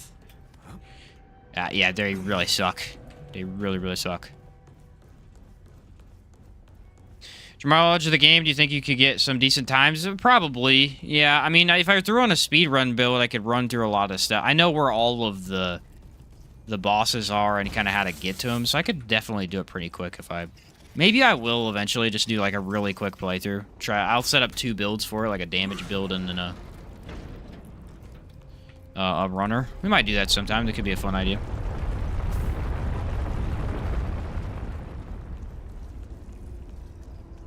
Salem the Relic is the salvaged heart. That could actually be fun, though, because you're skipping a lot of the annoying areas of the game, which are the ad clear.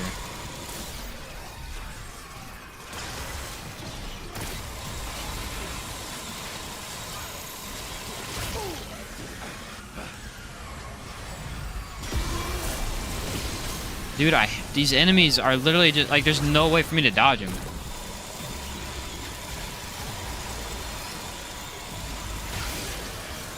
I just can't react fast enough.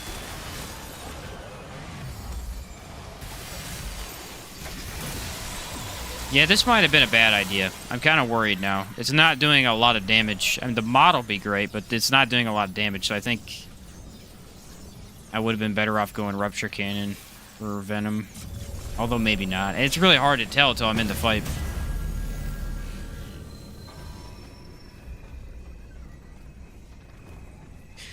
Okay. I mean, there's not really much to do here. Just gotta see what's going on. What's up, Babaloo?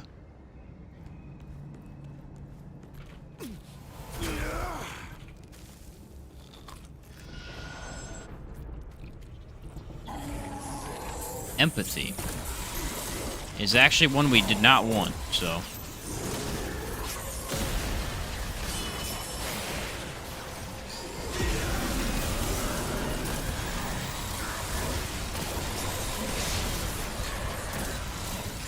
Mainly because of that.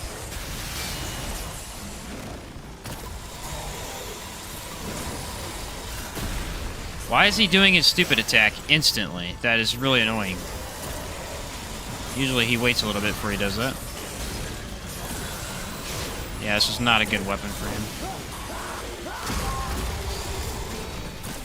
It's not a very good range gun.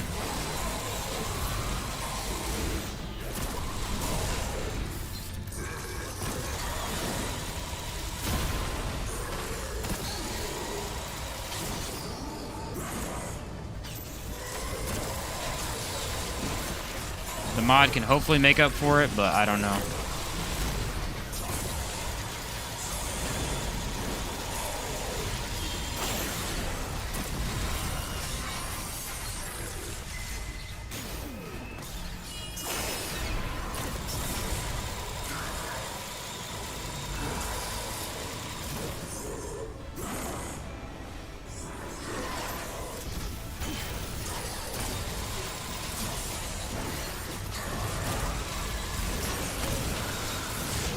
Had to dodge early. Gosh darn it, this fight sucks, dude. His stupid minions are some of the worst minions in the game. It's complete RNG, and I really hate that.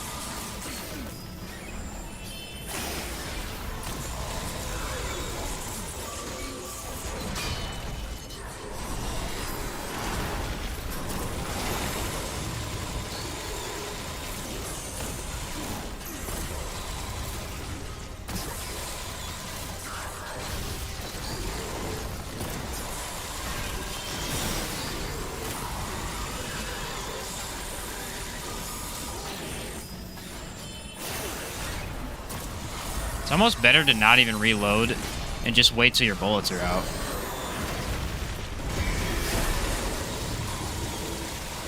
Because it's so fast. Yeah, I'm getting killed by empathy right now because I'm taking a hit here and there and he's just getting healed by so much.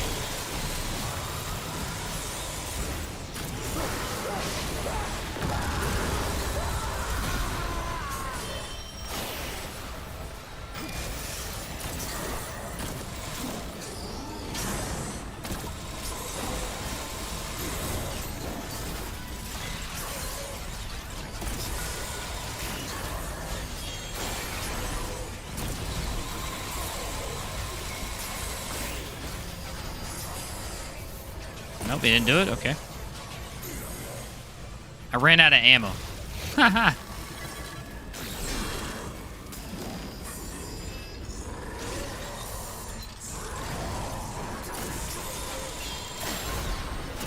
Hasn't done his phase yet, which is weird.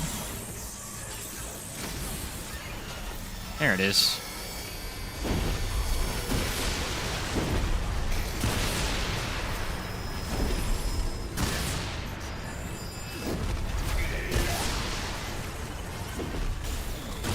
Guess we're gonna do like 9 of them? That's cool.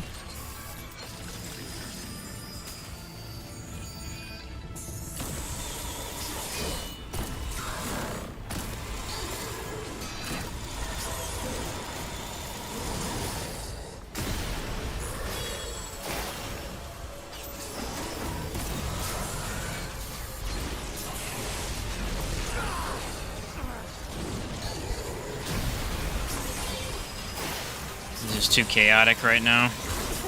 I literally can't see anything. Nebula's getting me killed so bad right now, dude. The stupid the red pools are what it is. I cannot stay out of the red pools. He's spawning them on top of my head constantly. Yeah, empathy was the one thing we didn't want here. It's actually nerfing me real bad right now. He's getting so much health back from my relics. See what I mean? I mean, there's literally no way I can dodge that. There's no way to know it was there. And he's spamming it, dude. I've never seen him use this ability more. Nebula was a really terrible option for this one. Like, the mod really is doing a lot of work, but...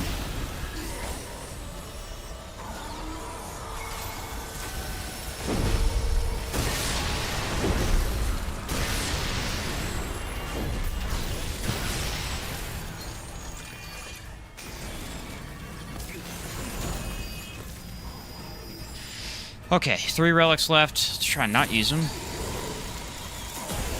It's gonna spam that.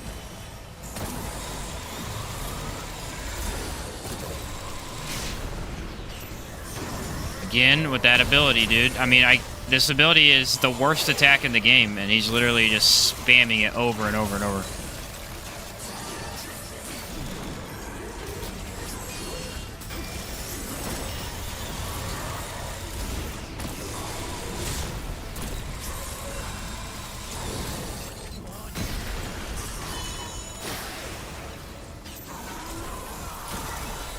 Let's just get out of here.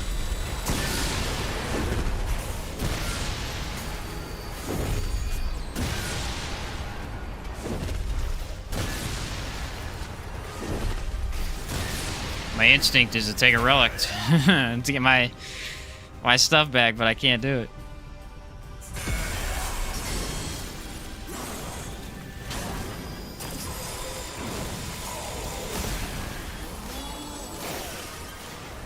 That almost killed me there because I almost dodged a little too early.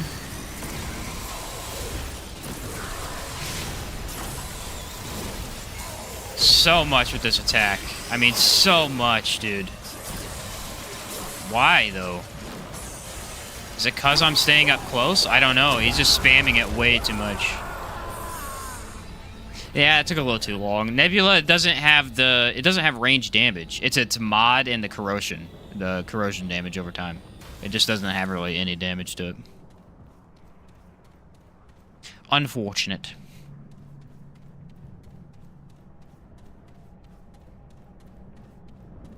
Backup dodge? Yeah, the neutral dodges, they're really nice to do in Venom. It's one of the very few fights where I think it's actually advantageous to neutral dodge. Especially when you're running a really up-close weapon like that. That was really not that great of a fight. It really surprised me. Okay, we're going to try Sure Shot, because I think of all the bosses, like I said, this is the best gun for... It's the best this gun's going to do. And I've probably just run Slayer. Close proximity makes him do it instead of slashes. Ah, so I was too close. Gotcha. You use Spitfire yet? Yes, we use Spitfire on Talratha. I believe that's what that was. Where's it at? No, which one's Spitfire? We used Hellfire. I'm assuming that's what you're talking about. Hellfire, Spitfire, same thing. The Fire SMG? Yeah, we used that on Talratha. It actually was okay. It would not have been good on hardly any boss. It would have been fine for Cancer, but... not great for many others. Okay, here we go.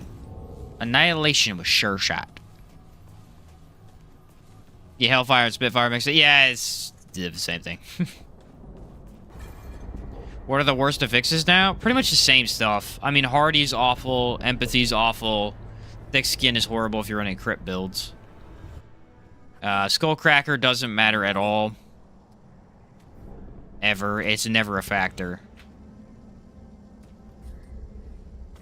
in my opinion. Even when you're running stagger resist, it's really not that big a deal. It's not that frustrating. Vicious and spiteful are really not that bad either. They just mean you need to avoid taking damage, which is always the idea anyway. Empathy and hardy are the two worst still. I mean, Trapper sucks, but the Trapper doesn't exist anymore. It's only on, like, Sunken Witch, and it's super rare. Elemental resist is pretty bad too, since it's so common. No hardy. Vicious and spiteful though. It's a deadly combo.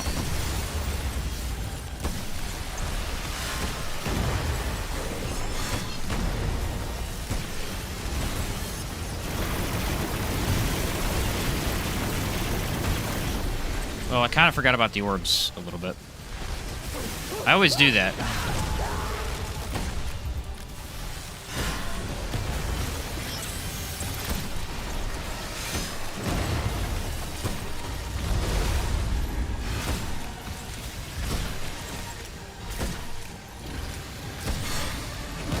Literally the fastest reload I've ever seen in the game. I have several different reload things on.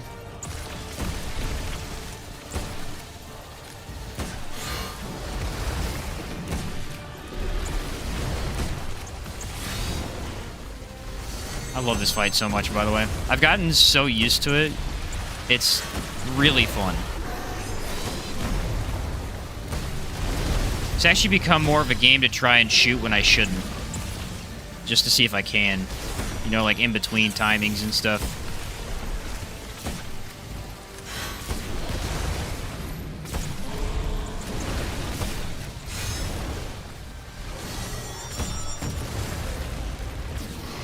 Oh, this thing's popping with damage. Need a relic for damage.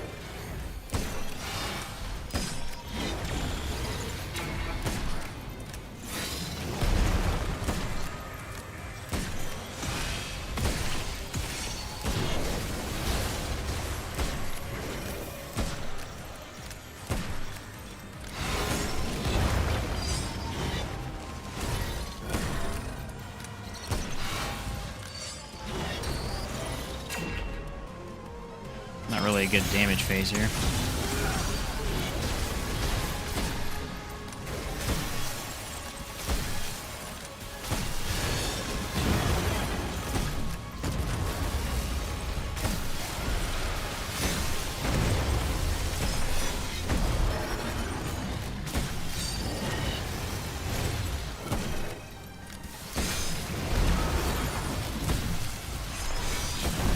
Want him in this phase more often than not. It's way easier to hit him. Gosh darn it, Rampage. Freaking suck, dude.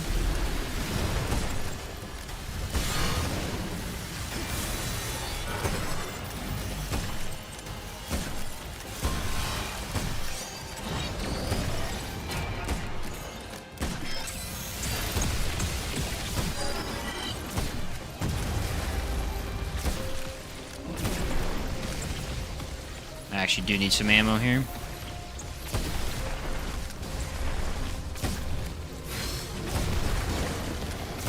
So fast. The reload on this is so fast. It's crazy.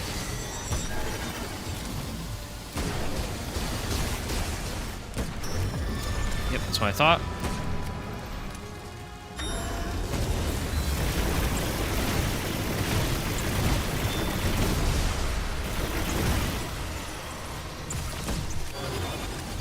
Couldn't get it because it was ran out of ammo. It's unfortunate. It would have been good.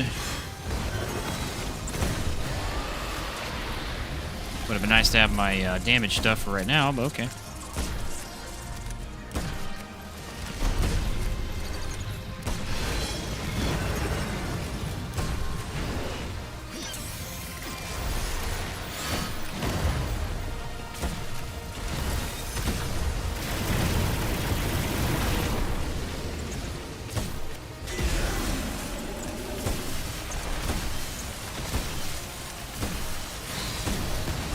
See how fast you can just shoot it out, man? I mean, sure shot's actually really good.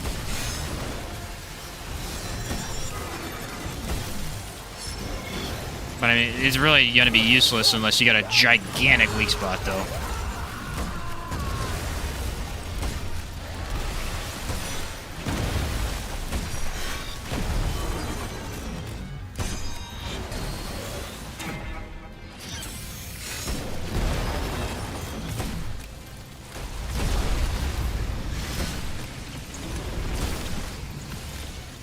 Yeah, I can kill him before I have to reload? Maybe.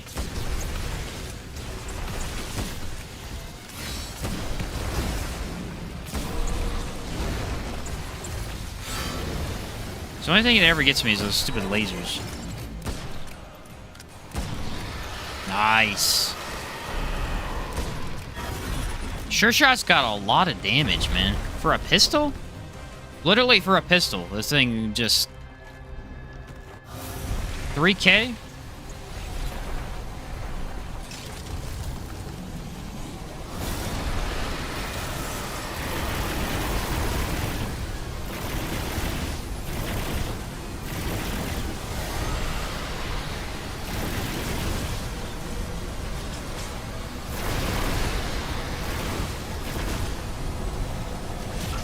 Yeah, that's the hard part. I was just spam like 8 of them on you. That was crazy.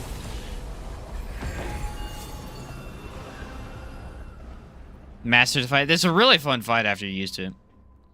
You used to hate this fight, especially first playthrough. No, I like it a lot. Yeah, it's your first couple that it's just brutal. And I think a lot of it has to do with the orbs. The orbs are actually really terrible your first couple times because you have to have a way to deal with them. And until you understand that they're going to move around a little bit and there are certain weapons that are better for it and stuff like that, it's so hard to deal with them. Yeah, Sure Shot is really, really solid. The problem is it is going to absolutely require those weak spots. But the damage that I'm getting on this thing is phenomenal. I'm thinking Ring of Infinite Damage was actually a mistake. I should have replaced that with something else. Probably Ring of Flawed Beauty, actually.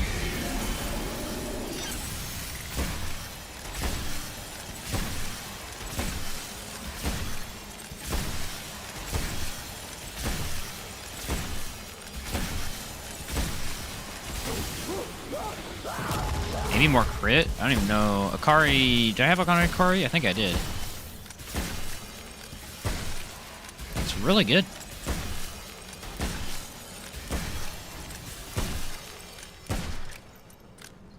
It's the Slayer Mutator.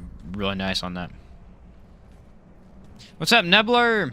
Hope the next DLC shines a light on the ending of the game. I hope so, too.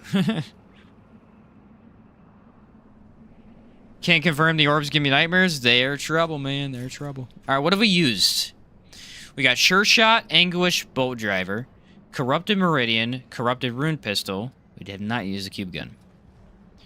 Double Barrel, Enigma, Hellfire, Nebula, Rune Pistol, Rupture Cannon, Sorrow. Okay, so we actually have the Tech, the Western Classic, Starshot, Tech 22, Repeater Pistol, Rusty Repeater, the SMG, Meridian, and the Cube Gun. So we're about halfway done with the guns. And some of the more fun ones are left here. These two will both suck, though they're not very good. And the Western Classic is the worst sidearm in the game, so let me go upgrade that. 2K DPS, no joke. Yeah, for sure. Over 175 hours, I still hate that fight. Not even the orbs, I just dodge them. It's a teleport back and forth. The teleport back and forth, I get that. It's pretty rough. What can I do for you?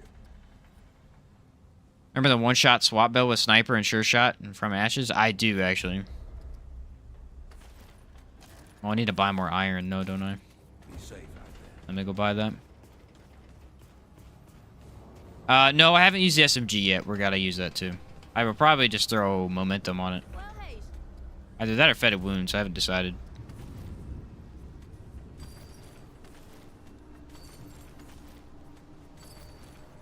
I'll be here when you get back. Alright, that should be enough to upgrade the Western. We might start out with the Western because it is truly an awful gun. How goes it?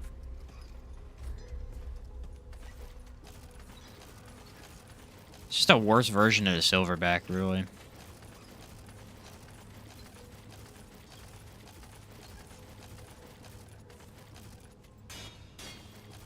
Can I upgrade this too? Oh, dude, I can. I'm so close, guys. I almost have every weapon upgraded. One left. Can I make it? I might not have enough forged iron. Oh, not quite. One weapon left. Million scrap? Yeah, I do have a lot. Let's go cube gun. We'll go cube gun. We'll do One True King DLC so we can use Star Shot on a One True King. And I'm going to run, I think... Ingenuity's pretty good. Instead of this ring, we're going to run... No, we'll keep that on. That's fine. Hi, Sheen. How's it going, man? Imagine being a millionaire during Apocalypse. It's kind of crazy. It's kind of crazy. Also play co-op a lot, so that's why it's a lot harder with the others. The Annihilation is one specifically. This is very, very true. Annihilation is a boss that if you get hardy in co-op, he will take at least 10 minutes to kill. Almost every time. He is awful with hardy in co-op. I have no idea what happens. I mean, again, they get a lot more health, but dude, he's insane. In co-op, he actually just takes straight up 10 minutes, pretty much no matter what you do. I imagine if you use, like, Deceit, Crescent Moon, both of you, maybe it's faster, but it's going to take a long time.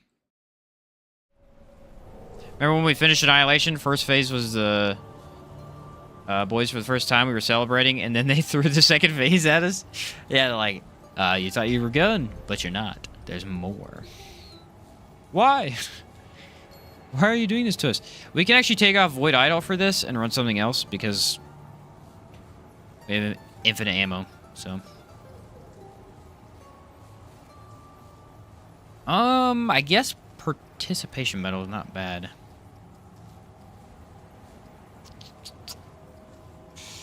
Anything for range damage though? Not really. Crit. Use Anka. Anka power. That'll be fun.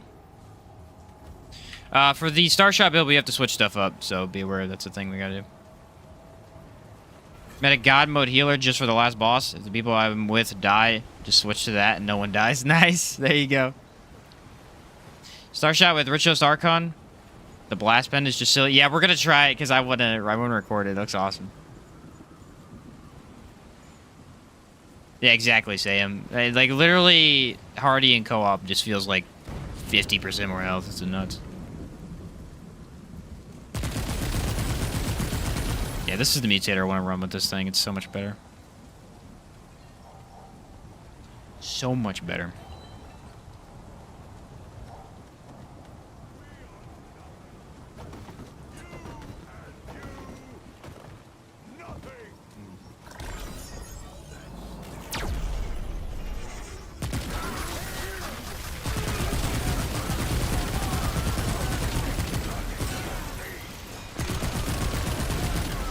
Actually, might have been a good idea to have the cube.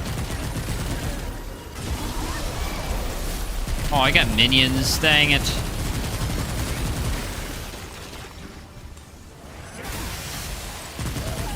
That sucks, bro. Minions actually kind of does suck, because running cube good.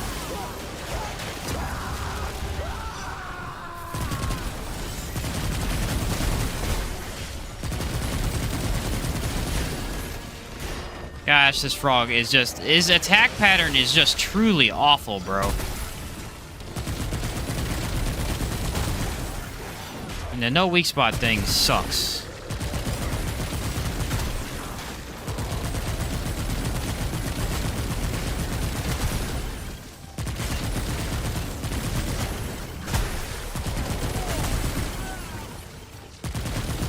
I mean, he has one, but it takes forever to get it active.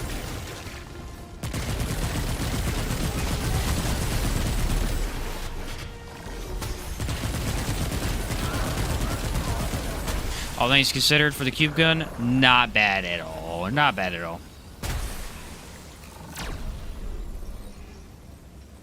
So was it Rat Swarm or Vanguard? Yeah, Rat Swarm is... Ugh. Rat Swarm is actually very annoying.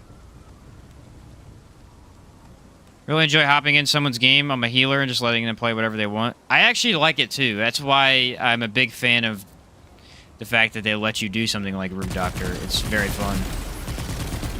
Playing support is not that fun in a lot of games because it's just not that viable. You don't really feel like you're contributing much, and in this game, support is one of the best things you can do in co-op, so it's awesome.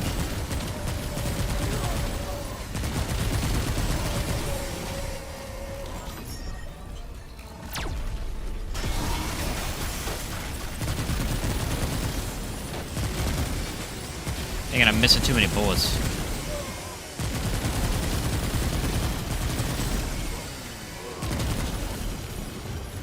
I was trying his weak spot and it's going like right over his head.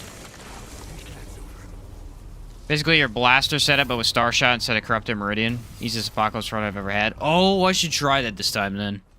Just switching and shooting, that's a good idea.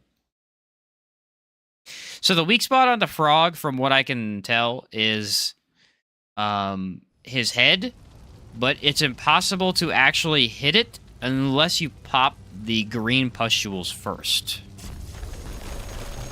That's what it seems like. I guess I can try and clear the dungeon. This dungeon sucks.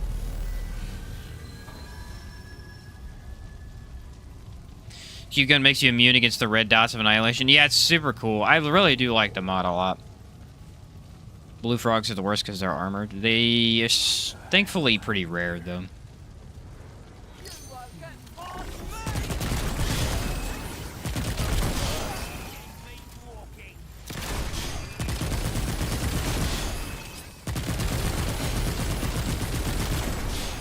Cube gun's kind of the answer to Awesome.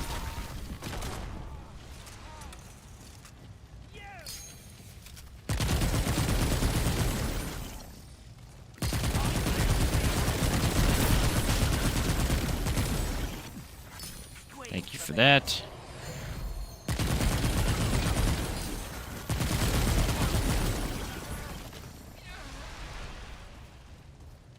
In fact, you can still do damage while playing support in this game. That's what makes support so good. Yeah, that's very true. I mean, the thing about the Root Doctor idea is that if you throw all the good stuff on for true support, you do no damage. But there are ways to actually deal damage, which would be elemental stuff, right? Bleed, corrosion. Yeah, we're going to skip this whole dungeon. This is going to suck. These enemies just don't take enough damage from anything for this dungeon to be fun with literally any build, honestly. I think mod builds are the best.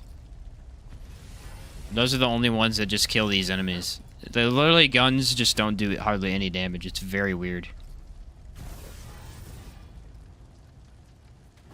Here we go.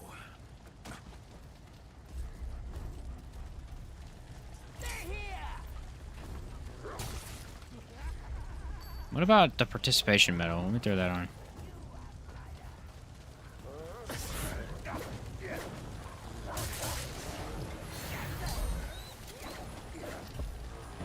It's like we've done it many times before. It's not really that enjoyable. Let's just run through it. On a mod build, that's the thing about mod builds, is that's the advantage to them, is that they're always good. No matter what dungeon, they're always good and they're always fun because they work on everything. Blast damage, stagger, all that stuff. It's got, holy cow. It has everything going for it. Range damage is amazing, but there's a lot of situations in this game where it just isn't really optimal. Honestly, I would argue that range damage is the most fun thing in the game, if you truly get your damage going. But there's a lot of situations where it just does nothing, and those are the times when it really feels kind of sucky.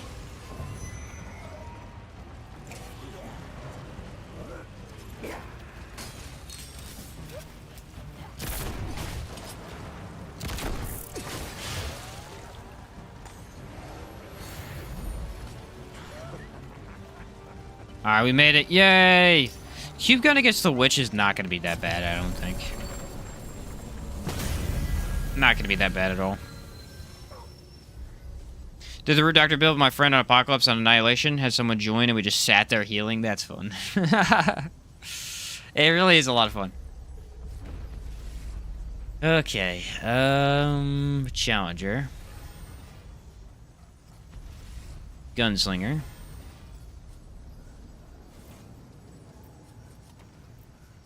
What did I have my traits in?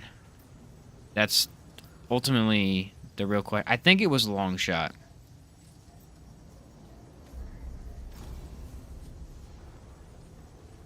Alright. I need to change the amulet back to Anka. And that should be fine. Let me, no, I don't need a rest, do I? Yes, I do. I need my skills. Blunderbusses are scary. Dude, they hit like a truck. Try bottom feeder on the cube gun. I think that's the one that gives you unlimited ammo when you're empty. Yeah, it's... I don't know. Bottom feeder just to me is a gimmick and not really that useful. That's my... I mean, it's cool. When you get to use it on Sporbloom and stuff, it is awesome, but it's just... It's a very gimmicky idea, and it just... Like, it works every 60 seconds, so that's not very... Not very useful. Not to me. 60 seconds is a long time. Skullcracker. I already said earlier, I don't really care about that. It doesn't matter to me.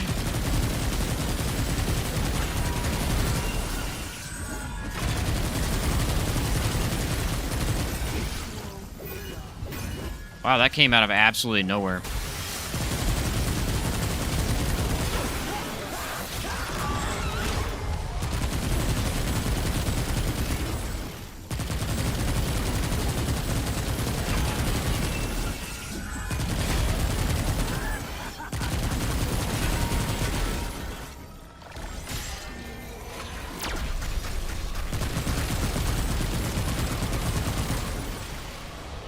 Cube gun's actually pretty good at killing small enemies, too.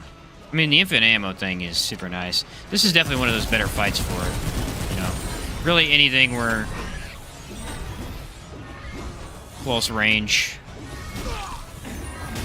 I mean, I thought for sure that she wasn't gonna hit me again, but okay.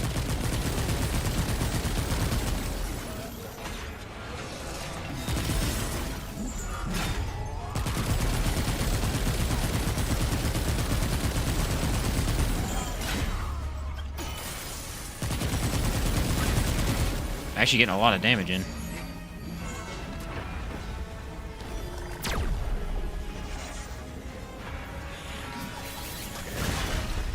Couldn't see her.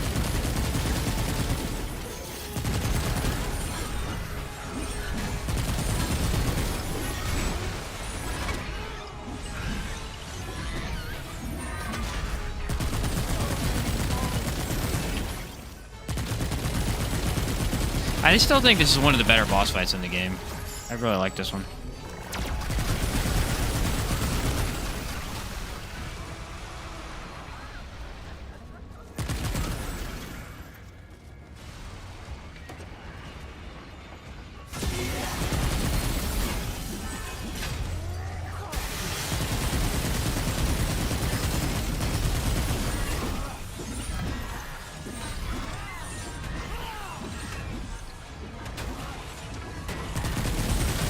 Honestly, there's a lot I like about this fight.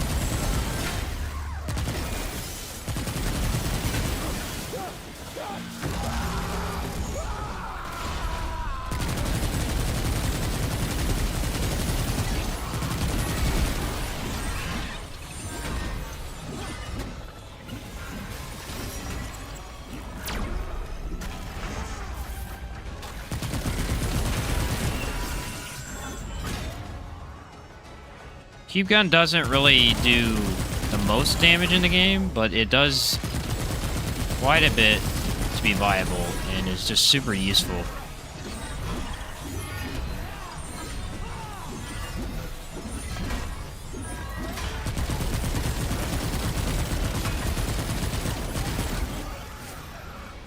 just a genuinely useful gun. Hey, how's that, huh? You ain't so tough. Yeah, you ain't so bad. Trapper with 3 players. Yeah, even after the change, Trapper with 3 players is horrible. If you had a melee weapon with a spin attack like the witches, it would be amazing. Imagine like a charge attack that did that. Whew, that'd be good.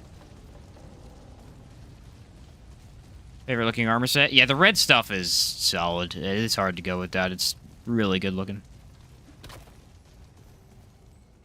Trapper and Abomination on my Apocalypse run? Yeah, Abomination... That can be annoying. I've had that on him before.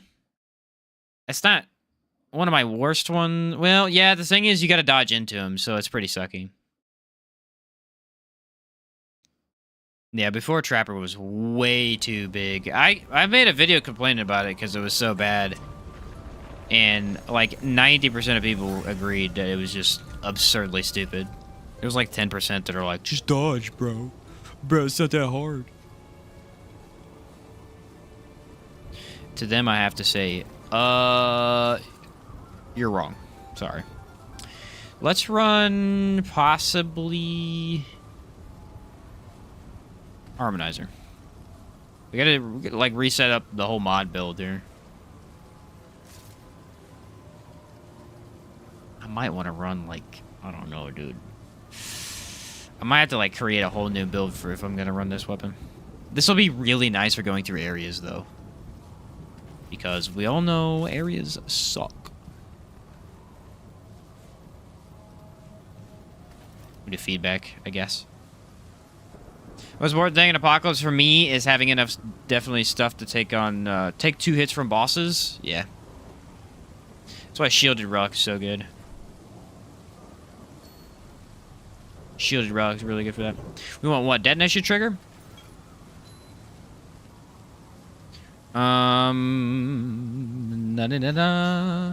We're gonna use Singed Ring with the...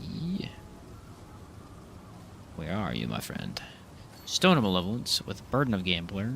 I know how to do this build. I've done it a million times. It's kind of crazy. Lastly, we're going to run Burden of Destroyer with Archon as Prime. And the Ritual says Secondary. I never use Chaos Gate because it sucks. It's a terrible ability. It really is. It's not a very good ability. Just not a very good ability. The mod regen on it's crazy, but it makes you take more damage, which it makes me not use it as often, so I don't get a lot out of it. That's the problem. Mod damage, elemental damage, and mod cost, whichever where that it's right here.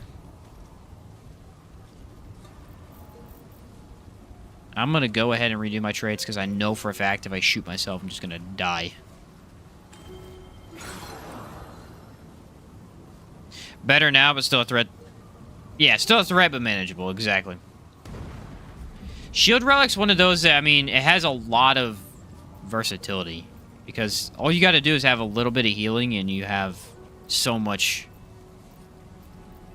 more defense than you ever did. It's nuts. Let's run Untouchable, Fitness, Amplitude? Let's run Amplitude, bro. I haven't run Amplitude maxed out on this in a while. We'll run maybe Handling. Maybe Handling. Yeah, let's run Handling so we can reduce that whole, a massive shot. Alright, this is the Star Shot build. Probably should not have set it up before the One True King, but whatever. Maybe we'll run it on 2 bosses because it's that fun. We'll see. You never know. This is the flail from the first game. I spun around and just was good. I missed the one that was the corrosion-based one. That one was really good. Thank you, pig. If ever I hated anything, I hate pigs. I can't carry anymore. Oh, yeah? Boom! I'm mean, bro.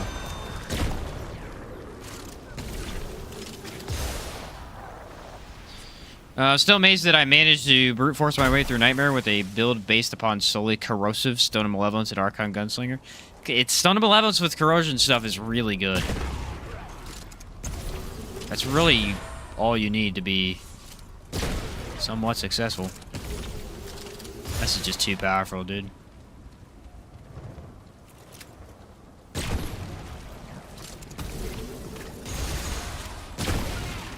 I mean, this might be the best sidearm in the game because of this right here. Because of what you can do with it.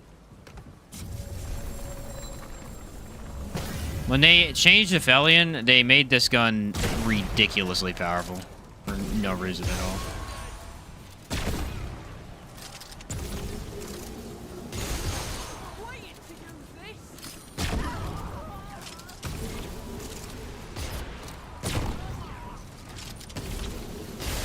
I mean, it's literally infinite nukes. Who doesn't want to use that? I just don't understand.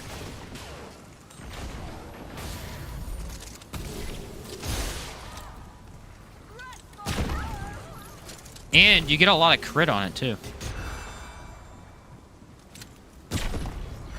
Oh, I hit nothing? What? That's wild, bro. How do you keep getting it back so fast without enemies? Literally just Stone of Malevolence.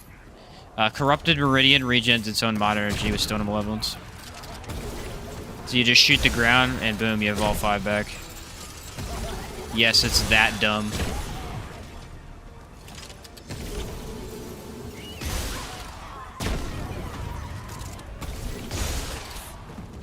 You don't want to hit yourself like that, though.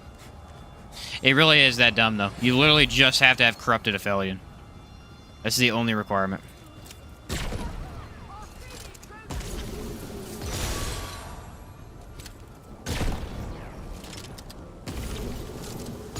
Committing war crimes? Yeah. Whoops.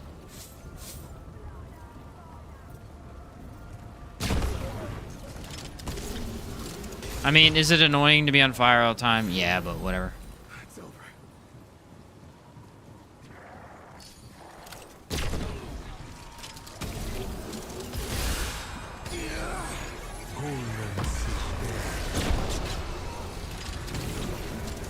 I would say this right here probably is one of the most fun builds in the game currently. Max out amplitude, and you got miasma, which hits everything on the screen. You have a bubble, which protects you from anything on the screen. You've got 2 nukes, which can hit anything on the screen. Like, it just... I don't know. It's probably the dumbest way to play the game currently. In a good way. Not like dumb and like, this is stupid. Like, it's fun.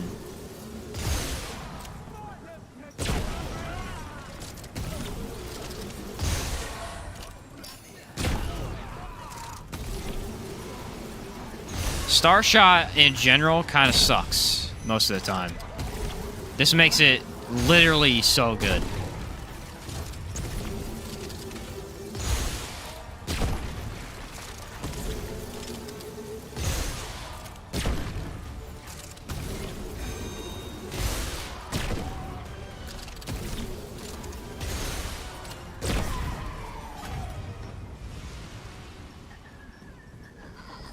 Been staggered by 3 pigs, then killed by an elite as I was getting staggered. Yeah, I laugh because it's happened to me so many times. I hate it so much. If you want to do this right here, Corrupted Aphelion is the one to get. Just so you could do stupid stuff like this. But Corrupted Meridian is better as a gun.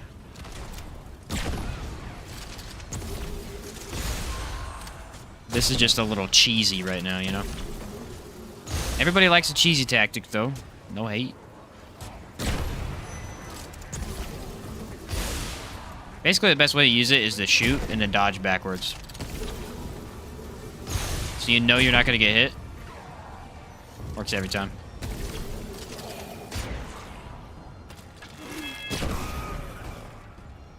Works every time. Starshot graded and Corrupted Meridian for this build. For this build, yes. For this build, yes. I always use Corrupted Meridian just because, like, I don't know. It's very satisfying, but Starshot, holy cow. It just does too much damage. You can't pass up.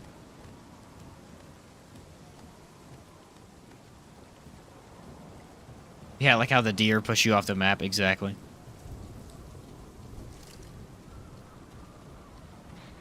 And the cool thing is that this build specifically is insanely good for this entire DLC. All of the bosses are very, very nice for being exploded. Well, actually, no, I'd take that back. The last boss. Let's be for real, the other two bosses are terrible for explosion builds.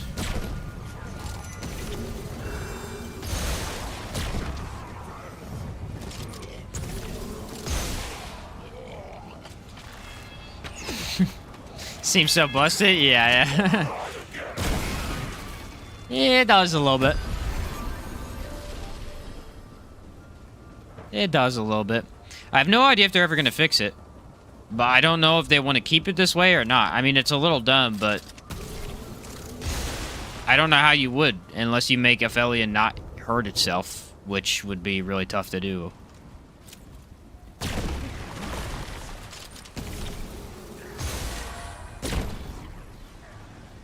That's just how it's designed, you know?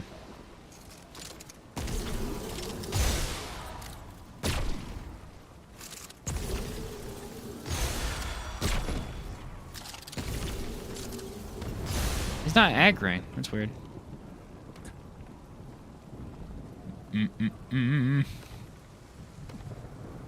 Sometimes you take damage there. I didn't for some reason. Ow.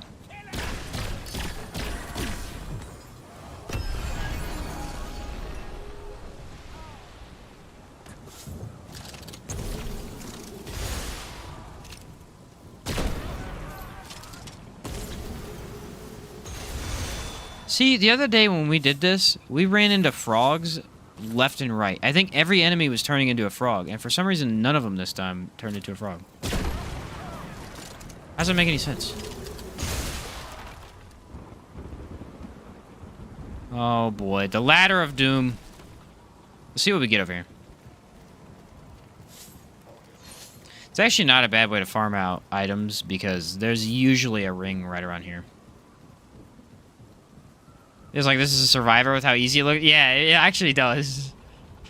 It does feel like that.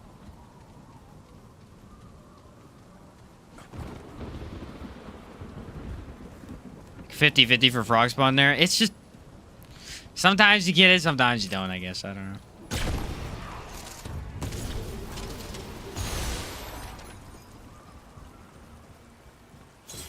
It's things like this that make running some builds really tough. Like the build I was making the other day with that, the cool gunslinger skill, it just makes that pointless because this does so much more damage that there's absolutely no reason to run around with a gun with a build that's like barely taking down bosses at all. Ah, I get the red prince. Let's freaking roast him, bro. I already fought him, so that's fine. We don't want to use the same boss, whatever. It's all good. I'm gonna roast him. Hey, Laywise is a cool character. I agree. Laywise is actually a really cool character. About to roast the red true, or the red prince. Almost the red true king. What the heck is that?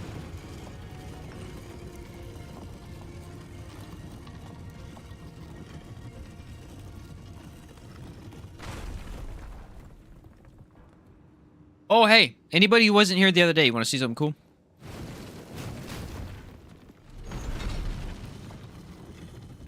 This is literally just for those who weren't here the other day when I did this.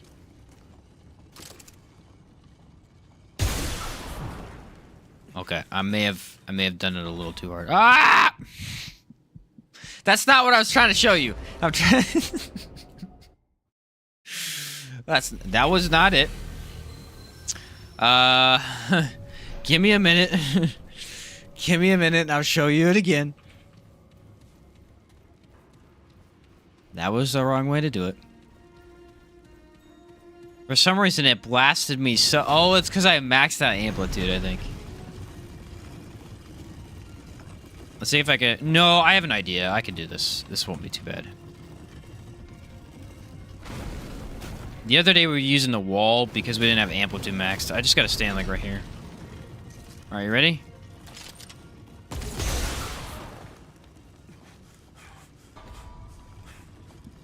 Not working. Man. Okay, this does work. I can figure it out. Don't worry. I got this. I will show you how to do it. Remember how I was like, let me show you something cool, and then I messed it up 2 times in a row? I'm awesome. Cool content creator. Well, love when there's an invisible ad like in the wall and they hit you out of nowhere. Yeah.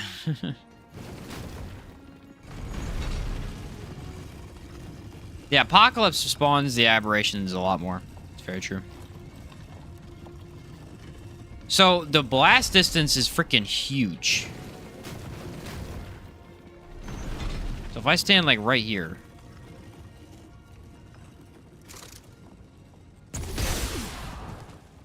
Gosh darn it, bro. You can't do it with max amplitude. No, I can figure this out. I can figure this out.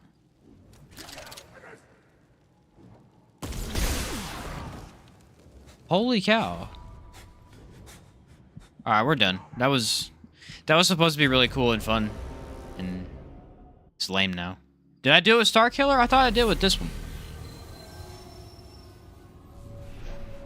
Man. The Star Killer blasts me back too fast. Yeah, see, Star Killer doesn't, like, blast me that well. It's really hard to do with max amplitude, apparently. I was doing this first try every time the other day, dude. Why? Alright, well, it's not as cool as I made it out to be. Can't believe how much they improved from Remnant 1. Yeah, they pretty much improved on every aspect, really.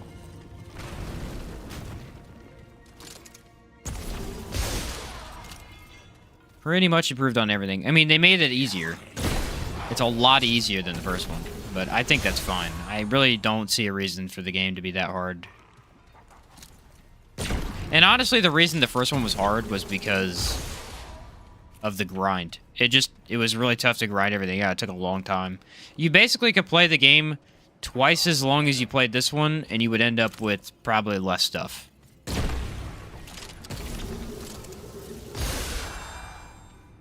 Especially because you don't have loadouts. Loadouts are really nice for making, you know, run-through builds and getting stuff, but...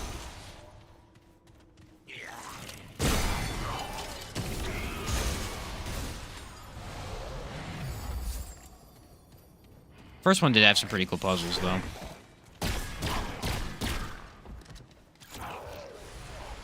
The Thorny Terror in the first game, because it was really fun. Oh, yeah, actually I do. Is that the roly-poly? The giant bush?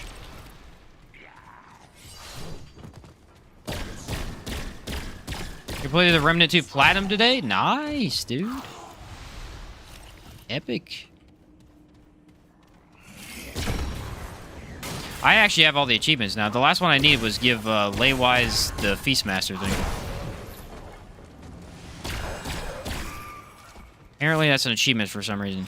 I think the achievement's called give a reluctant person something. I don't know. It wasn't really that interesting.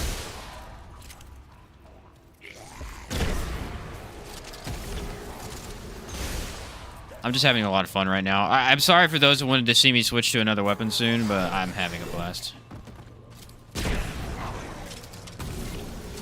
Sheen is having too much fun.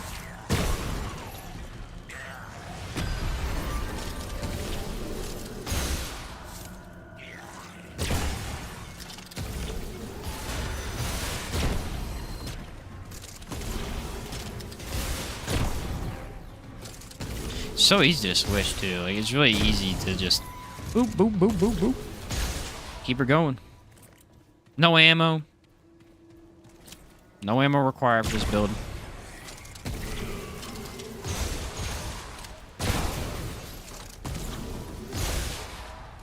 It's kind of brain dead a little bit.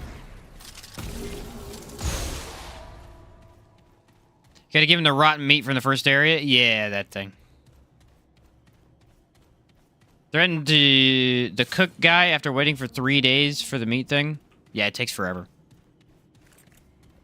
I'm convinced it's bugged.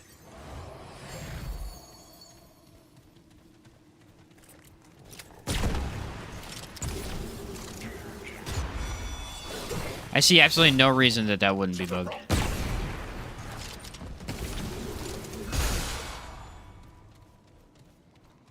Considering how long it takes to get the meat shake, you know?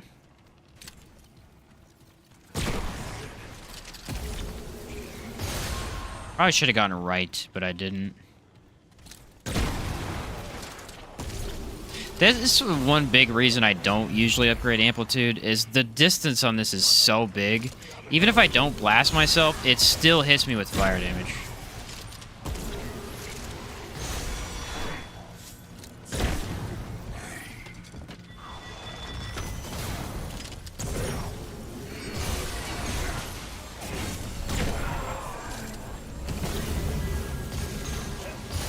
Ta-da! Alright, you guys ready to see this? This is gonna be hilarious. If I die, it won't be as funny. But if I insta-kill him, it will be hysterical. The problem is I actually cannot fight him in a second phase. I have to wait until he's out of the fire. If I shoot in the fire, I will just straight up die. Like how they implemented some of their puzzles to require co-op. It actually was a cool idea, yeah. And most of them are co-op oriented, so you really don't miss out too much if you're not playing co-op. I mean, Resonance is an annoying one, but that one I don't really think should be a co-op thing, but whatever.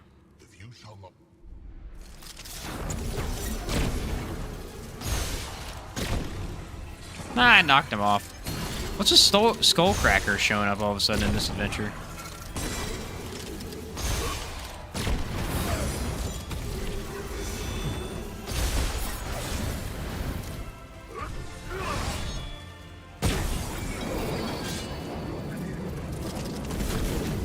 Like I said. So, I actually do have a plan. I can use this in this phase. It's going to be tricky, but it is possible.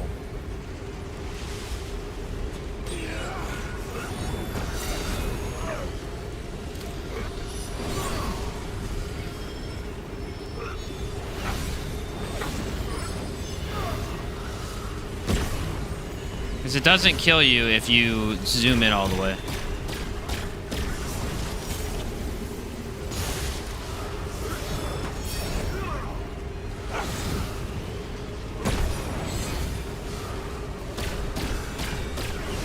And it stuns, so he just gets knocked back and he goes.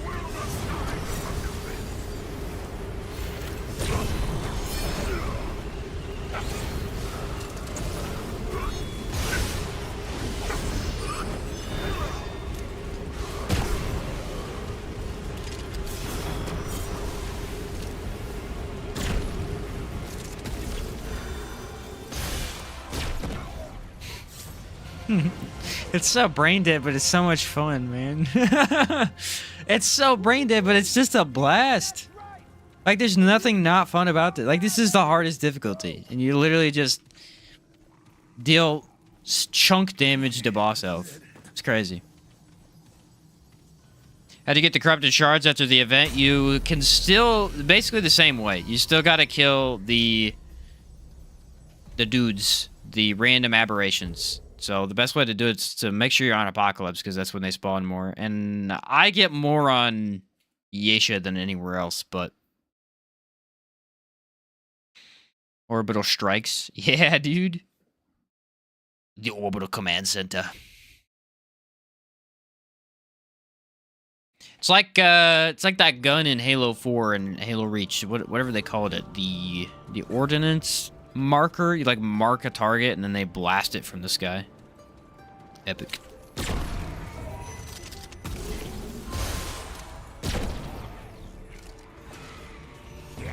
I'm not saying it's easy to get the corrupted shards. It's not, but it is definitely something you can still do. Now, you bet, Aaron. Some people come up with strategies to do it really quickly. I've never found one that works, but other people have. Now, I was actually really upset about it because I had to farm him twice during the event. I got every corrupted weapon after farming for 10 hours. And then I shut off my stream. I got off the game. And the next morning, I woke up to do a video on the corrupted weapons. And I only had 2 of them. They had not saved 5 hours of gameplay. and there was no way to fix it because it just wasn't. The game just didn't. It didn't save my progress, so I had to go refarm all of them. Well, not all of them, 3 of them, which was 30 shards that I'd already farmed. So I was very annoyed about it. So trust me, I'm aware of how annoying the progress is. Because, I mean, I had the event going on, and it still sucked.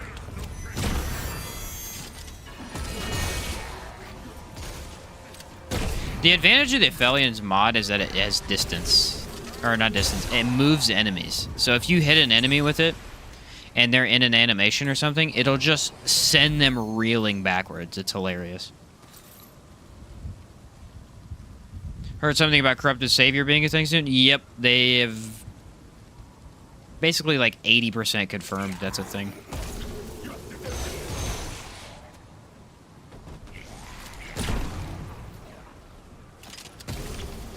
Yep, we're pretty excited about I'm pretty excited about it. I've been waiting for that since the second I got Savior, basically.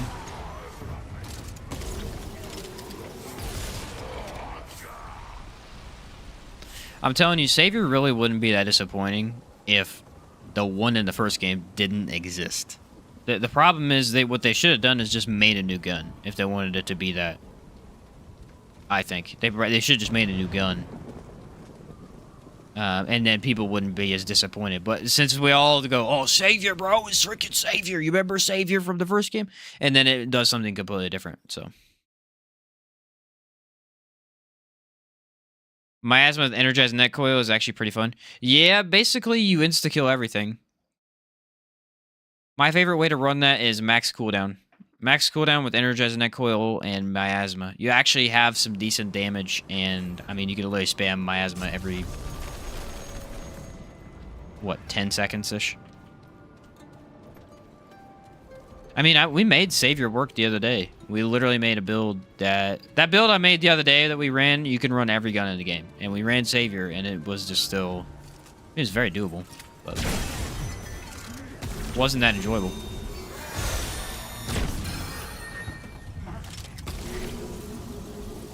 It still doesn't beat Crescent Moon for me, so... I think that's the issue with bows and fusion rifles in general. Like, Deceit feels very distinct. When I run Deceit, it does something very unique. It has the weak spot thing. It fires very differently from the other fusions. It has, like, a 2-dot thing, you know. Alpha Omega is the same way. It's very unique in the way that it fires. That's why I actually kind of like it. It's just terrible for range damage compared to other options. But it is cool.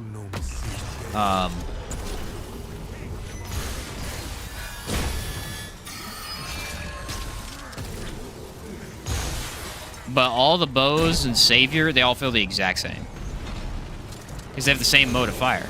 Like, they're... Oh, crap. Oh, I survived? Like, their reticle's the exact same, and they feel this. So it's...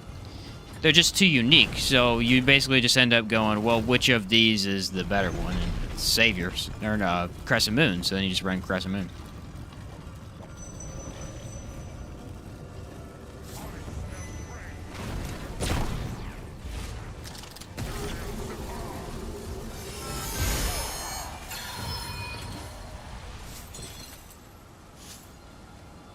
What makes Miasma spam this much? You talk about the build I was talking about? The max cooldown thing? I mean, you just gotta get max cooldown. Which are... There's a couple rings to do it with. Rings, Concoction. A Relic Fragment. I can show you, actually. You want to throw in the Relic Fragment, use the Concoction, and then the rings that you want to use. You can also use the Amulet, but if you want to use Miasma with the Net Coil, you can't use the Amulet. So you run Burden of the Rebel for 15% cooldown, Burden of the Stargazer for 15% cooldown, and then Black Pawn Stamp for 10%. And then that usually gets you, with the trait, it gets you to the max.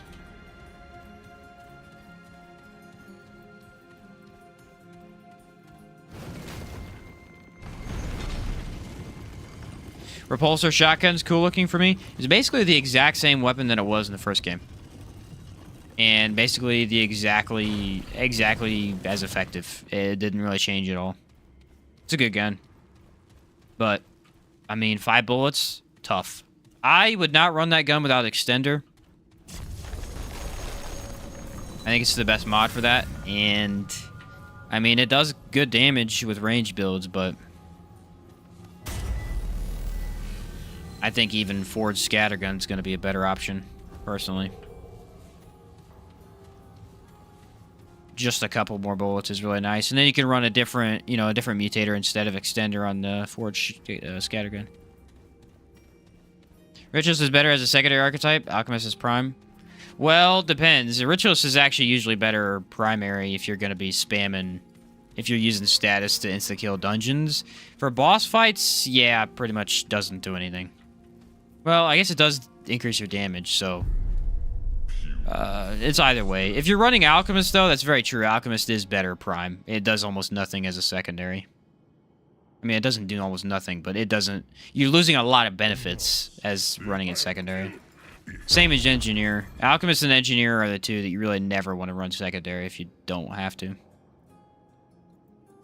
Yeah, Bandit Fanatic is very good with Miasma right now. So make your come. I shall not so.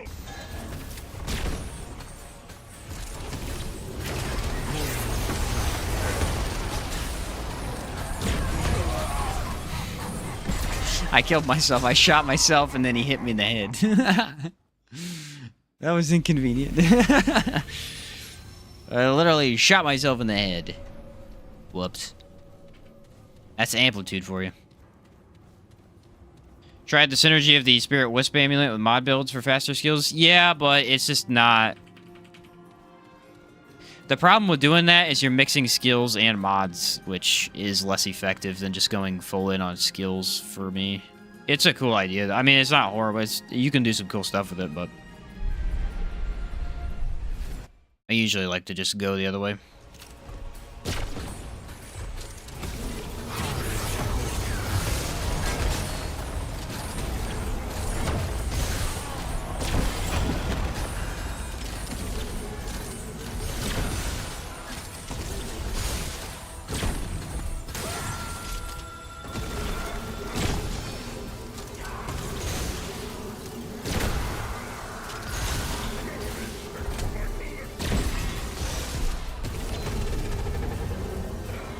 Yeah, I broke him again, but he left too fast. Like, his night guy's right here.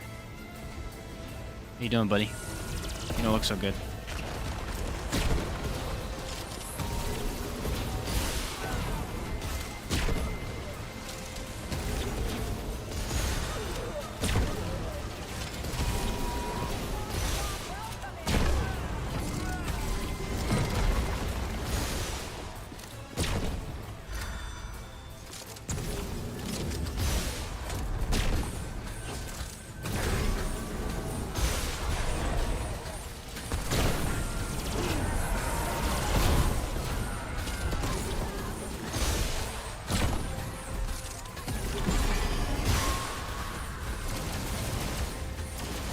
Definitely the most fun mod spam boss, just because of how big he is.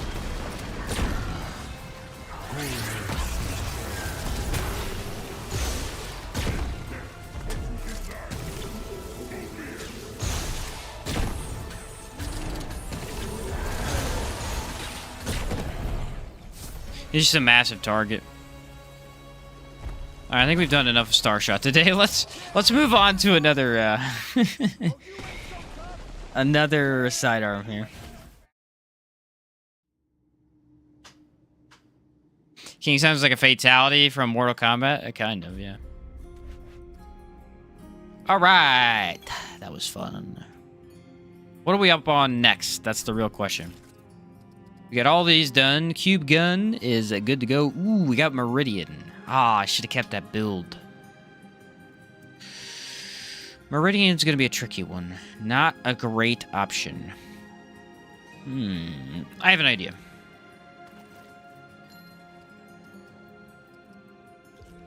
I can basically run the exact same build, but run Detonation Trigger, and Stone of Malevolence. Boom. Change burden to the gambler. All right, we're going to do Yesa, I think. Mutator is going to be... You know what we need is a mutator that just straight up increases explosion damage. That's what we need.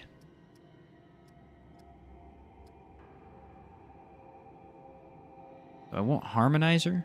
I feel like maybe no. Let's do feedback again. What's going on, Lost Days? How's it going, man? I'm trying to debate on what I want to eat tonight. What time is it? Oh, we got plenty of time still, but I'm trying to debate on what I want to eat tonight, because, like, I had the... Oh, by the way, okay, I have a new topic to talk about. Has anyone in chat... Okay, for those who don't know, I love Castlevania, the show on Netflix. It is amazing. It's one of my favorite shows I've ever seen. They made a new show based on Richter, which is, like, I guess the descendant of... He's a different Belmont, okay? So he fights vampires, yada yada. Does anyone like the show? It's like it just came out not that long ago. I want to see what anyone's opinions are. I have watched the first 4 episodes. I am severely disappointed. The very first episode had me hooked, bro. I mean, I loved it. It was amazing. And then the second, third, and fourth episodes, honestly, suck. Just straight up suck. I really hope that they pick up after this. I haven't finished the season yet. I really hope they pick up after this with, like, some cool stuff. But so far, the story, especially compared to the first show, is horrible. Season 1 greater than Season 2? That's why yeah, Season 1 was really good. But I don't know. I mean, this new show... me and my brother are gonna finish it tonight, I think. I think that was the idea. It's bad so far. Like, they introduced these 2 characters, and they are doing nothing with the cool character I actually care about. They're just doing the side characters, which I don't care about them at all. So, it's very disappointing. First episode was dope, then I couldn't keep my attention. Okay, so CJ, you were on the same page. Listen, dude, I was so upset. Me and my brother are sitting on the couch, and we're like, what is this, dude? Because basically the story is the exact same, but worse. So in the first, like, show, the entire idea is Dracula. Everybody knows Dracula. Everybody fears Dracula. Like, he's known. You just know who Dracula is. He's a vampire. He's the vampire. So there's this ominous threat that's coming to destroy the world, right? And they have some of the best characters. Like, Isaac is actually a villain, but he's one of the best characters in the show. And their token character that's supposed to be like Isaac-ish is horrible in the new show. She's like the oppressed character, because that's what Isaac's deal was. He was oppressed, and he, like, overcame it, and that's why he hated humanity and joined Dracula.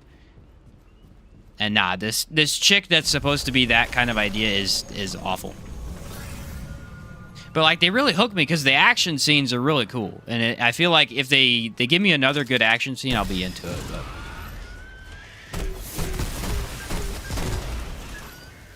they literally are just been... And it's the same plot. It's like the church is bad. They're teaming up with the vampires. Like, it's not very original. Unless they have a cool plot twist. See, Blood of Zeus, you might dig it. I have seen it. I've not watched it, though. Like, I've seen a couple clips on it. Just got home from work and tuned in. Oh, cool, man. Castlevania original seasons were awesome. Yeah, exactly. The original was amazing. The original is my favorite show ever. That and Arcane are 2 of my favorite shows that I've seen based on...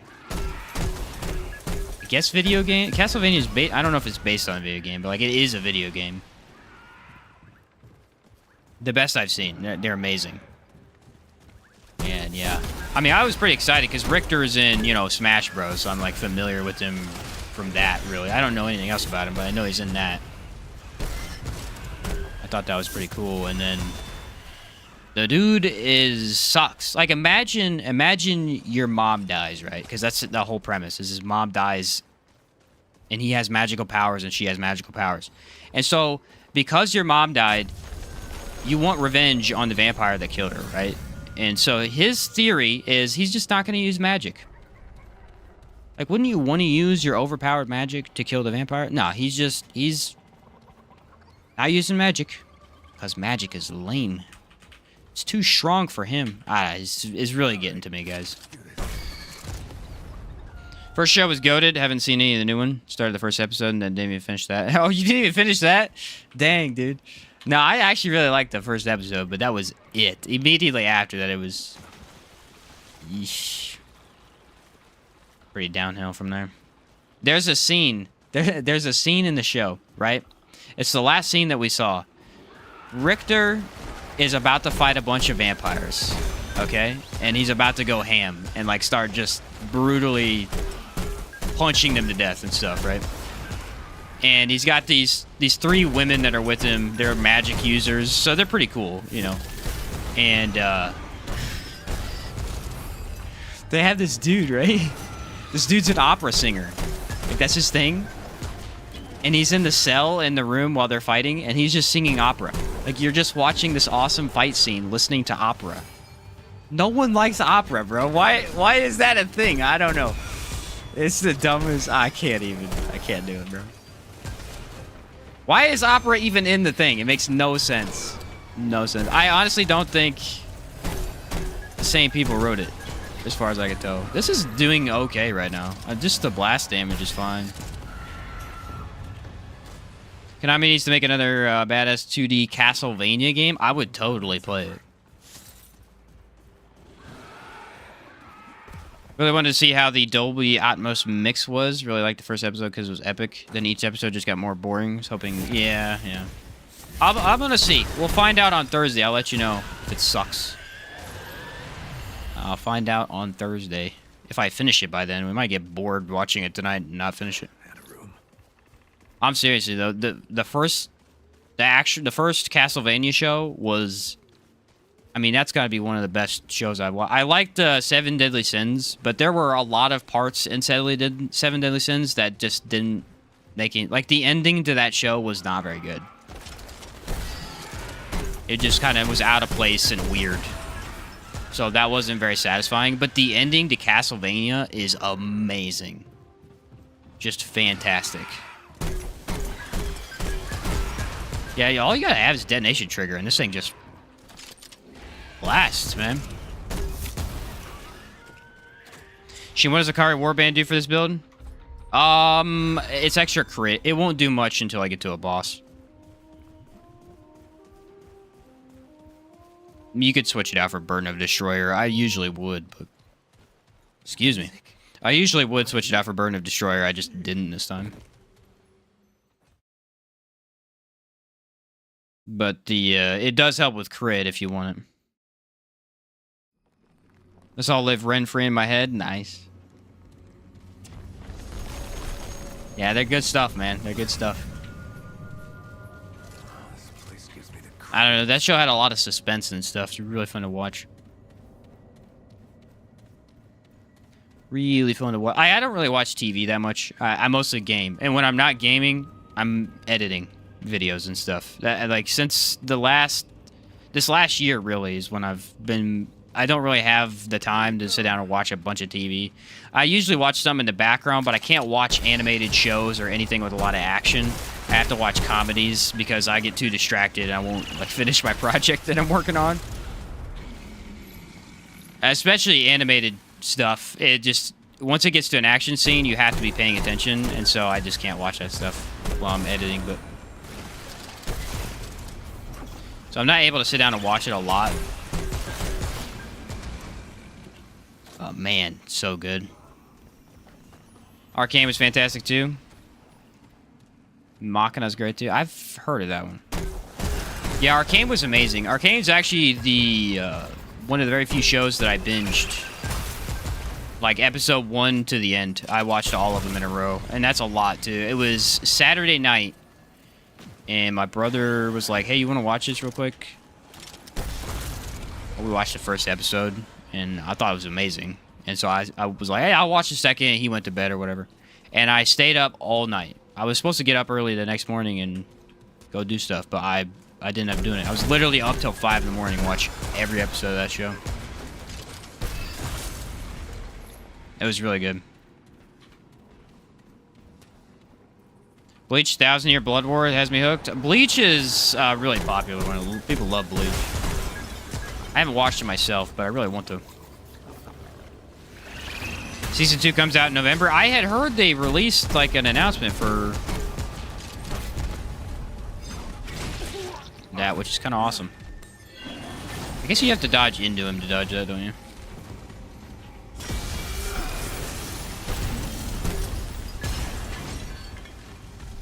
I mean, he's like too melee focused, so I can't get away from him.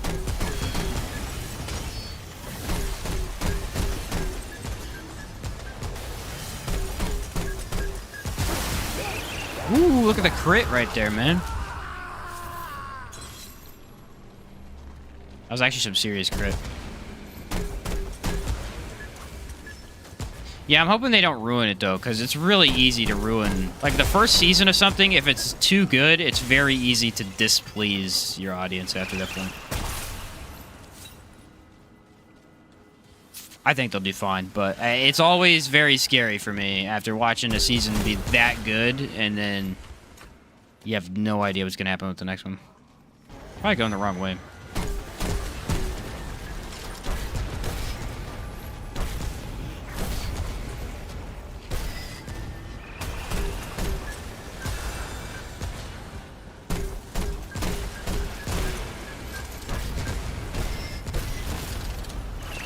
It actually feels pretty okay.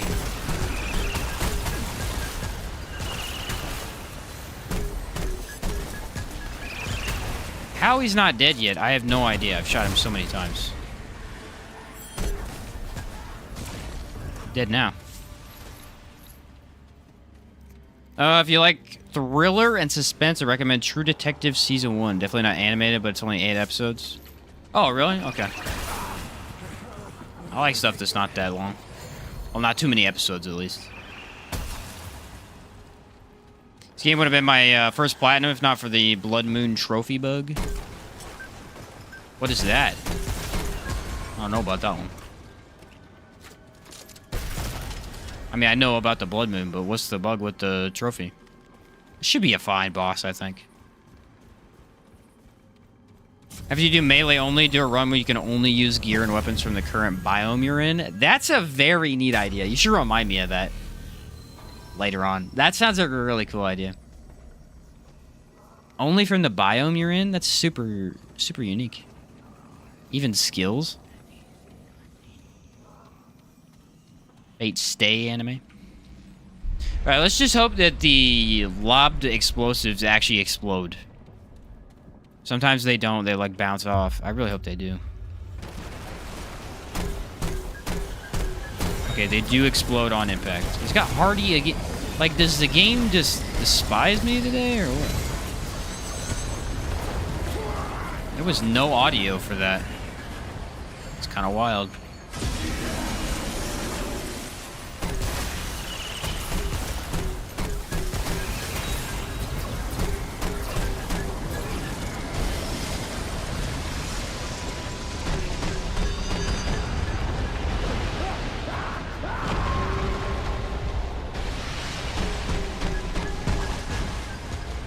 These guys are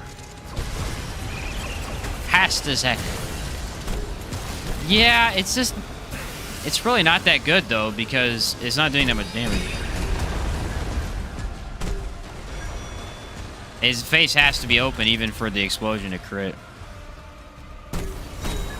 This boss is what you get when you have a really cool idea and it doesn't pan out well.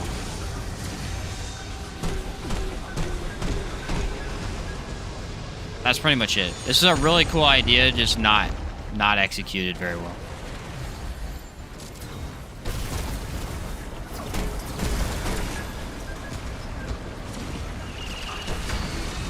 Or not even that. Like, it's executed well. It's just, it's a good idea in theory, and then the execution for the actual gameplay turns out to be horrible. Because it's never open. So 90% of weapons just do no damage.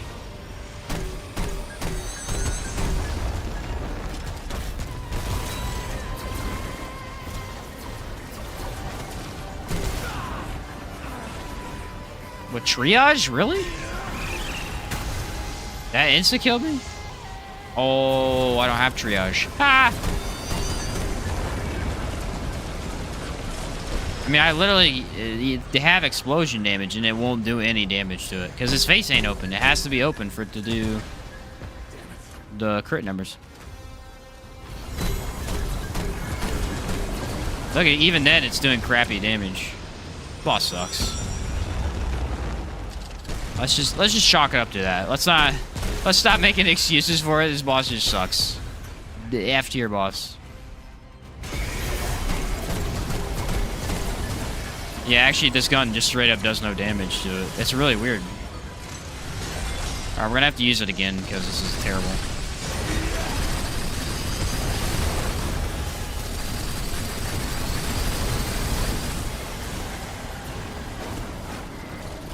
I mean, even that is doing more damage.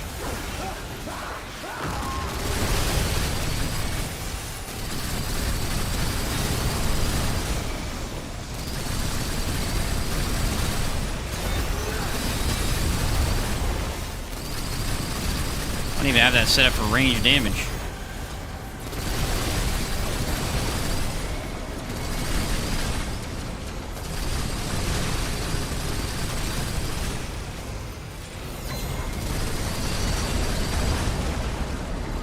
Why are they tracking so hardcore? I really don't know what it is with Hardy today, but it's popping up everywhere and I don't appreciate it.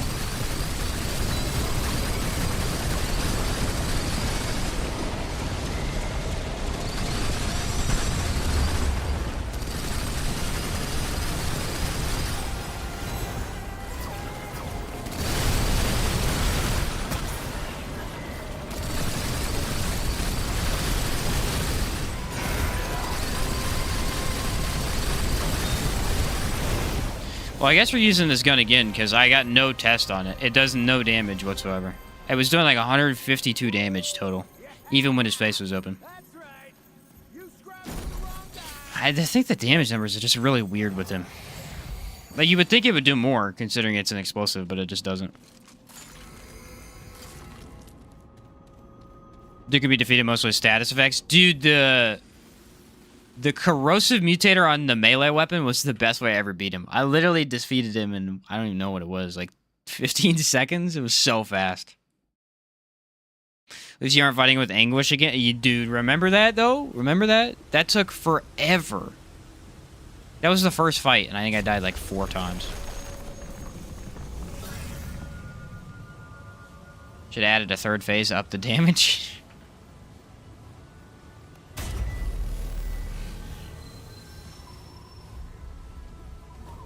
That's another nice thing about status. That's my thing, man. I mean, Venom especially. I think Venom is the most apparent answer to that. Not even answer, just the most apparent example in the game of why status effect damage is extremely powerful.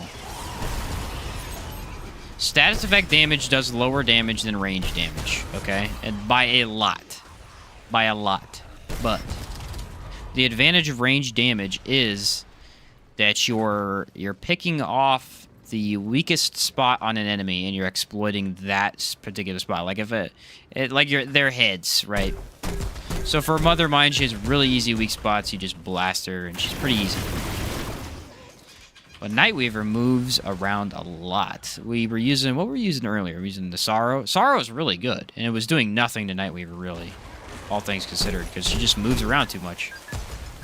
Has no weak spot most of the time. Status effect damage completely negates it. Like, Venom has armor. That's his thing. He has armor so that you can't actually deal appropriate damage to him. Status damage cuts through armor. I don't know. I like status damage more than anything. I just think it has such a huge advantage. This is freaking stupid, is what this is. What the heck happened? Why are there 1,000 meatballs on me, dude? Like, what? What was that? I've killed myself twice now with this. You really got to run Antler Trade, don't you?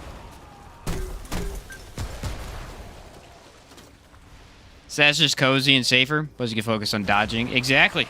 I mean, they gave us a lot of options with the DLC with it, too. You know, there's a lot of stuff. You can switch it around and run status a couple different ways, which is the fun thing. Do we want to do Twisted Arbalist again with this? That was pretty fun the other day. Shall I throw it on, or shall I die by that thing over there? Okay.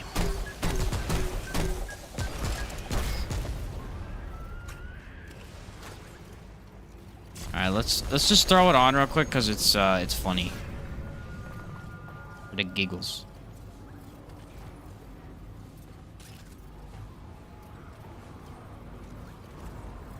So you can hear them.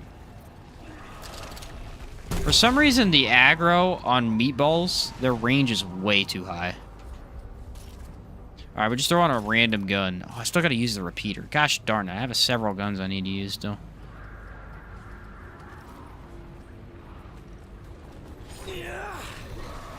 See what I mean? Like, this makes no sense. How did they... This is weird.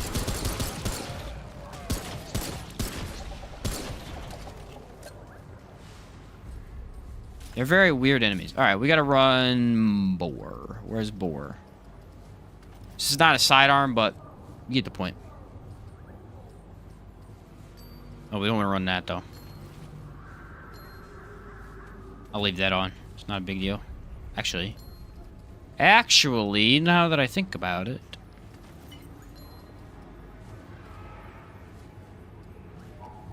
Where's the other range damage? Ah, here you go. Another freaking enemy.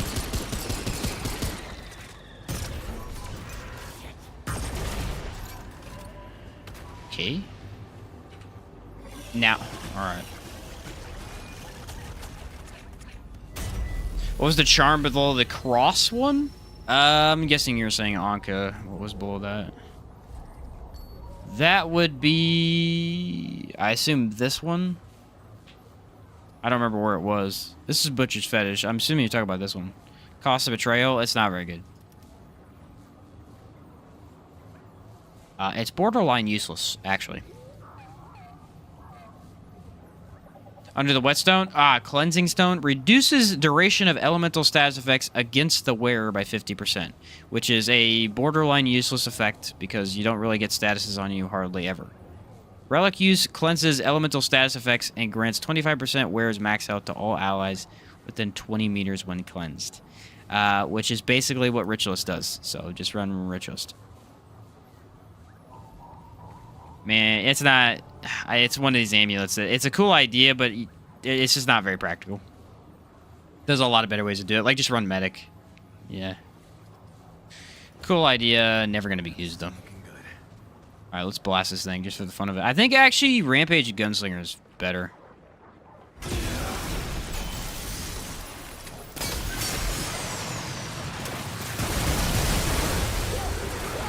think it's worse.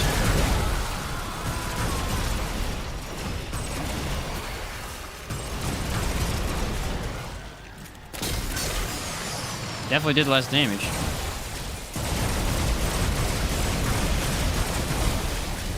Yeah, I kind of need Hunter. Oh well. I mean, if I'm being honest, the ad clear on Twisted Arbalist is really not that bad. Alright, we got the feedback, the Screamer. I was running Monarch. I just like doing that. It's fun. A lot of times, if I'm doing legit runs, I'll skip it, but it is actually a blast to kill that thing. Burn of the Gambler, and then we take off this and run... Oh, yeah. I take that off and run Singed, probably. Where's Singed? There you are. Now, where were we? We gotta clear the next area. That's fun.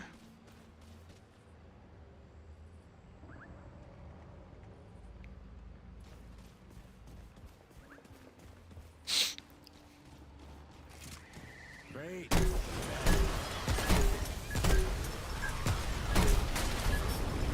I will be honest though, this is absolutely horrible for killing meatballs.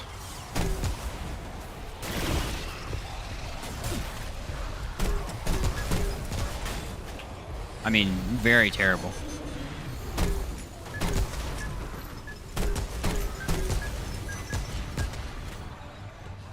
Like, probably one of the worst things ever for killing meatballs.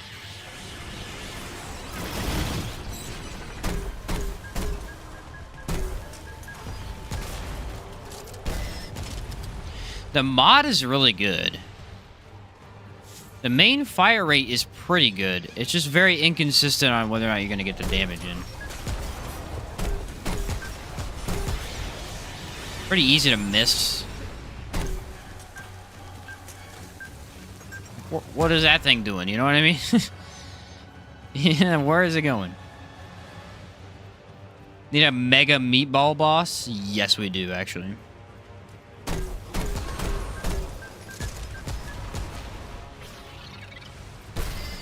Ah!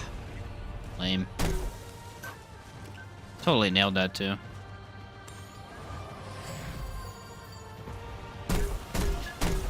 Why won't it come down for me to kill it, man?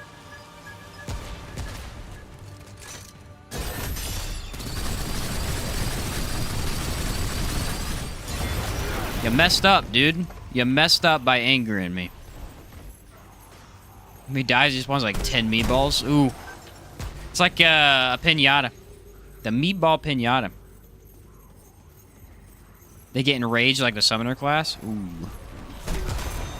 That actually would be a really neat boss. And there's like different phases to it. And so you gotta kill the boss like 3 times or something. And it does the explosion meatball fiesta several times in one fight.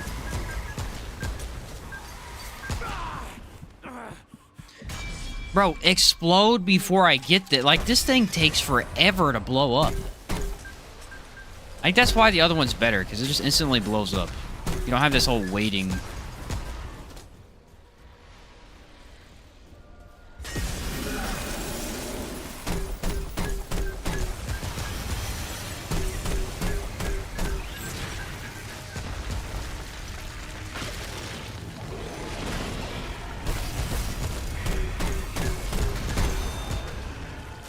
I think he tried to grab me, but I staggered him, maybe?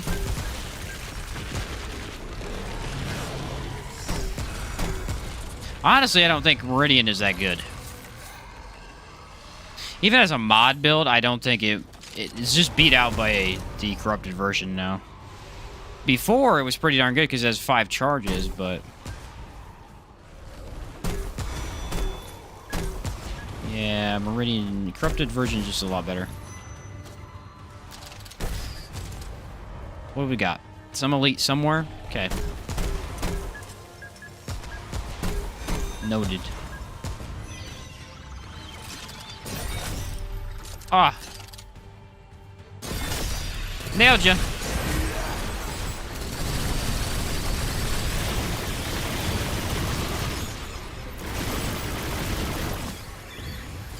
So, like, those guys are really easy with Monarch. Meridian and meatballs equals weird self-torture. Exactly. I feel like that's very true.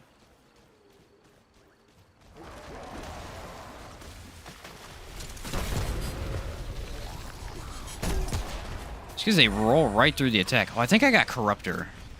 Which, if I did, Meridian is not a bad option here. Yeah, this should be okay. I think the other DLCs are going to be centered around Rune and Yesa. It's possible.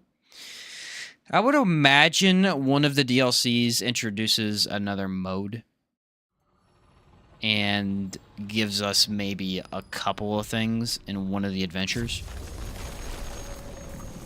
Very similar to what they did in From the Ashes, where they added in the swamp DLC, which is basically just they added some more stuff to the swamp, and then they added the other mode, I believe, as well. The problem with that DLC though was it really wasn't that, like, all the stuff they added kind of sucked. All the stuff they added with the swamp DLC kind of sucked. There was this one cave you had to do, where the entire idea behind the cave is that when you reach the it's a very long cave, but when you reach the very end, there's like 7 or 8 locked cages, and you need a specific key to open them, right? The only way to get the key was to find an amulet in that dungeon, equip the amulet, and then go sit in a pool of acid for several seconds. It would turn the amulet into a key. Then you would take that key over to one of the doors and unlock one of the doors. This meant you had to re-roll that dungeon 7 times to get all the stuff. Or you could do it in co-op and you could both get a key at the same time and you could do like 2 at once. But it still took a long time to get all those. And that cave wasn't really that enjoyable. They also had this armor set. It was like the Carapace armor set. I don't remember the effect that it had, but it looked really cool. And in order to get this armor set, right, you had to spawn a dungeon.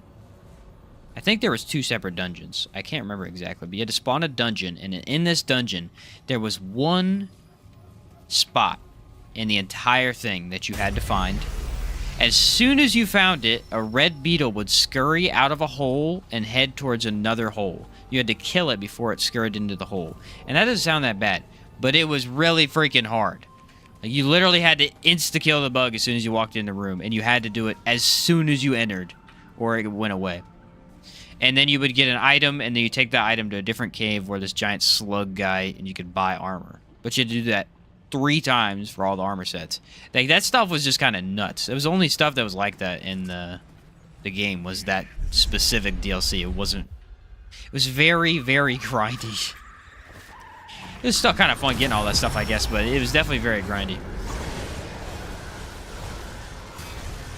Compared to some of the other things they added in.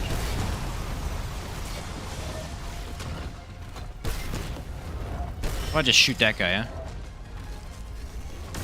Red bug reminds me of the Titanite bugs from Dark Souls. Actually, yeah, I can see that.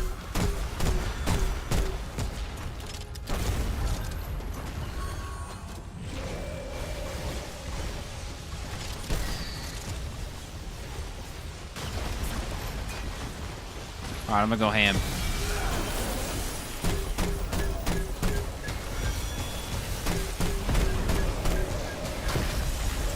Of all the fights, probably one of the better ones for what I'm trying to do.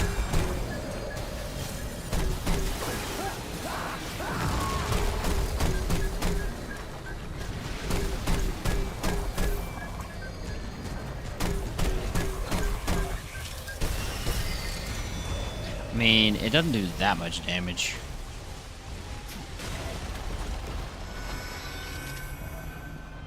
Well, I moved at the right time, didn't I?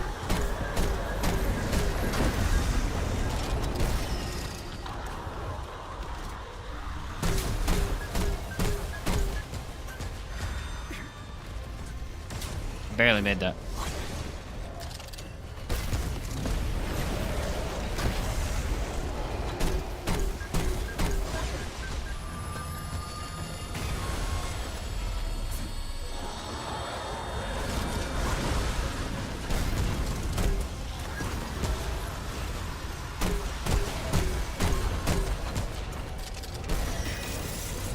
Alright, reload my gun. Come on.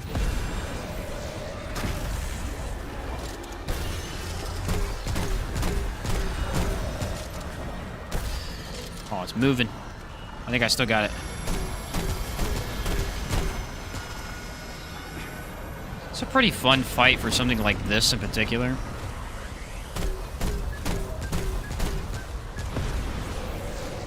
Not super effective, but kind of fun.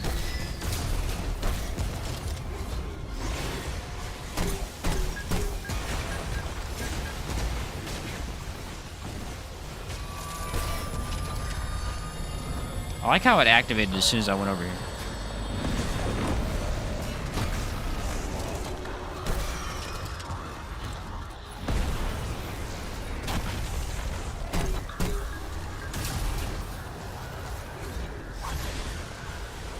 Nope. Sorry, dude.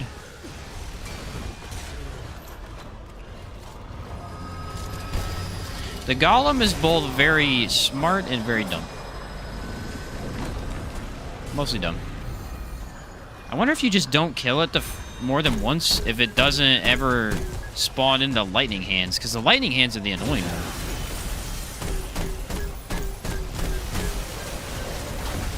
That was fast.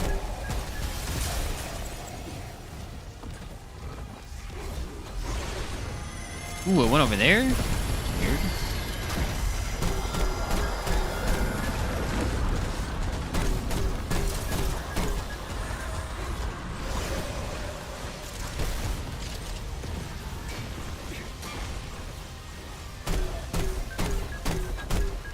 As long as you just pay attention where the golem is. Not too bad. Whoa. Butterfly on my face. Well, no, he spawned lightning hand, so that's not really the case then. I was kind of hoping it was.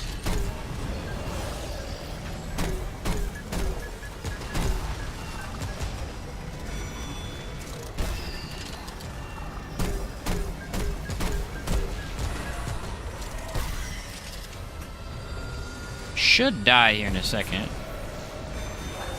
There we go.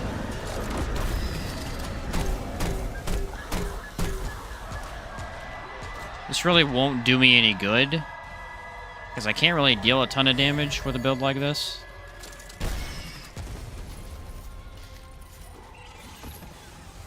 But I can run around.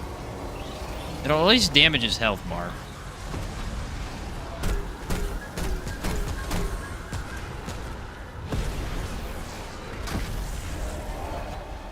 Definitely a lot more powerful with a mod build.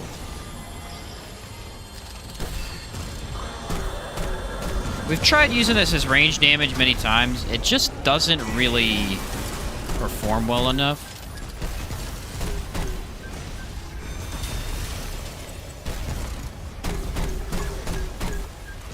It is very fun to shoot out these orbs, or these grenades as fast as possible, but... Uh-oh. Rampage almost killed me.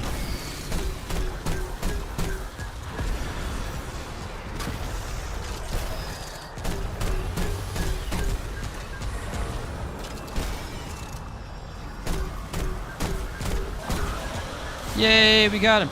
That is a lot easier to do than it would be against the Ravager. The Ravager would be way too aggressive. The Rune needs something. Love the vibe, but Wasteland portion is very bland. That is true. It would be nice to get something very cool to kind of spice up that open area. If you ever get bored of making builds, you should try a randomizer gear loadout. I had actually thought of that before. I had never really tried it, but that is a cool idea. It would really spice things up. Alright, what do we got? The SMG? Let's run the SMG. We'll do Twisted Wounds, or Fetid Wounds with Hotshot. Or we'll do Overflow, because I like the idea of a rapid-fire SMG. With the alternative kill, are you allowed to kill the Golem, or is the Corruptor not allowed to revive him? I think you have to not kill the Golem. That is a requirement.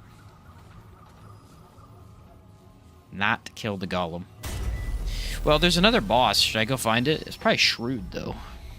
I don't really like Shrewd. Let's go do Nerude. Nerude's got some fun bosses.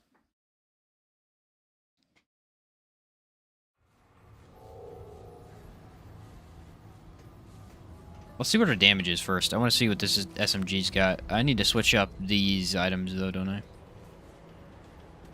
Actually, now that I think about it, let me just go back to this.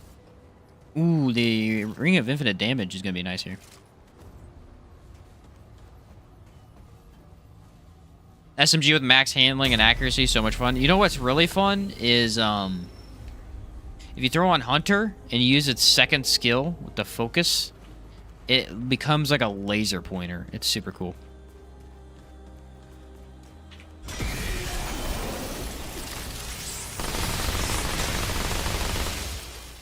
Unfortunately, that ability is not very versatile, but that is nice.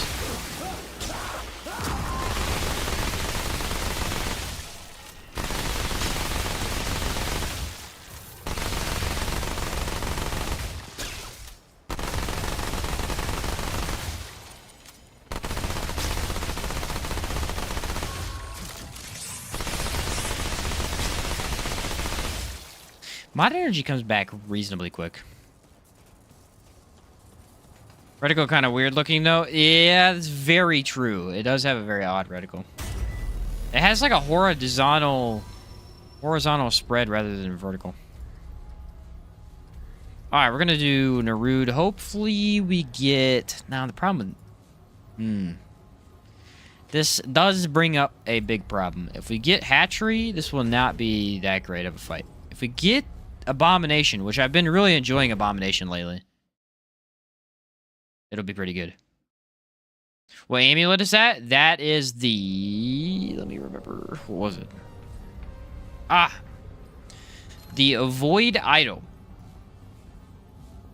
So the reason I'm using the Void Idol is because I am using handguns as my main weapon, and handguns have low ammo. This basically improves both their reload speed and their ammo by a huge amount. The Void Idol. It's actually really incredible if you're wanting to use handguns more often. I would dare say it is the best amulet for using handguns more often. It's been a lot of fun.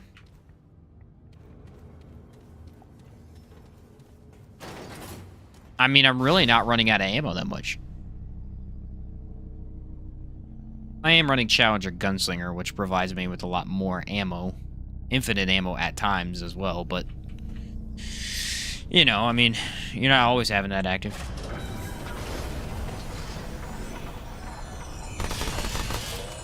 Yeah, it's a pretty good amulet for certain weapons as well. Like Spore Bloom, if you're doing dungeons, it's pretty good for Spore Bloom, because Spore Bloom runs out of ammo too quickly. In dungeons to be that great. Does this have like a flash to anyone else? Should I change that? It looks a little too like a seizure-inducing flash. Or if Hotshot would be better.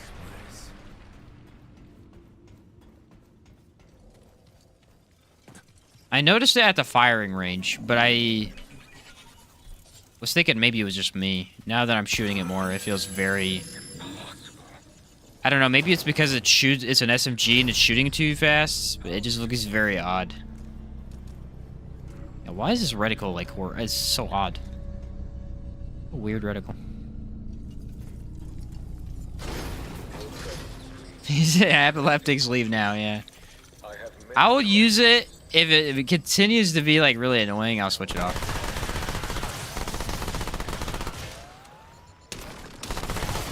Still haven't used one of my favorite guns in the game, the Tech 22. Missed out on this key because I gave the missed out on the SMG because I gave the key to the Nightweaver Web. Does it? It doesn't even give you anything, does it? Or does it? I don't think it does. Were you just trying to see what it gave you random stuff?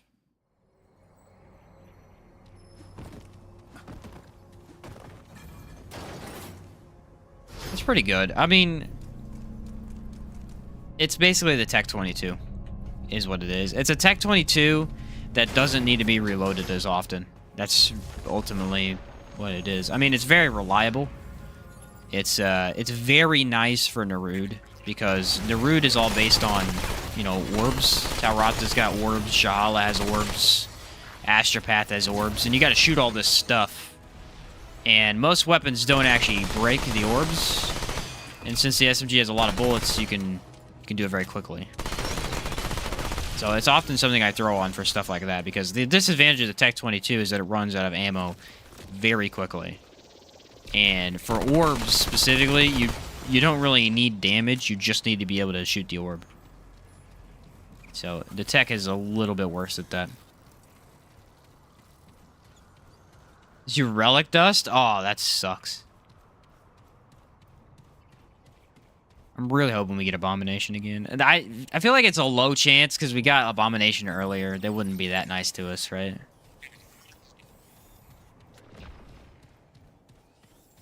If I get him, maybe it's worth throwing on Song of Fear on my other gun. Just to have an easier time killing him.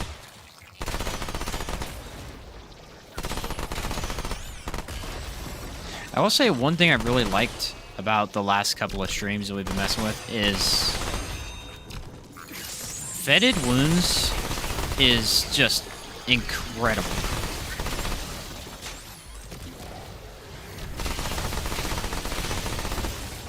That is a little too flashy. I think I'm going to use Hot Shot. It's just a little too flashy and kind of makes the screen look real white. It's really good. I mean, the fire rate is amazing, but... Oh, no way they gave me Abomination, bro.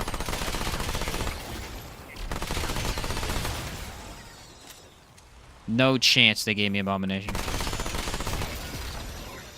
Abomination's a fun fight, honestly. The first couple times you fight him, he's not. He's very annoying. He's very annoying, but after you get used to him, it's really fun because you just break him in half with his little grenade things on him. And you get a bunch of damage in for free.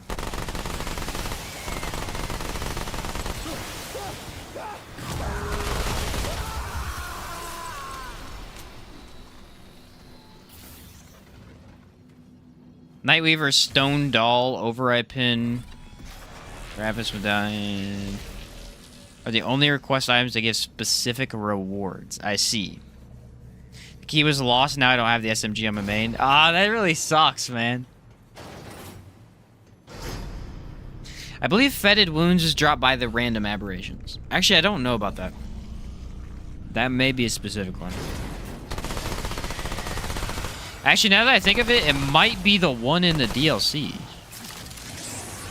One of the two. There's two in the DLC. That are guaranteed. Yeah, I'm taking this off, dude. It is like... like, what is that bright flash? Oh, maybe you buy it. Yeah, that could be too. I know they gave Dwell a lot of the mutators.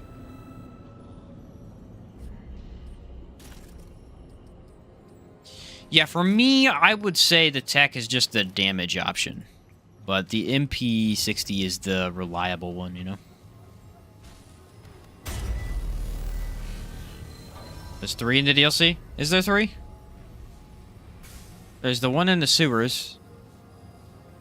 There's the first frog. I think that's it, as far as the aberrations.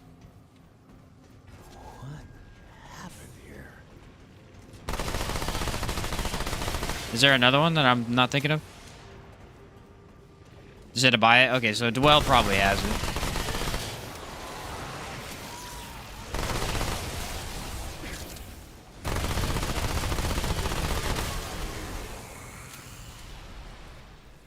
Is Corrupted Rune Pistol good for Ritual Sidearm? Not really. Well, it's not that good for status in general, because I think just running Nebula is better. If you're using Ritualist as a crit chance boost for range damage builds, then yes. Because it has a very good range damage, and also the boost is nice for range damage. I don't think the mod is that good for status. I think it's better to go for other status stuff. But again, Ritualist can be played several different ways, so... it's not completely out of the loop. This suppression stuff is really freaking annoying. Mod increases damage by 10%. Yeah, but you could also just get another stack of corrosion from Nebula, you know?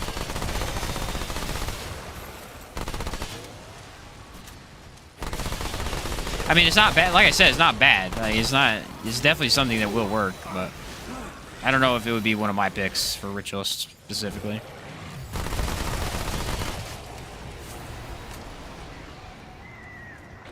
A lot of that stuff right there comes down to just personal preference. There's not really going to be a right or wrong answer.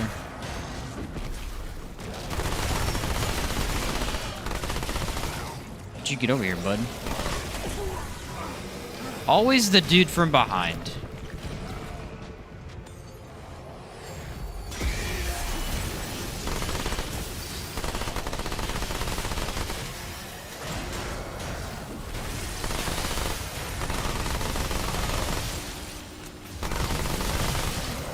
I had confidence in myself that I would kill him before he reached me.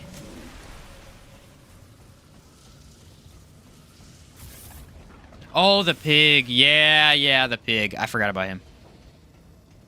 That is a good point. He dies in like 3 shots, though. Yeah, I always forget about the pig. Down by the class item.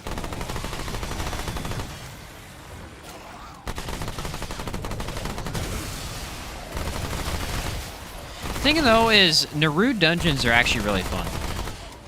That's why Lossum is so disappointing to me. Is that Lossum truly is not fun to complete its dungeons. It's so much more difficult than any other regions, and just really, honestly, annoying at a certain point. And then these other dungeons are really, really enjoyable.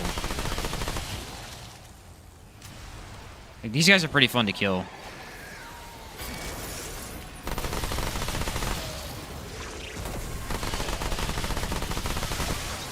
Not overly difficult to the point where they're... And their dungeons are short, too. What's up, Randy? What's a good way to get galvanized iron? Buy it. Buy it at Cass. You can then reset, go into a new adventure, come back, and she'll sometimes have it. Sometimes she won't have a new stock. You gotta wait a bit, or like do a boss or something, but... Just always check Cass and buy galvanized iron if you have the scrap for it. Otherwise, you gotta just kind of kill enemies, but... Cass always restocks her, her scrap values every once in a while.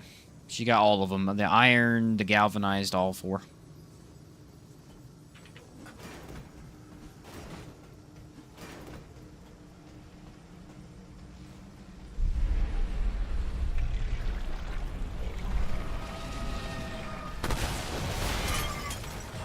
That miss?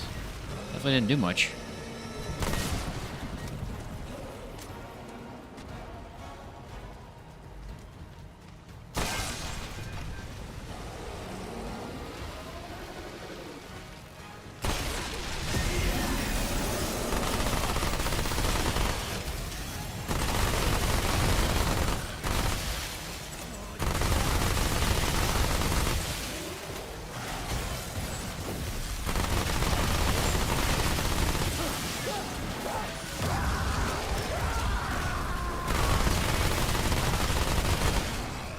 Such a challenging boss that becomes very easy once you understand how to deal with him, you know? To the point where you can walk in and just basically kill him.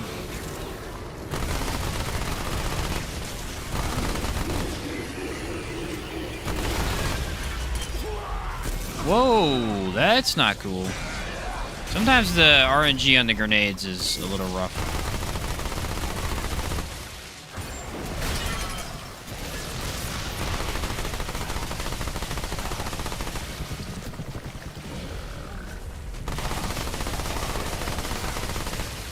It's a little tricky when they run out of their... run out of bombs. Oh, he had empathy? I didn't even see that. He just landed on top of where I dodged. That feels like a wall issue. I think he hit that wall and bounced over there. That was just very inconvenient that I dodged there. Shop resets every 30 minutes or reroll. Makes sense. Can change the minimap size. 90% feels perfect. Yeah, I had to change mine too. I made mine smaller. Me and my buddy are playing, but it feels like it shouldn't be as hard as it is to get our first time. Or on veteran. Yeah, I understand that. When you first start, getting stuff is a pain in the butt. They don't give you enough of the lower tier materials. It's very true. Like, I'm completely out of iron and forged iron, and I always have been. I have to go buy some every time I want to try and upgrade something. You just really don't get a lot of it. You get more of the rocks than anything else.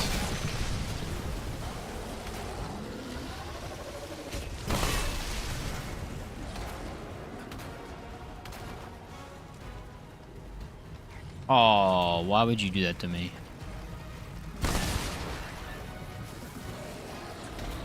Come on, buddy. Come on, buddy. Come over here. Going the wrong way.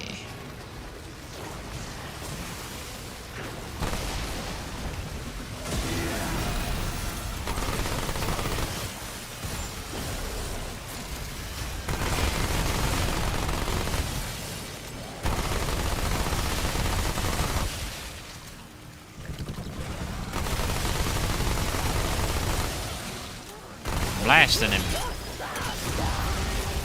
Thank you, Rampage. Almost got me killed. Again.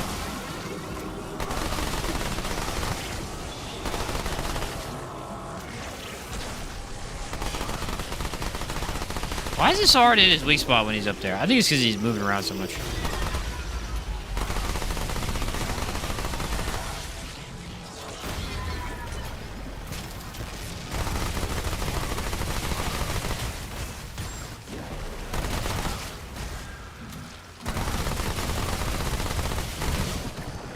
Hey, gone.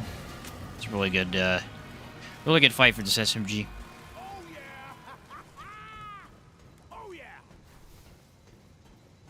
The tree root boss ain't no joke. You talk about cancer. Oh, the boss with 2 forms. Yeah, Annihilation. Yeah, he's tough. Yeah, Zania's Malice is probably just the best overall ring in the game. I mean, for range builds. Like, I think every range build uses it, because there's no reason not to. Unless you're running Gambler, which most of the time that nerfs your damage.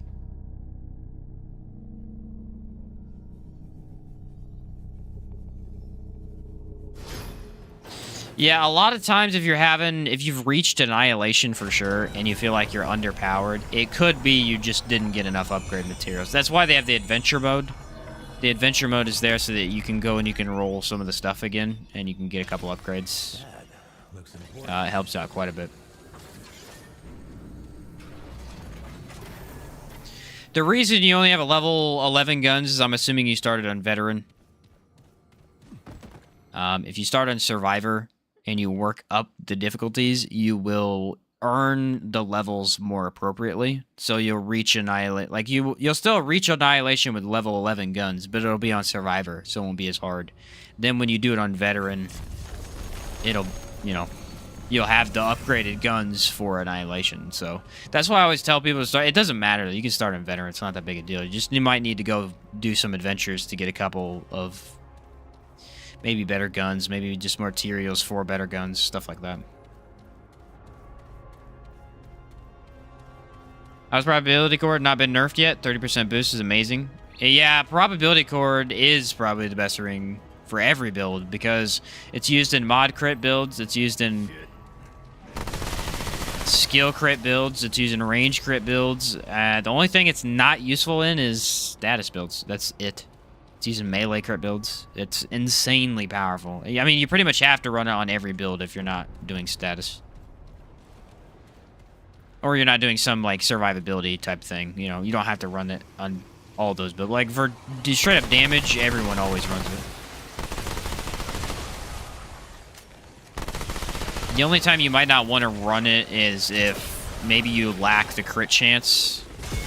So you want to run Akari Warband instead to get both damage and crit chance. But most of the time it's not an issue because it's pretty easy to get crit chance from the classes. Or Relic Fragments.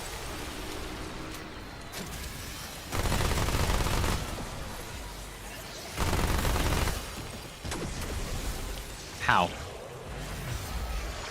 Why does it always feel like when I'm fighting one of these, I'm fighting 7 of them?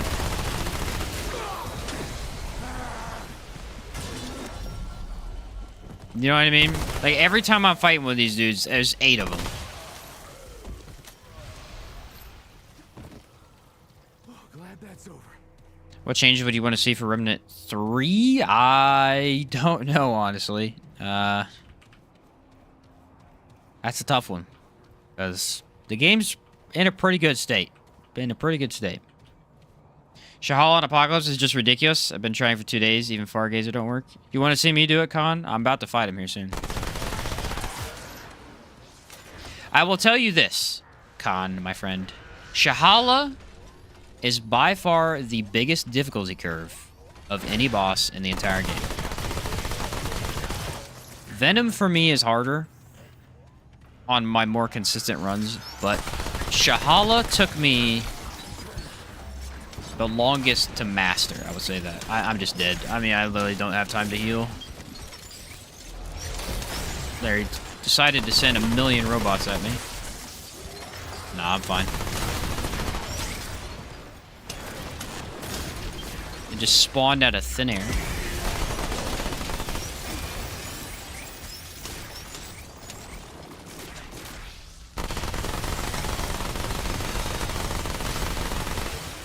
The heck out of here, dude. Anyway, Shahal is by far the biggest difficulty curve. He has so much going on in his fight, and he's not in his fight for so long that it's just very, very hard to take him down. I'm a medic with Challenger secondary archetype, and my buddy's handler with Challenger. You guys got a good setup then, yeah. Astropath? Nice. Yeah, those are pretty decent. What am I going to fight him with? I'll probably fight him with the Tech. Tech 22. Oh, I need to switch weapons now, don't I? Let's see. We're fighting the Ghost. And I'm reasonably comfortable with the Ghost. Let's use the Western Classic. In my opinion, this is the worst gun in the game. That is an actual gun. And not just like a, hey, this is a beginning tool. This gun sucks. It is terrible. But I am more than happy to be proven wrong. So I await the inevitable turn of opinion.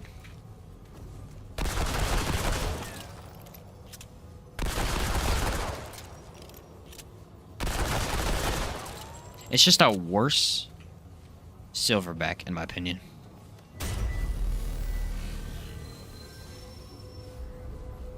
Trying to get galvanized iron for like 2 days. Yeah, it's tough to explain, but basically the drops are based on like where you're at in the game. So when you're really just starting out, the iron is what drops, and then you know the scraps, and then the galvanized, and then it's likely that you haven't played enough to the point where they're dropping galvanized more often. I would assume that's what's happening. You're probably at the point where they're dropping the first 2 levels more often.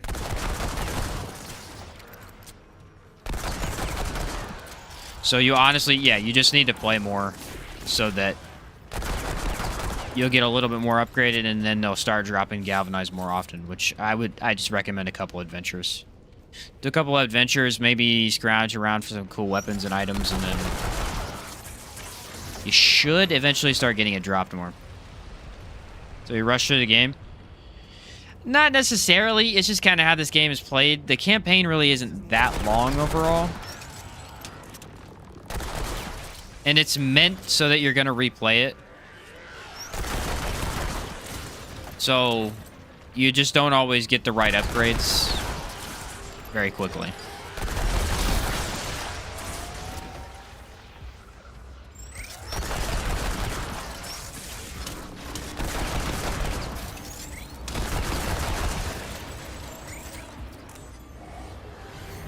The game just isn't ready to give you the items that you're ready for, you know. It needs a little bit more playtime for them to go, oh, you're ready for this.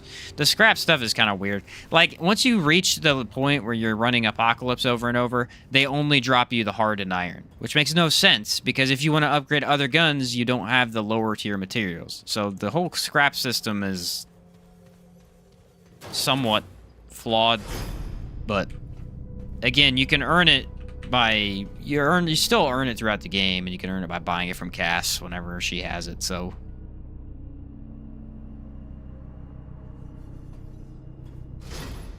yeah, galvanized irons, moreover, harder difficulty. Yeah, pretty much. It's a little bit more, the little bit of the higher difficulty, exactly. Watch the devs react to a speedrun. They drop all kinds of cool things like that for about an hour. World level's always supposed to be your power level +1. Yeah. The whole power level, that's the most confusing aspect of this game. No one understands it. No one understands it. If you ever talk about, like, I would say not no one, but like the general populace does not understand it in terms of people who just play the game regularly and not you know, research all of the stuff you can do and all that jazz. Again, they always spawn the elites when there's 15 dudes.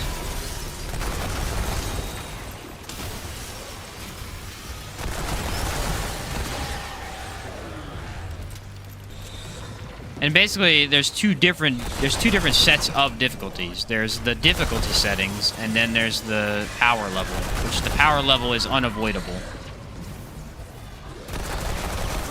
Unless you're specifically trying to, you know, only level till like level, what, 12, I think. It's unavoidable for most people. Versus just Survivor, Veteran, that stuff, which is, you know, supposed to be like, hey, bosses have ridiculous amounts of health past this point, which would be Nightmare and Apocalypse. And before that, they're going to be more manageable for beginning game characters. That's another reason that starting on Apocalypse on a brand new character, just, it's not really, the game really isn't designed for it. Like, again, you can do that, you can challenge yourself, but the game isn't designed around it. You only have 3 relics, bosses have triple the health. Even due to the power level, they're still, you know, it's still a crap ton of health. This gun sucks, dude. I have to reload every time I shoot anything.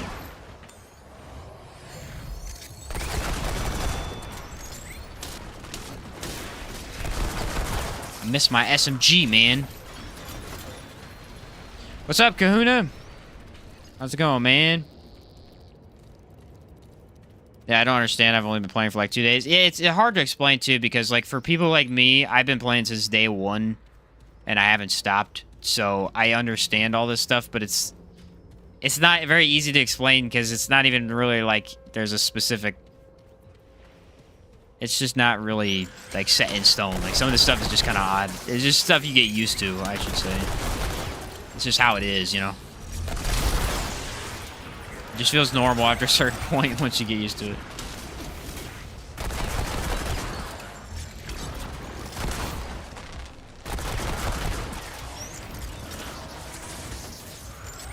Funny, I'm power level 20, and I've only just finished a veteran campaign. First run was on Survivor. Yeah, see, that's why I always suggest Survivor. Because if you start on Survivor and then you move up to Veteran, you'll be max by the time you reach the end. It's if you start on Veteran, you're never going to be maxed. The first run through, you just not... It's not enough time in the game to get maxed out. Well, this is, trash. I like how he gets robots that freaking shoot me. That's really cool, bro. I feel like those guys are pretty fun to fight, actually, but on this weapon, no. Trying to get a skill build together with Archon and Shock Hands. Any tips? Yeah, make sure you use Nebula. Always use Nebula and always go for crit. That's the only way to make that viable. And if you do Nebula crits, so it can, like, proc Devour Loop if you want to use that. If not, you don't have to, but... You want to use Burden of the Gambler, of course, Burden of Destroyer, stuff like that. Do you have any tips for archetype leveling? Yes, make sure your primary class is fully leveled. Level all of your other classes as a secondary, because it'll level faster. And use the items. There's a concoction to increase it. There's the trait you can get. There's a ring. So have all that stuff on, and it'll go a lot faster.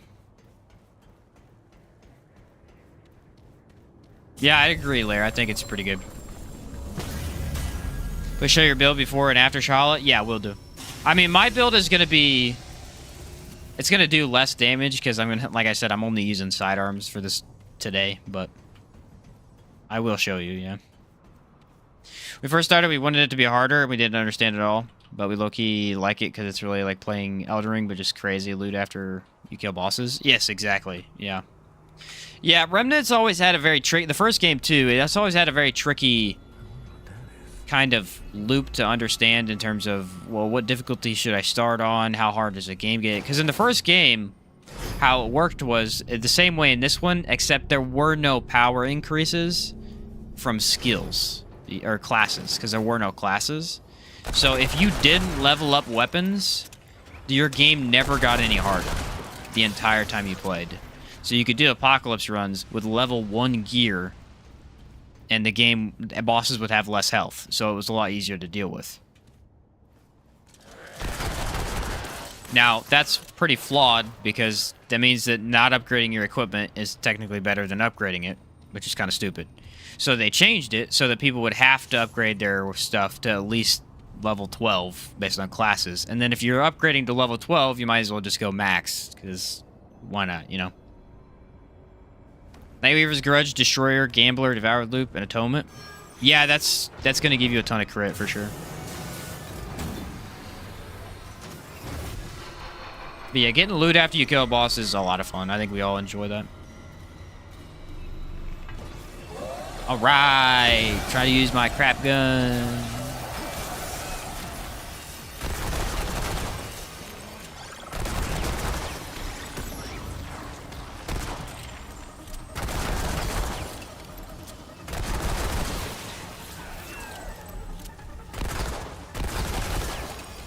She does 1,000 damage a shot? Is this the best gun in the game? Nah, bro. No.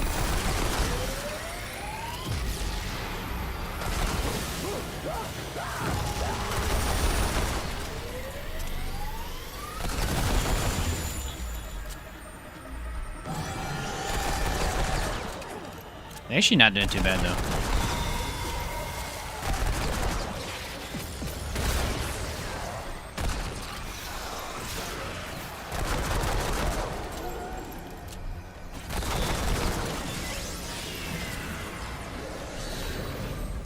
This is the part I'm not a fan of, because I don't know how you tell if there's an enemy shooting you in the face.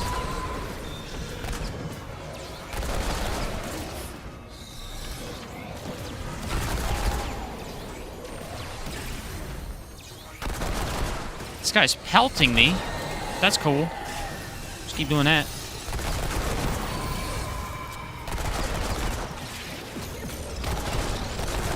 Bullet Storm makes this gun feel a lot better, because it really does feel like it needs to be automatic.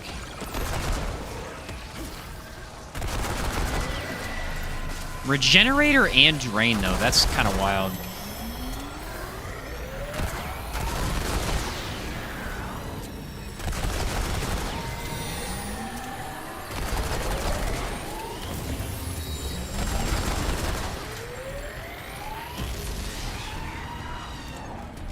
I need my ammo. Running out quick. This thing just doesn't have a very good reload. Even with all this stuff, it's a little too slow. It's always been my issue with it.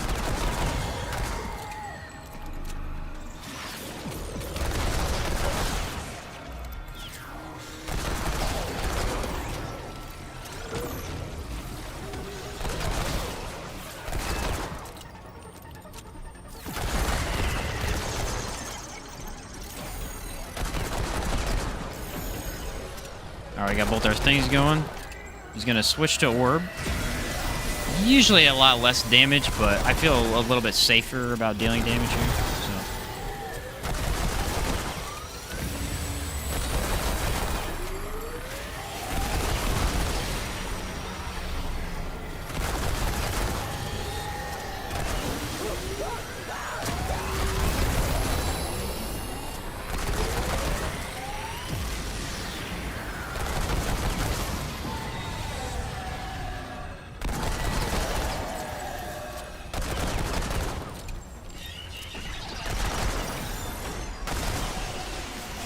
Honestly, not bad. It lacks a little bit of damage, but it does feel good with this fire rate. It feels like a decent gun to shoot, at least. Yeah, you ain't so bad. Because we like Borderlands and Destiny, but when we play this, it's fun killing bosses, but doesn't reward you with like a gun or something. As example, Borderlands, you get a legendary gun after. Oh, you're saying like a loot pool. I see. Yeah. Yeah, it has a very different loot style where when you beat a boss, you get an item, and then you can go craft an item, and then that's it for that boss, you know? In reality, the idea behind the game is a lot of how it's played is a little bit like a roguelite, so that there's a lot of variations every time you play it. Some things are always going to be a little bit different.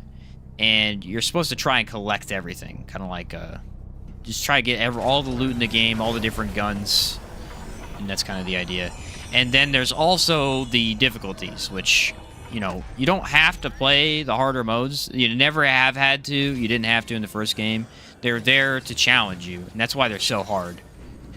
For a while, people were complaining on, I think, Twitter to Gunfire about how Apocalypse was way too difficult. But that's the point. It's supposed to be the ultimate difficulty.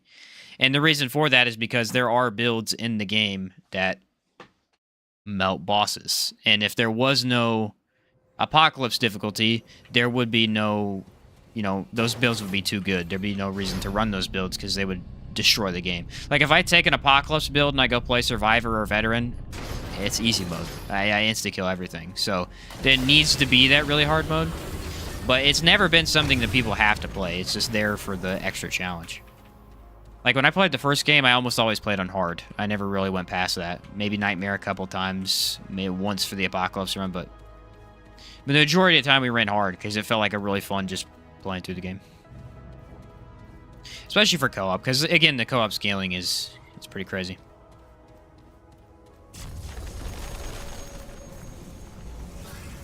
It's been much harder, so I guess I can't complain. Well, to be fair, when I first started playing the game was really tough. I mean, I died, I think, 20 times to Nightweaver the first time I fought her on Veteran.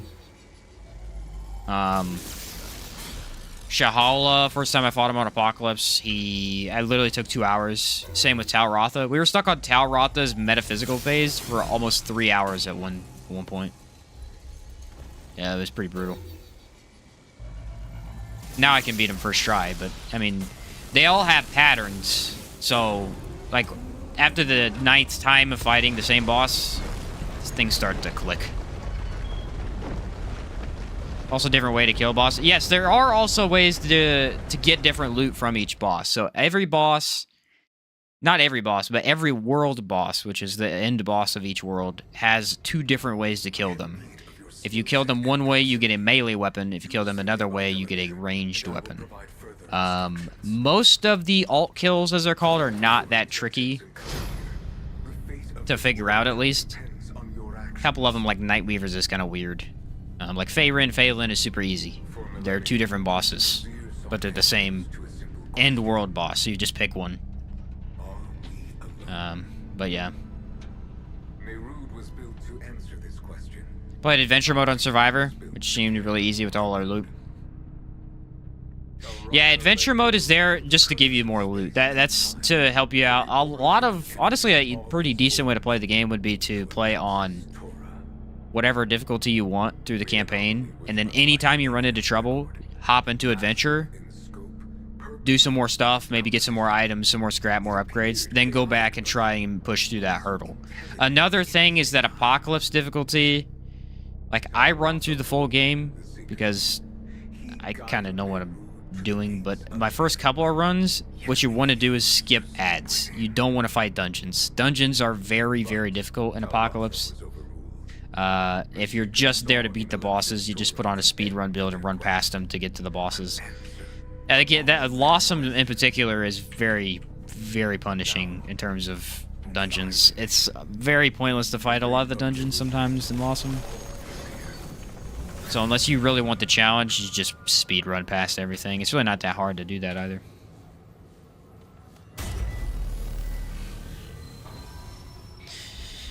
It's crazy people complain about that. Think how the difficulties work. Is it great? You can learn a boss on lower difficulties and it has the same attacks and phases on higher ones. Yeah. Again, that's why I always suggest, you know, start low, work your way up.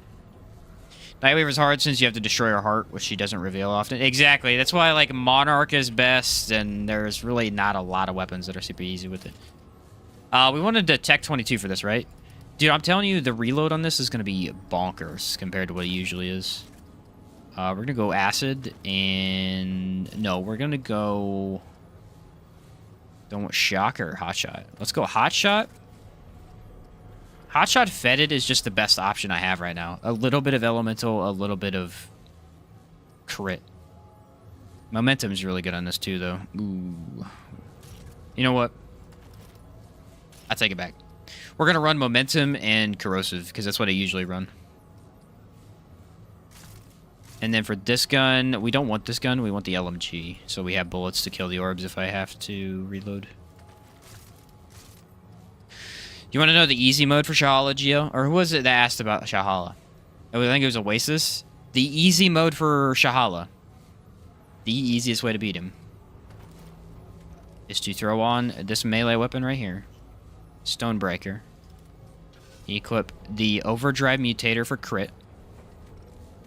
And then when he pops his hands out of the ground and does his black hole, run over to his hand, activate Bore on his hand, and then hit him with melee. It's the easiest way to do it. If you're running Challenger Alchemist, you can literally do like half his health or tons of his health. It's the easiest way to do it. If I wasn't doing sidearms only, I would show you, but... And I don't have the build set up. But yeah, you literally just go for a melee setup, run Juggernaut, Alchemist with Frenzy. It's a little bit tricky to get used to, but you literally run up to his hands, you hit him as much as you can with both bores on, and it'll deal so much of his health. It's the easiest way to kill him. He's way easier with melee than he is with range damage. It is unfortunate we could not meet face to face. Spectre Blade is also really good if you have Resonance, because it hits all of his hands when he summons stuff. But yeah, melee is king for him. Not his second phase, though. His second phase is awful with melee. Not even possible. Or his all kill, not second phase. Oh, my mod. I didn't regen. Whatever.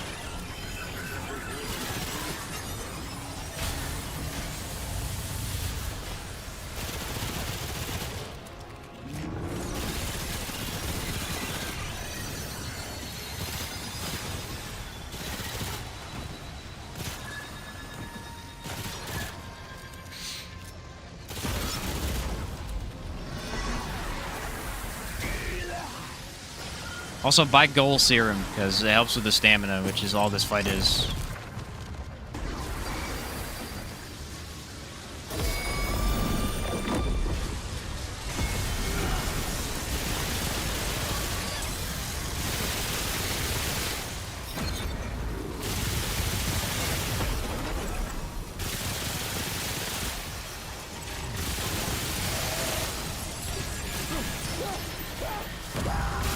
Man, do I love the Tech 22.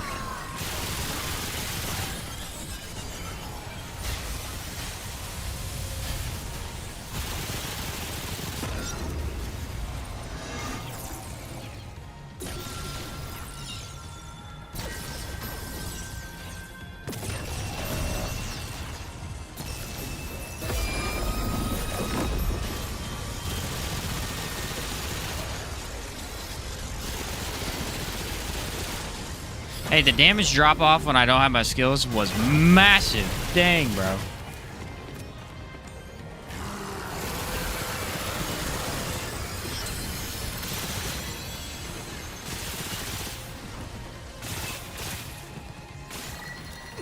Oh, come on.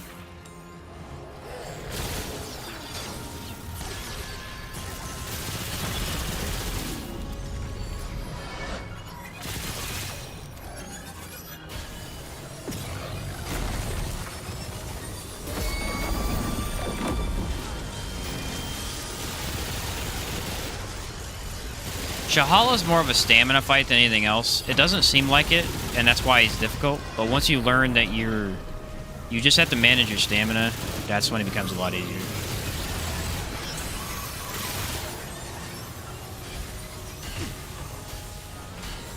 I took that one right to the face, didn't I?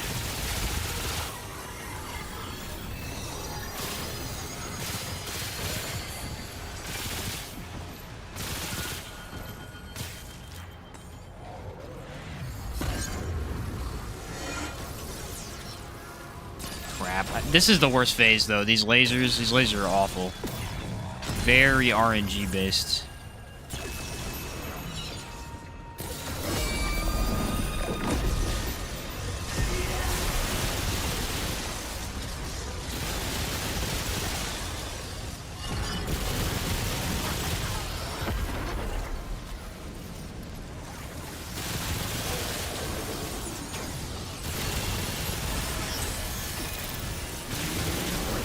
Yes.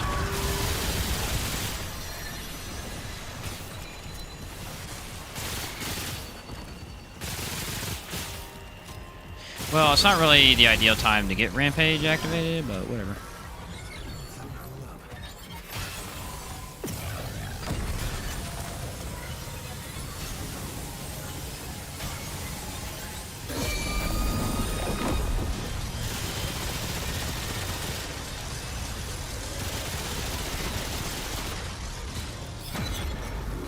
I mean, my damage is not great. The Tech 22 doesn't really have the damage to just solo bosses, but...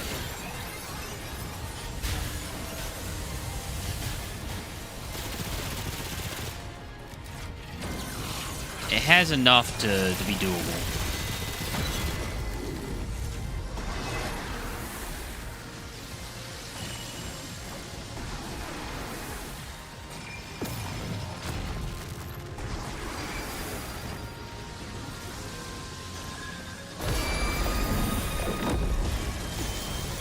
The trouble is you want your skills active, but you want them active before he summons the black hole.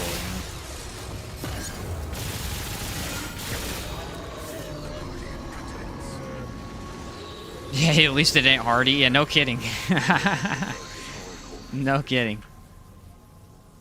Nonetheless, you were successful, and I now have access to the core. Stuck on that boss, I think Faye, don't know. He was gold. Ah, Faye Lin. Yeah, dude's tough as nails, dude. For real. You know what world level galvanized drops? I think like 14, 15, probably. Is it 11 to 15? Yeah, I would assume, yeah, somewhere around like 15-ish, yep. So you guys are probably, again, you guys are probably almost there. You're like really close. Yeah, here's what I would do. Gosh darn it, can I show it again? I might be able to show it again. The, you can use a gun. It's not that bad, but it's not great for him. You want to equip Butcher's Fetish. That's the amulet you want. Butcher's Fetish.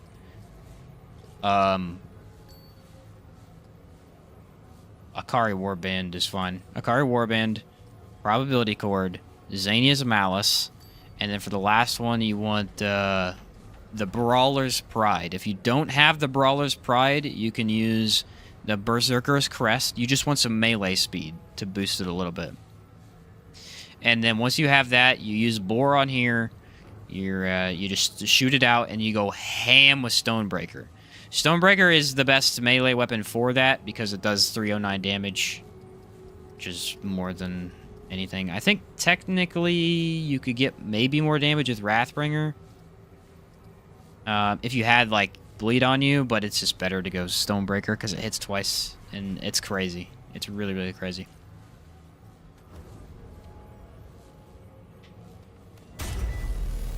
$15 to $20 is the Hardened Iron. Gotcha. All right, well, let's figure out what weapons we have left, because that's the thing.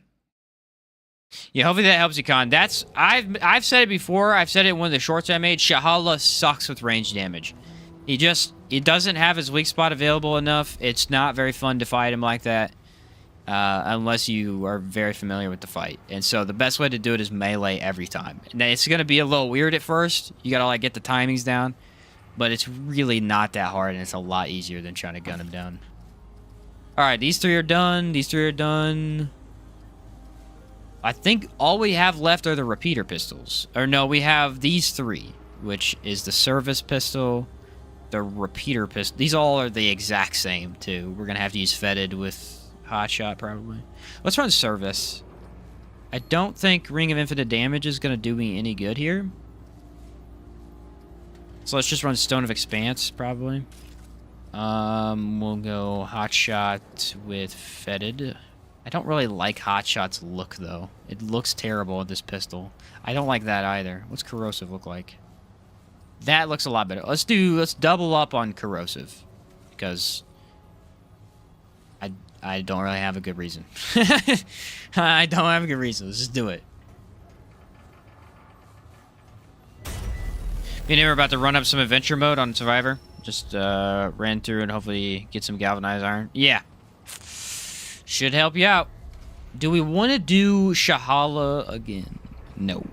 I don't want to do Lawsome either. Lawsome is really not in my wheelhouse right now.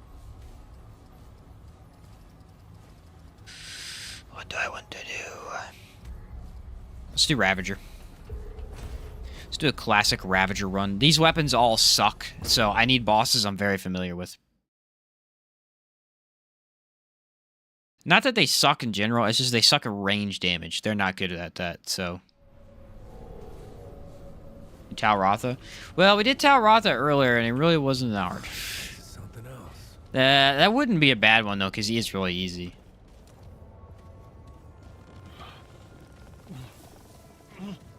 Talratha is by far one of the easiest bosses for me at this point. The only thing I gotta deal with is the orbs, so...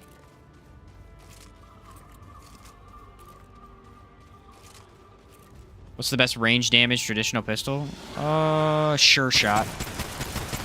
Does the most. The most as a sidearm. The best in terms of damage is the sawed-off, I think. Sawed-off is very good. Very, very good. And is a little bit easier to use than sure shot. It doesn't require weak spots like Sure Shot does. And then the Bolt Driver is probably close to... Bolt Driver is really good, too. If you're just looking for high damage. Like, my sidearms usually are to support me when I don't use my main gun.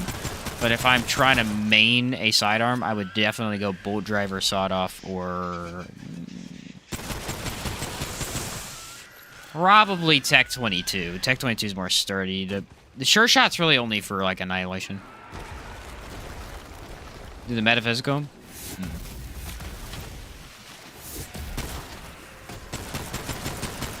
If we have time, I will go back and do it. Gosh darn it, dude. I hate when they do that. They insta-hit you as soon as you come out.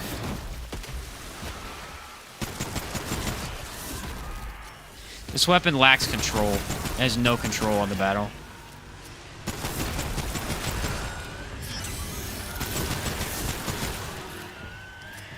It's not a bad item, but it has no... nothing, really.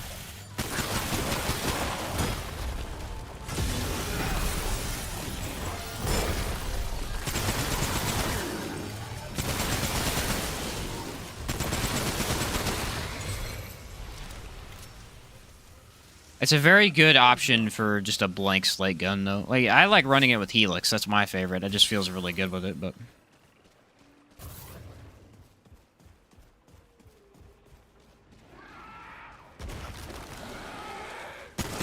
Yeah, usually when I run Sure Shot, I run the Slayer Mutator.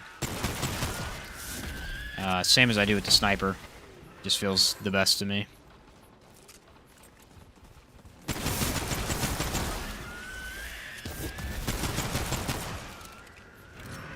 Like, if I have weak spots, I could probably do good damage with it, but... 9 bullets is not a lot of ammo. You're reloading a lot when you're using this gun. I think that's why everybody likes the MP90 or MP60. Is the MP60 can actually take down 2 opponents before reloading. This thing cannot. This thing can barely take down 1 before you need to reload. Just not a lot of ammo. What's your build setup when using the moon bow? It's tricky. Because I don't actually know what the best setup is. Because right now there's 2 ways to run a bow. And if you use sequence shot, it feels very, very fast and very fluid. But you can't use Shroud, which is the best damage buff to bows. Because you're shooting too fast, you're not going to get the benefit of Shroud. Which I'm okay with, because I like the fluidness of it. I think it's fine. But my favorite right now that I've tried is Sequence Shot as a Mutator. You want to run Archer's Crest Ring, Zania's Malice, Probability Core, Akari Warband, and then your primary... Actually, no, instead of Akari, you run the Atonement Fold, and then you equip the Neckbone Necklace for the damage. That would seem to be really good. in terms of overall damage, good crit chance, and then you run Hunter and Gunslinger. See you next time. Enjoyed the stream tonight. Been fun seeing all the guns. Hey, catch you later, Kano. Have a nice night, man. What can you do with Talros's Essence? I mean, you can get Void Idol with it, but what's the other thing it's used for? I actually don't know. I've never seen anything like this before. I don't remember.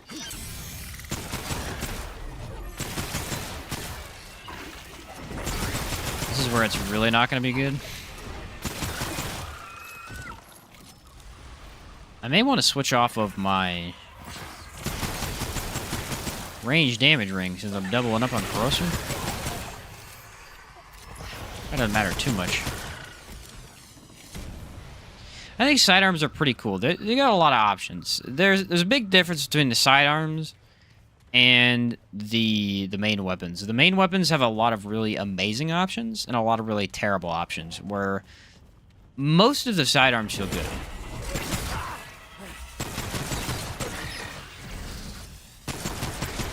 Feels like there's a lot less sidearms that are really bad than there are main weapons. For range damage. Is Vault of Foremost bugged right now? The boss doesn't drop the key? I haven't heard anything about that, but I haven't done that in a while, so I'm not sure.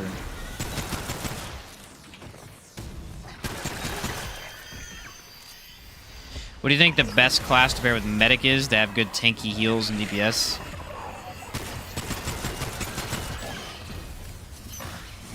Well,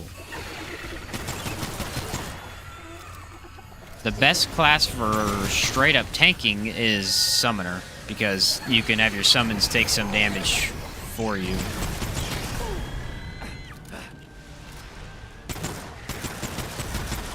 But summons also aren't very good, so I like Medic Challenger. Or, yeah, Medic Challenger feels good to me. You can do a little bit of melee, a little bit of good damage. Feels pretty nice. Never do Medic Engineer. A lot of people were running Medic Engineer for a while, trying to beat Annihilation. Engineer is useless as a subclass. You have to run it as Prime. It loses so much of its power if it doesn't have its Prime perk. I see no benefit to running it as a subclass. The overclock is far too good to pass up for damage. Again, it is something you can do if you would just want the thing to do damage for you, but it's not recommended.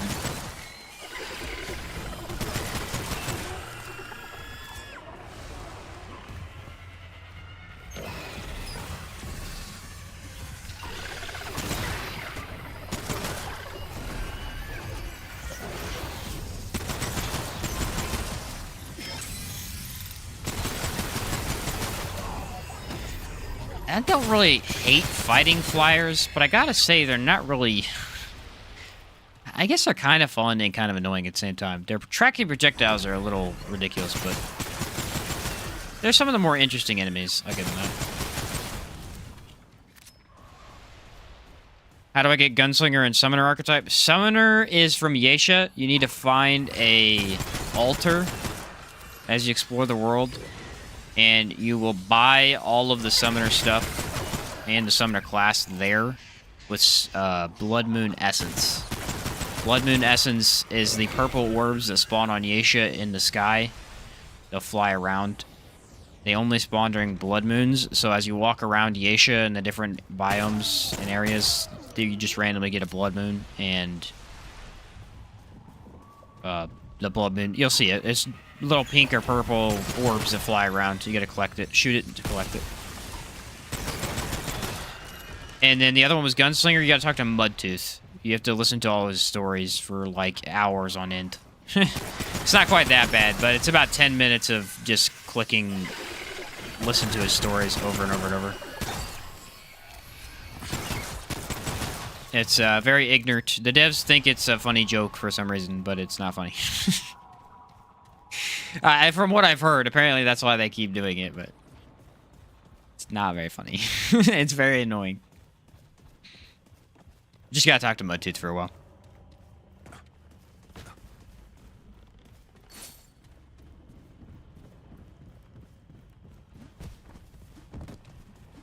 All the dialogue stuff with the NPCs is pretty annoying, honestly. Not necessarily annoying, but just like unnecessary, I guess. Alright, we ready? This is Mother Mind with the service pistol. Now, if I'm correct, this is one of the worst weapons possible for this, so it should go well.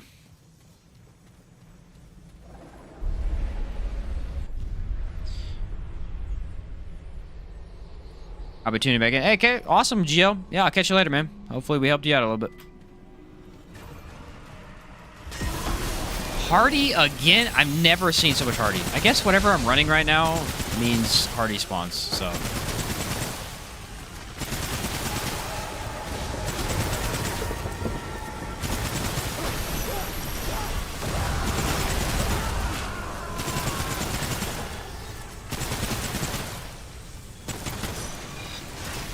This definitely has some of the lowest damage of any of the pistols we've used.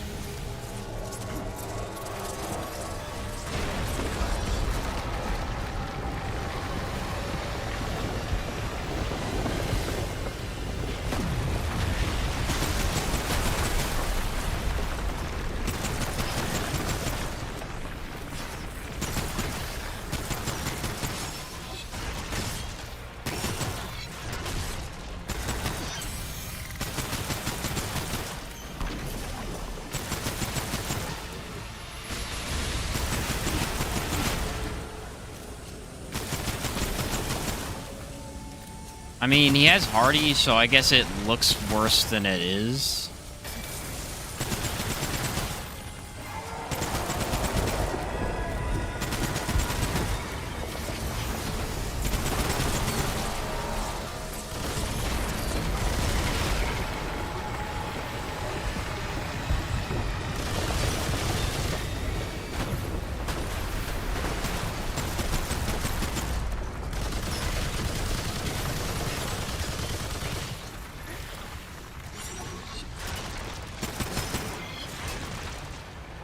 Okay, Challenger.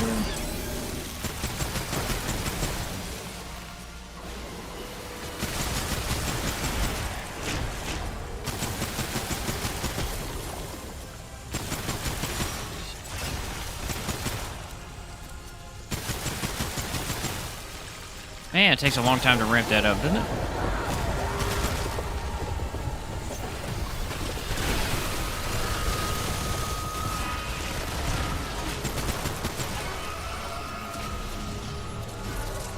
Finally had Song of a Fear to help me out.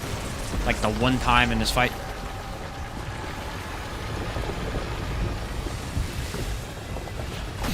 Remember how me and Chat Force used Rusty Lever action on that boss? Yeah, it was something. It was something.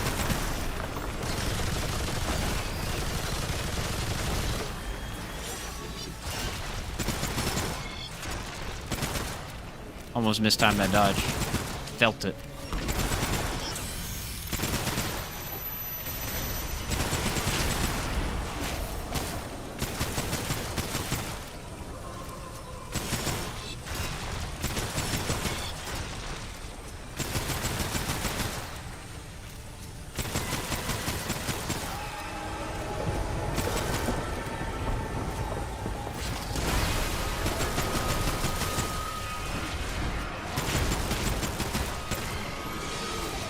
I would not recommend this gun at all.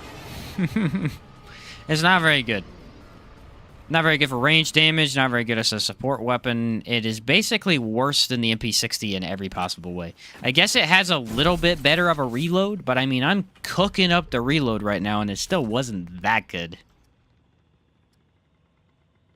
Alright, we're going to use the Rusty Repeater next, but for the open area, we're not running it, because that would suck. I need something that makes this automatic is the problem. Let's run Hot Shot with Fetid again. I only didn't run it last time because it looks really stupid on that gun.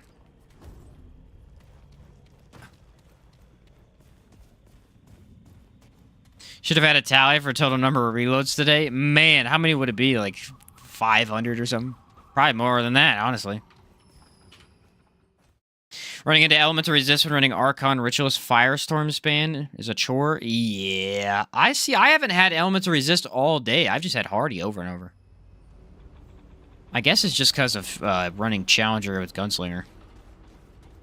Maybe they just read that as automatic. Boom, you're doing too much damage. Could be.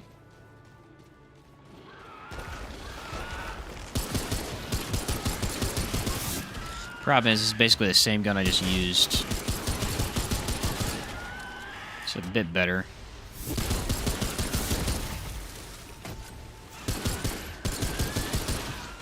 It's actually the gun I used in the first game quite a bit. I really liked it, but I mean, there's just so many better options in this one that I really haven't thrown it on that much. I guess maybe I've used it once or twice. Not on... I don't think I posted any builds with it, though. It's pretty decent with Bulletstorm.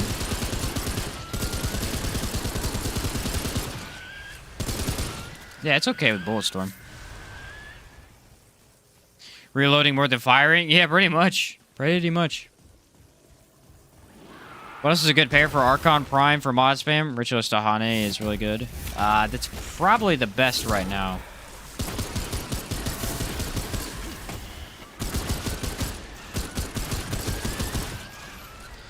Probably the best right now, honestly. Challenger's okay if you have mods that you're going to be up close with. Like Bloodline. Bloodline is an up-close mod, so that one's okay to run Challenger with. What's another class? Alchemist and Medic are never bad. I usually run Medic when I run mod spam. It's definitely lower damage than Ritualist because of the less crit. But you do get the damage boost, so it's kind of fine. And I usually just run it for survivability reasons. It's like when you're running mods, you have a ton of damage. So your only concern is, okay, how do I stay alive? And Medic solves that problem. Instantly.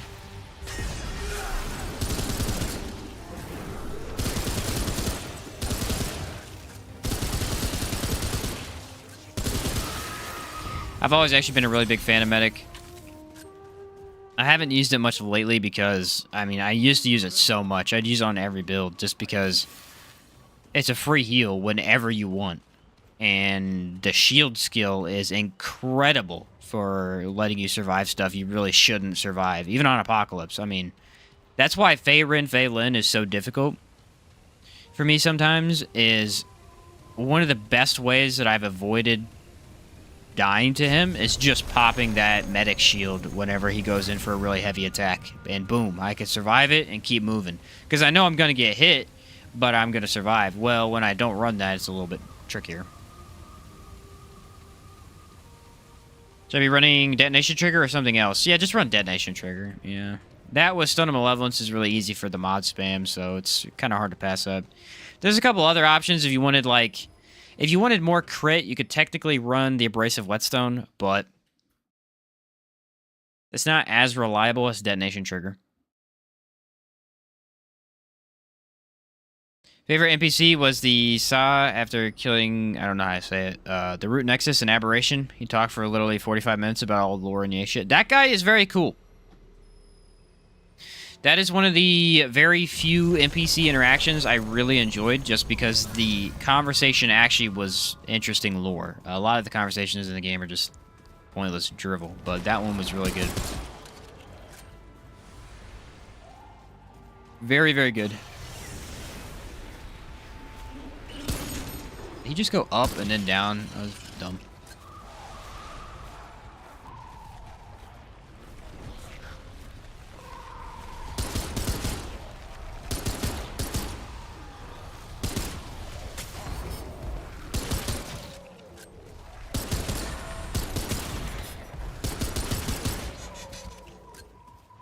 Man, that came from different directions, too. Alright, what do we have next? Do we have a random boss, I think? Probably Shrewd. Or no. Yeah, probably Shrewd. Either that or Keula, but I would bet it's Shrewd.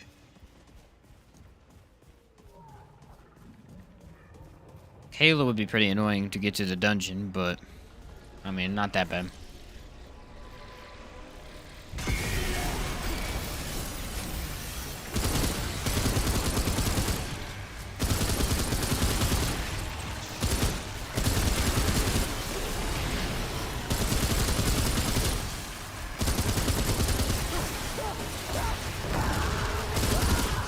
See ya. Oh, it's not automatic anymore. Bulletstorm ran out.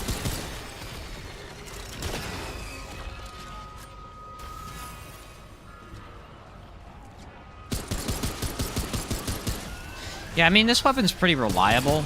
Just, again, it's basically just worse than the MP60. So, it does have a much faster reload. I think I'd take the MP60 over it all day, though.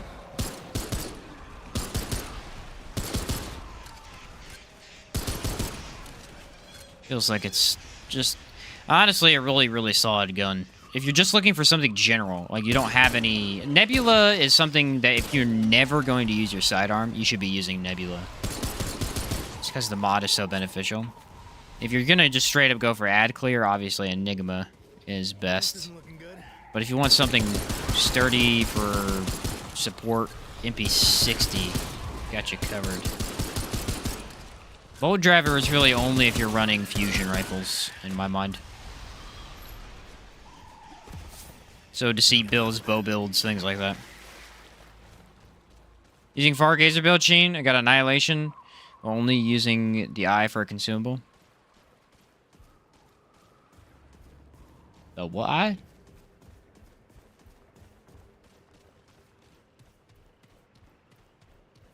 Oh, Seer's eye. I got you. Yeah, I got you. Yeah, the build's nuts, dude. Can I use Enigma to save my life? You have to use the Lively Mutator. You have to use the Lively Mutator, and you can only use it on ranged-based builds. If your build is not dealing a lot of range damage, it just doesn't perform very well. Or elemental damage, too. It's very good with Ritualists because of that. It just doesn't perform very well. And it doesn't have a lot of range. So you have to be very familiar with being up close and personal with your enemies. It's also very good with Challenger because of that. I mean, you have to be up close. Yeah, catch you later, my Nightmare Kid. Good luck at work. We're gonna go left then. Somehow I went all the way around.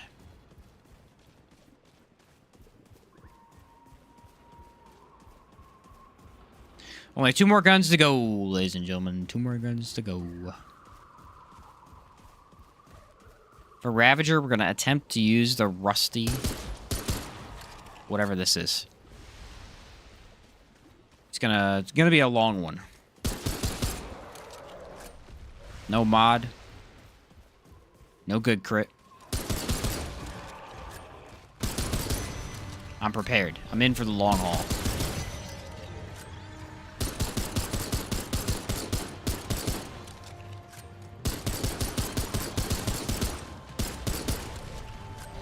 I'm gonna be honest, these guys are really annoying.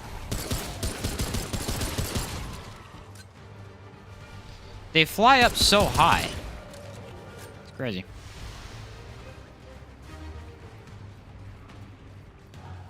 Make sure it's plus 20 and not 2. Yeah, that would help, wouldn't it? I don't know who would make that dumb mistake.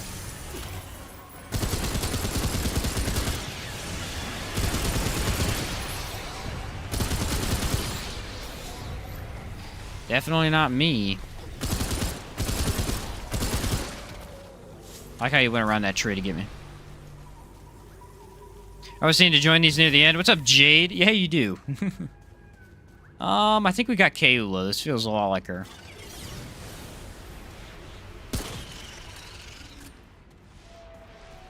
Feels a lot like her.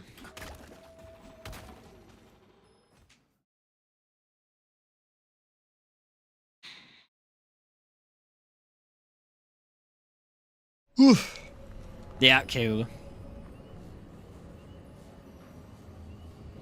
You know what? Let's just use the rusty one. Kayla is not that hard, and this will be fine. Rusty repeater. We'll save the actual good one for the Ravager. Otherwise, we're just unnecessarily making things hard on ourselves.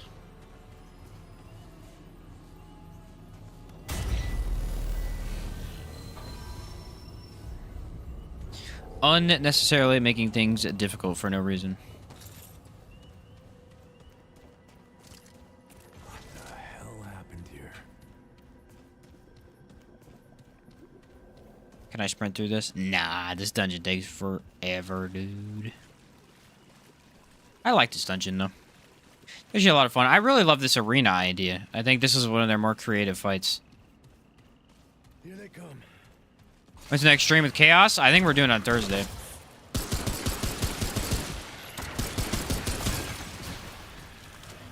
I gotta talk to him tomorrow, but the plan was to do it tomorrow. Or Thursday. Dude, I freaking hate this dungeon. I don't even hate this dungeon. I actually like this dungeon. I hate how I always take damage in this dungeon. Man, I need to do an LMG build, because this thing is so much fun. The sheer amount of bullets you can fire with the thing is amazing. Next stream's all melee weapons. Well, not yet. I might do that on Saturday, though. We'll see.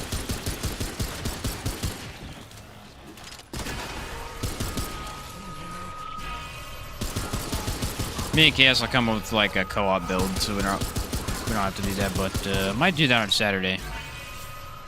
I do want to try all the melee weapons. It'd be really cool to go through and see which melee weapons would be good for what boss. Also, might be able to get a lot of stagger out of it, too. Melee is always very nice for stagger.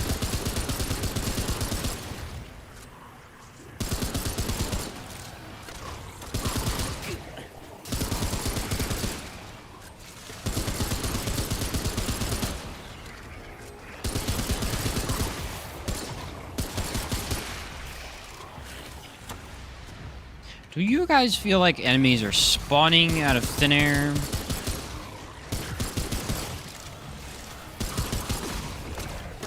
I definitely think this amulet's the only way you're doing a challenge like this. Not even really a challenge. You're doing like a test like this. Yeah, I mean, these sidearms just don't have the ammo or the reload speed, and this is making them so much better. Hate this dungeon on my hardcore run. I died twice. It is a very challenging dungeon because you're just constantly getting pelted with damage. And the thing is, it's not like the flyers where the bullets track, but they do have a little bit of track to them. They kind of float in towards you a little bit. So even if you're moving sometimes, it'll still catch you. Especially if you don't have footwork or any of those traits for the extra speed. Then you're really just going to keep taking chip damage over and over. And on a new character, you know, you don't have the relics to be wasting, so this dungeon does become very difficult.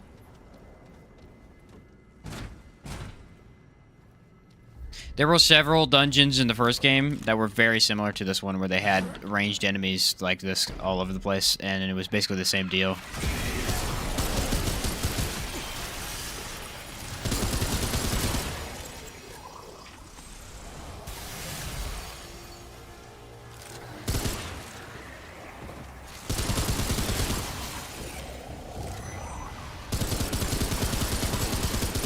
Well, we got a big boy up here.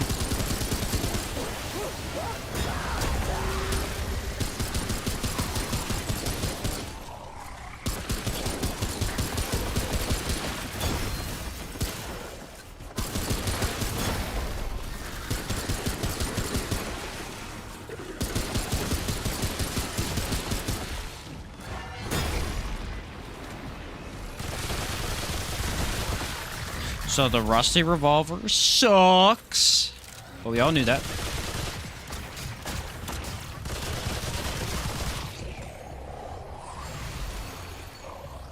Is Archer's tempo in that dungeon? I don't think so.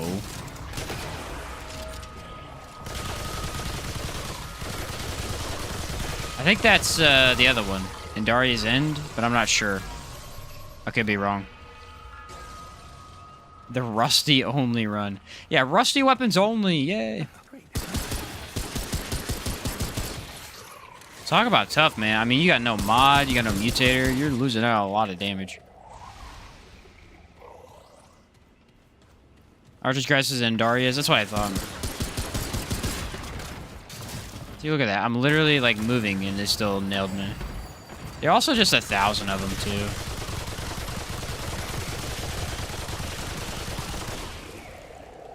There is just a lot of them.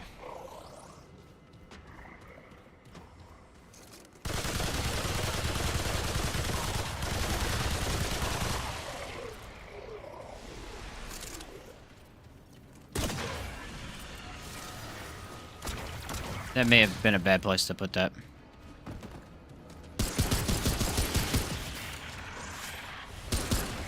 I guess the range is the advantage here. You know, you've got a pistol that has some really nice range on it. This thing just doesn't really have that much going for it.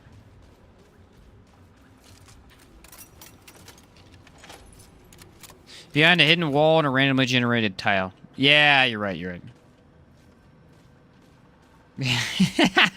Screw it, LMG time. Yeah, that's how I feel.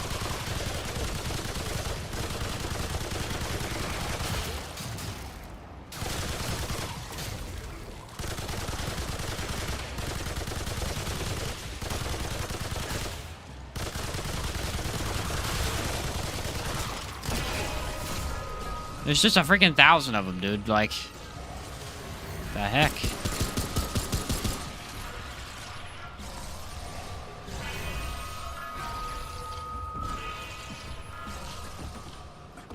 Alright, we have one relic. That should go well.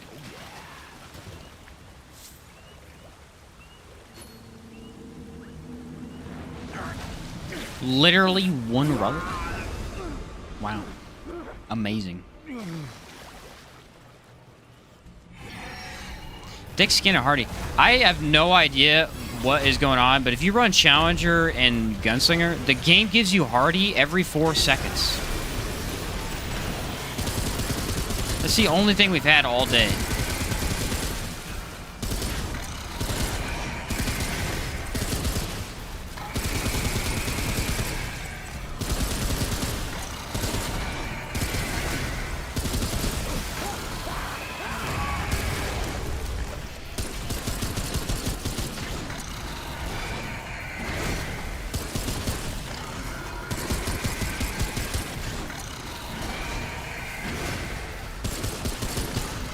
Wow.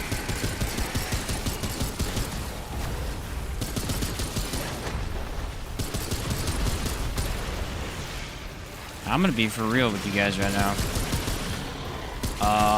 Thank goodness I used this now instead of waiting to the Ravager.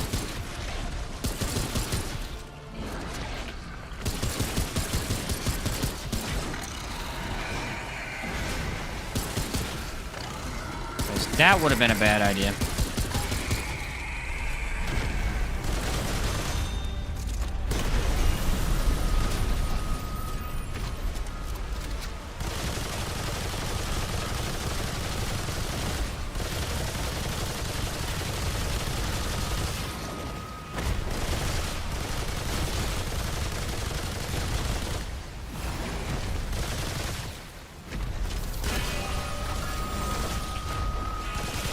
Not today, buddy boy.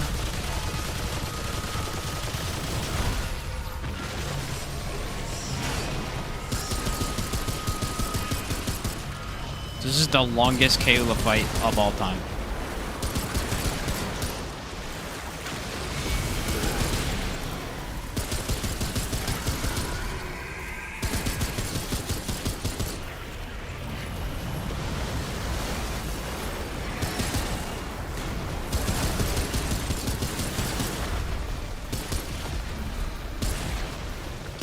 Is kind of weird. Like, I haven't had Hardy that much in a while, other than my co-op run, and honestly, all day today, just Hardy, Hardy, Hardy.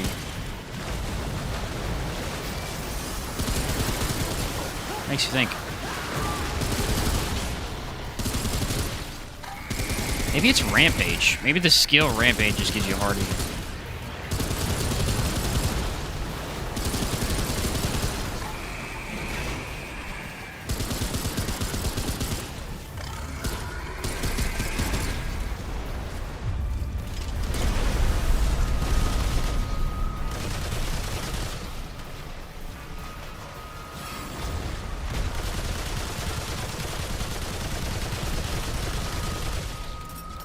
man, I'm running out of ammo pretty fast, too.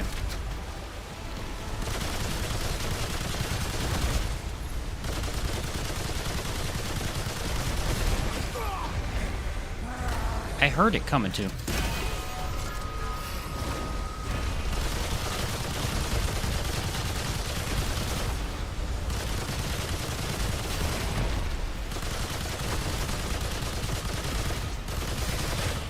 I really need to, like, corrosive on this to make it just shine.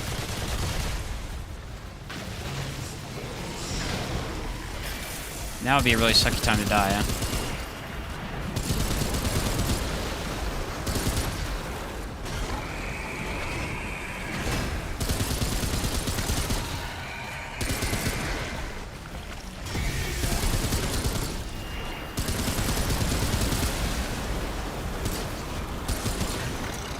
The non-automatic, really the sucky thing is that it's not automatic. It needs to be automatic.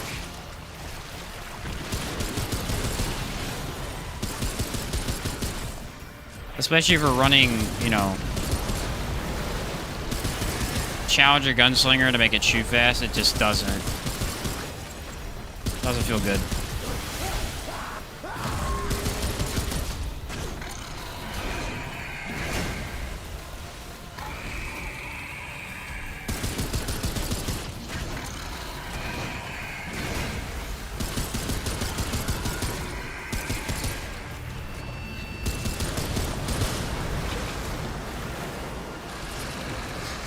Yeesh. Yeah, this one's on the lower side for sure. Not that great of a...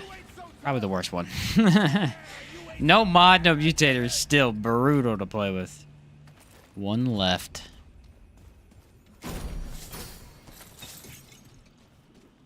We have corrupted a normal version of a gun in one character. Yes. In order to do so, you must corrupt the weapon and then go get the normal one again from whatever source. You can also decraft them back, but you could just go get the normal one, and then you have both.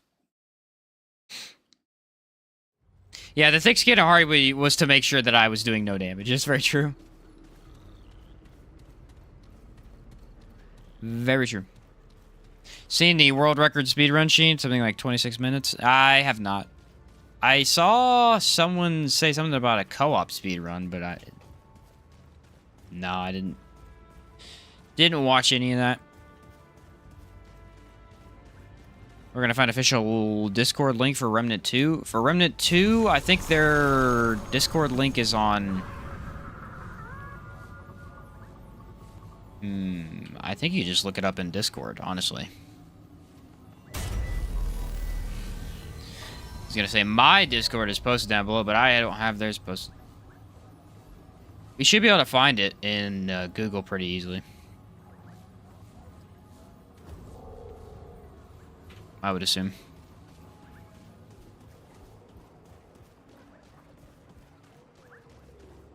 No amulet to reduce heat generation. I feel like heat generation may be something they expand upon in the DLCs because it's actually a pretty minor thing in the game right now. I mean, there's what, 3 weapons that overheat? The plasma cutter, the cube gun, and the LMG.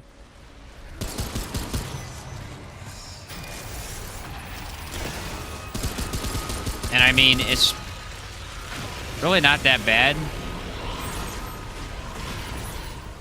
Like, obviously, if you're running the cube gun, you do want something to mitigate it.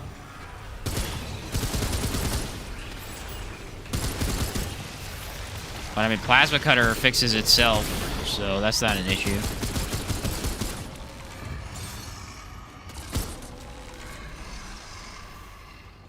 And then the LMG is manageable, and if it's not, you could just throw on the compressor ring.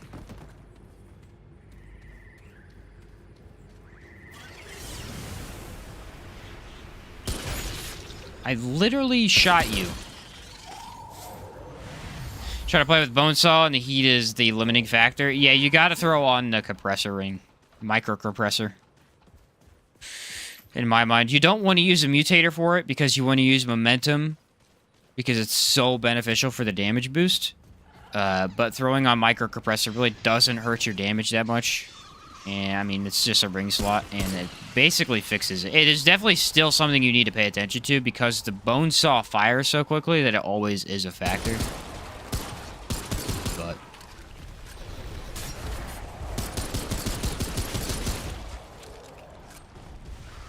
definitely a little bit more manageable than the cube gun is probably the worst in terms of overheating instantly.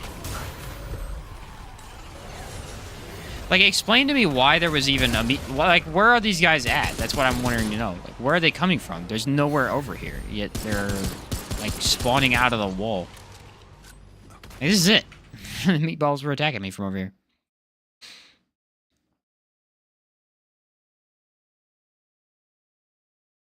You made heat generation build with bone saw or plasma cutter? Would be cool, I bet. I have made a plasma cutter build. It did not focus on heat generation because the plasma cutter doesn't really need it because it's a mod fixes that. So you just run Favorite Sigil to regen the mod faster, or you can just not and just pay a little bit more attention until the mod's active. It doesn't need anything to do with it. But the plasma cutter build did do a lot of damage. It's really good. I need to make a bone saw build. I've not made one in a long time since like the game first came out.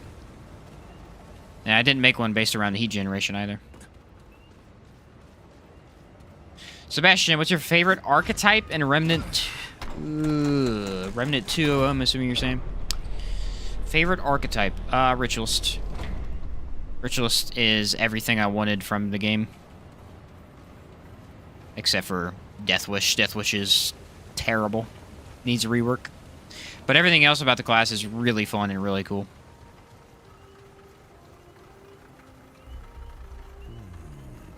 This looks important.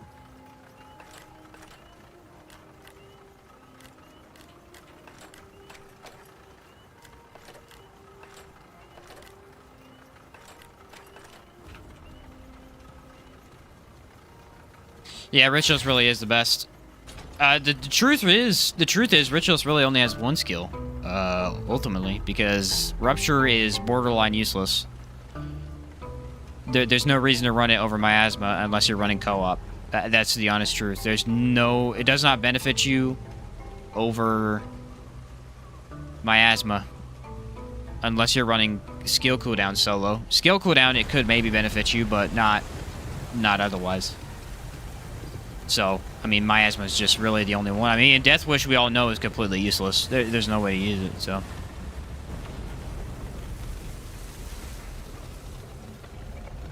There is no way to use that skill. I feel a rework coming for it, but I would be really surprised if they don't do something to it, because it's just... They have to know that it's... Sometimes games do that, though. They'll just put something in that's completely unusable. Yeah, you technically... See, that's the thing. You technically can use Death Wish with Havoc Form, and that is the best way to use it right now. And guess what? As soon as a boss goes into a phase transition and you can't deal damage, you die. So, it's like... You technically can use it that way, but... You could also just use Miasma and then get status damage over time as well. So, it really doesn't have that much of a benefit right now. Now, when it was affected by the armor, it was awesome for Havoc builds because it was just a huge damage boost. That's which I was so confused using it for the first time. Saw a build with it with the Archon, but it was complicated. It's one of these abilities that it has such a harsh negative, it's just not worth using. It's possible to use, but not worth it.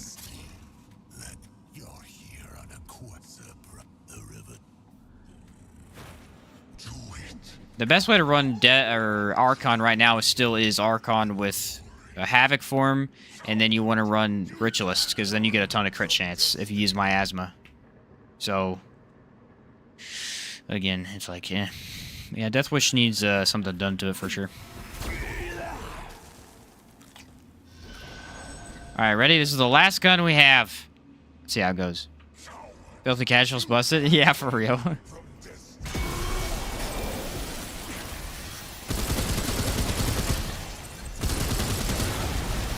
Hardy again. I mean, what am I doing? What did I do to the game? I don't understand.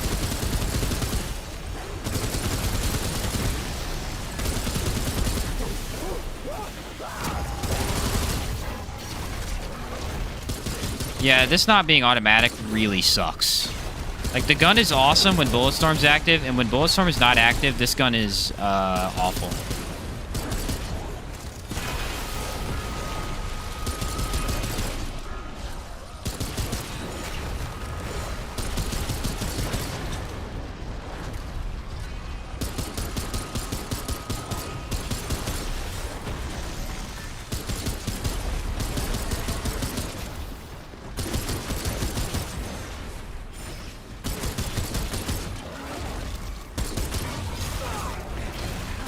Might have dodged a little early there.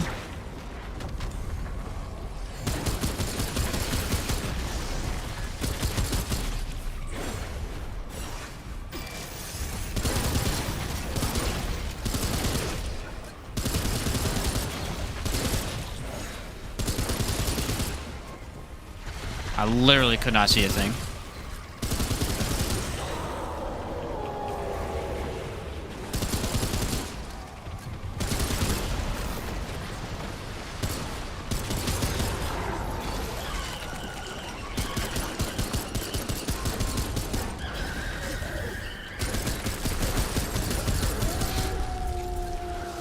I don't think I've ever seen someone get so many hardies in one day, by the way. Like, for real. I think I might be the only one.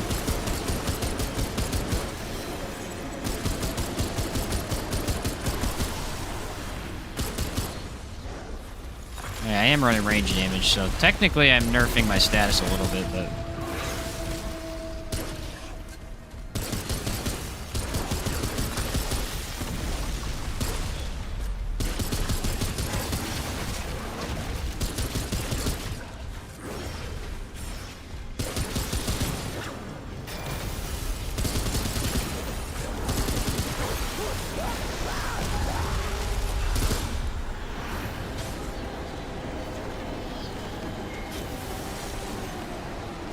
Both my skills are active at the wrong time.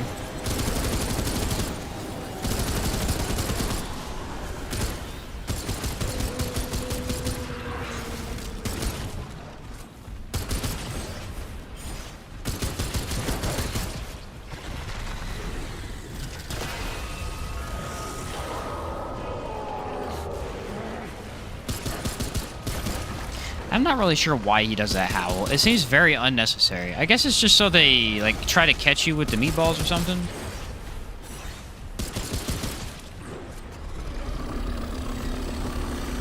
Never been able to figure it out. It's always seemed very stupid to me. This one makes sense, because this does damage, but the other one's literally just like, here you go, you get stuck in place for a little bit.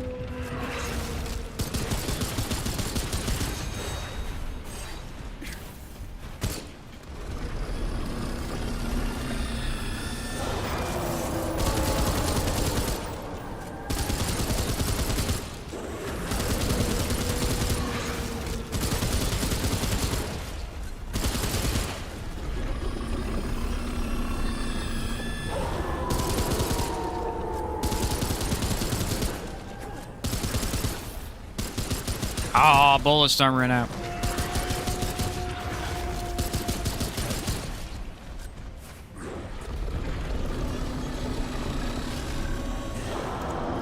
Sometimes I go a little too far, and it's a bit unnecessary, but better safe than sorry.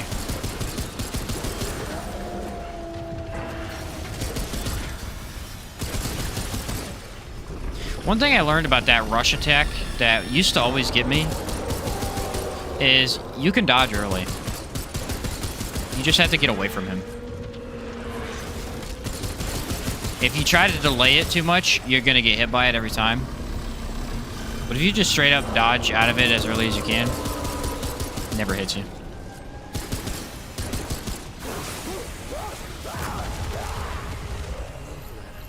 Well, these guns are at the bottom of the totem pole. They're pretty bad.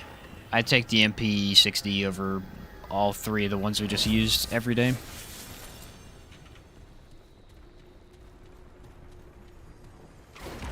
Three-person apocalypse is the hardest possible? Yeah, definitely. We'll probably end up being done because there ain't much else that we have. Let me double check and make sure we got everything though. Let me just double check.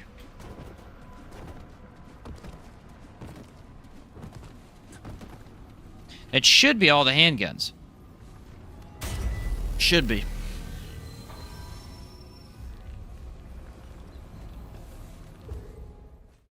Let's take a look.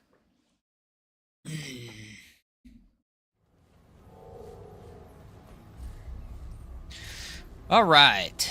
We've got the repeater, which we did, and honestly, it's not very good. Would not recommend this gun. We did Anguish. This one is also terrible. Genuinely don't like this gun. Bolt Driver was one of the best by far. Very, very high damage on the Bolt Driver. Actually, honestly, it feels like a main gun. Corrupted Meridian is terrible as a main fire weapon. Amazing as a mod gun. Rune Pistol is actually, like, ridiculously good as a gun. If you're hitting weak spots. It's really strong. Cube Gun's awesome. Got a lot of utility. Double barrels, top of the damage for sure. We tested that on, I think, the Spectrum Nexus Eyeball. Enigma's the ad clear gun, of course. Not very good for bosses, though. Hellfire kind of sucks. It's passable as a damage dealer, but its mod is not very good. And a mod needs to be good for a gun to be good overall. Meridian is basically useless now. It's just a worse version of the Corrupted, so use the Corrupted instead. I think we use that on the Corruptor. MP60 is awesome. Love this gun. Nebula is awesome, but only for its mod. Its main damage is pretty terrible. Rune Pistol sucks. Don't use it ever. Rupture Cannon is actually insane for stagger. So, want to stagger bosses, pair this up with probably the Bulldog, I would think. Maybe. That one we fought with Cancer, I believe. The Rusty Repeater is the worst gun in the game. The worst handgun. I mean, it just has nothing going for it. Service Pistol is terrible. I wouldn't use this at all, unless you're just using it for mod spam. I think I had one of my builds I threw it on just because it's there. You're not even shooting, really. Silverback is actually really good, but it runs out of ammo too quickly, so it's like more of a sidearm style of handgun, where you're just using it to support yourself. Sorrow is actually really good. I kind of want to make a build with this now, because, I mean, I have before, but I want to make a more updated version. This gun is really good. The only problem is it has very low ammo. Very low ammo, and you're constantly reusing the mod, which needs Flashcaster. But I'd probably say that's up there. Starshot is the best by far. And in the current state of the game, this is the easiest way to beat the game. No contest. I mean, there's nothing else other than this for the most easy mode thing in the world. You literally can just insta-kill bosses. It's insane. And really freaking fun, too. For dungeon clears, this is the best. Like, Velocum, like, this is what I head in to destroy with. Sure Shot's amazing, but only for Annihilation. I would not use this for anything else. And honestly, kind of hard to put into a build. Because the sawed-off exists, and it's really reliable. Tech 22 is amazing. A very reliable option. We use that on, I think, Shahala. And then the Western Classic is, I guess it's not terrible because it does have a stagger modifier, but it's basically just a worse Silverback. There is really no benefit to this other than the fact that it shoots pretty fast. And I feel like because it shoots fast, it kind of wastes. It's just easy to spam the gun for no reason. It's not a very good gun overall. It's a cool idea, but I think it just... not great. So, yep, there's all of them. And, yeah, this amulet was... This is the first time I've ever used this amulet, and I would say... If you're having an issue with the reload speed on certain guns, this completely fixes it. Completely fixes it. Not done for the day. We are probably going to be done, yeah. We'll probably be done. That's 7 hours. Usually I do 8 hours, but we're done with all the stuff, and...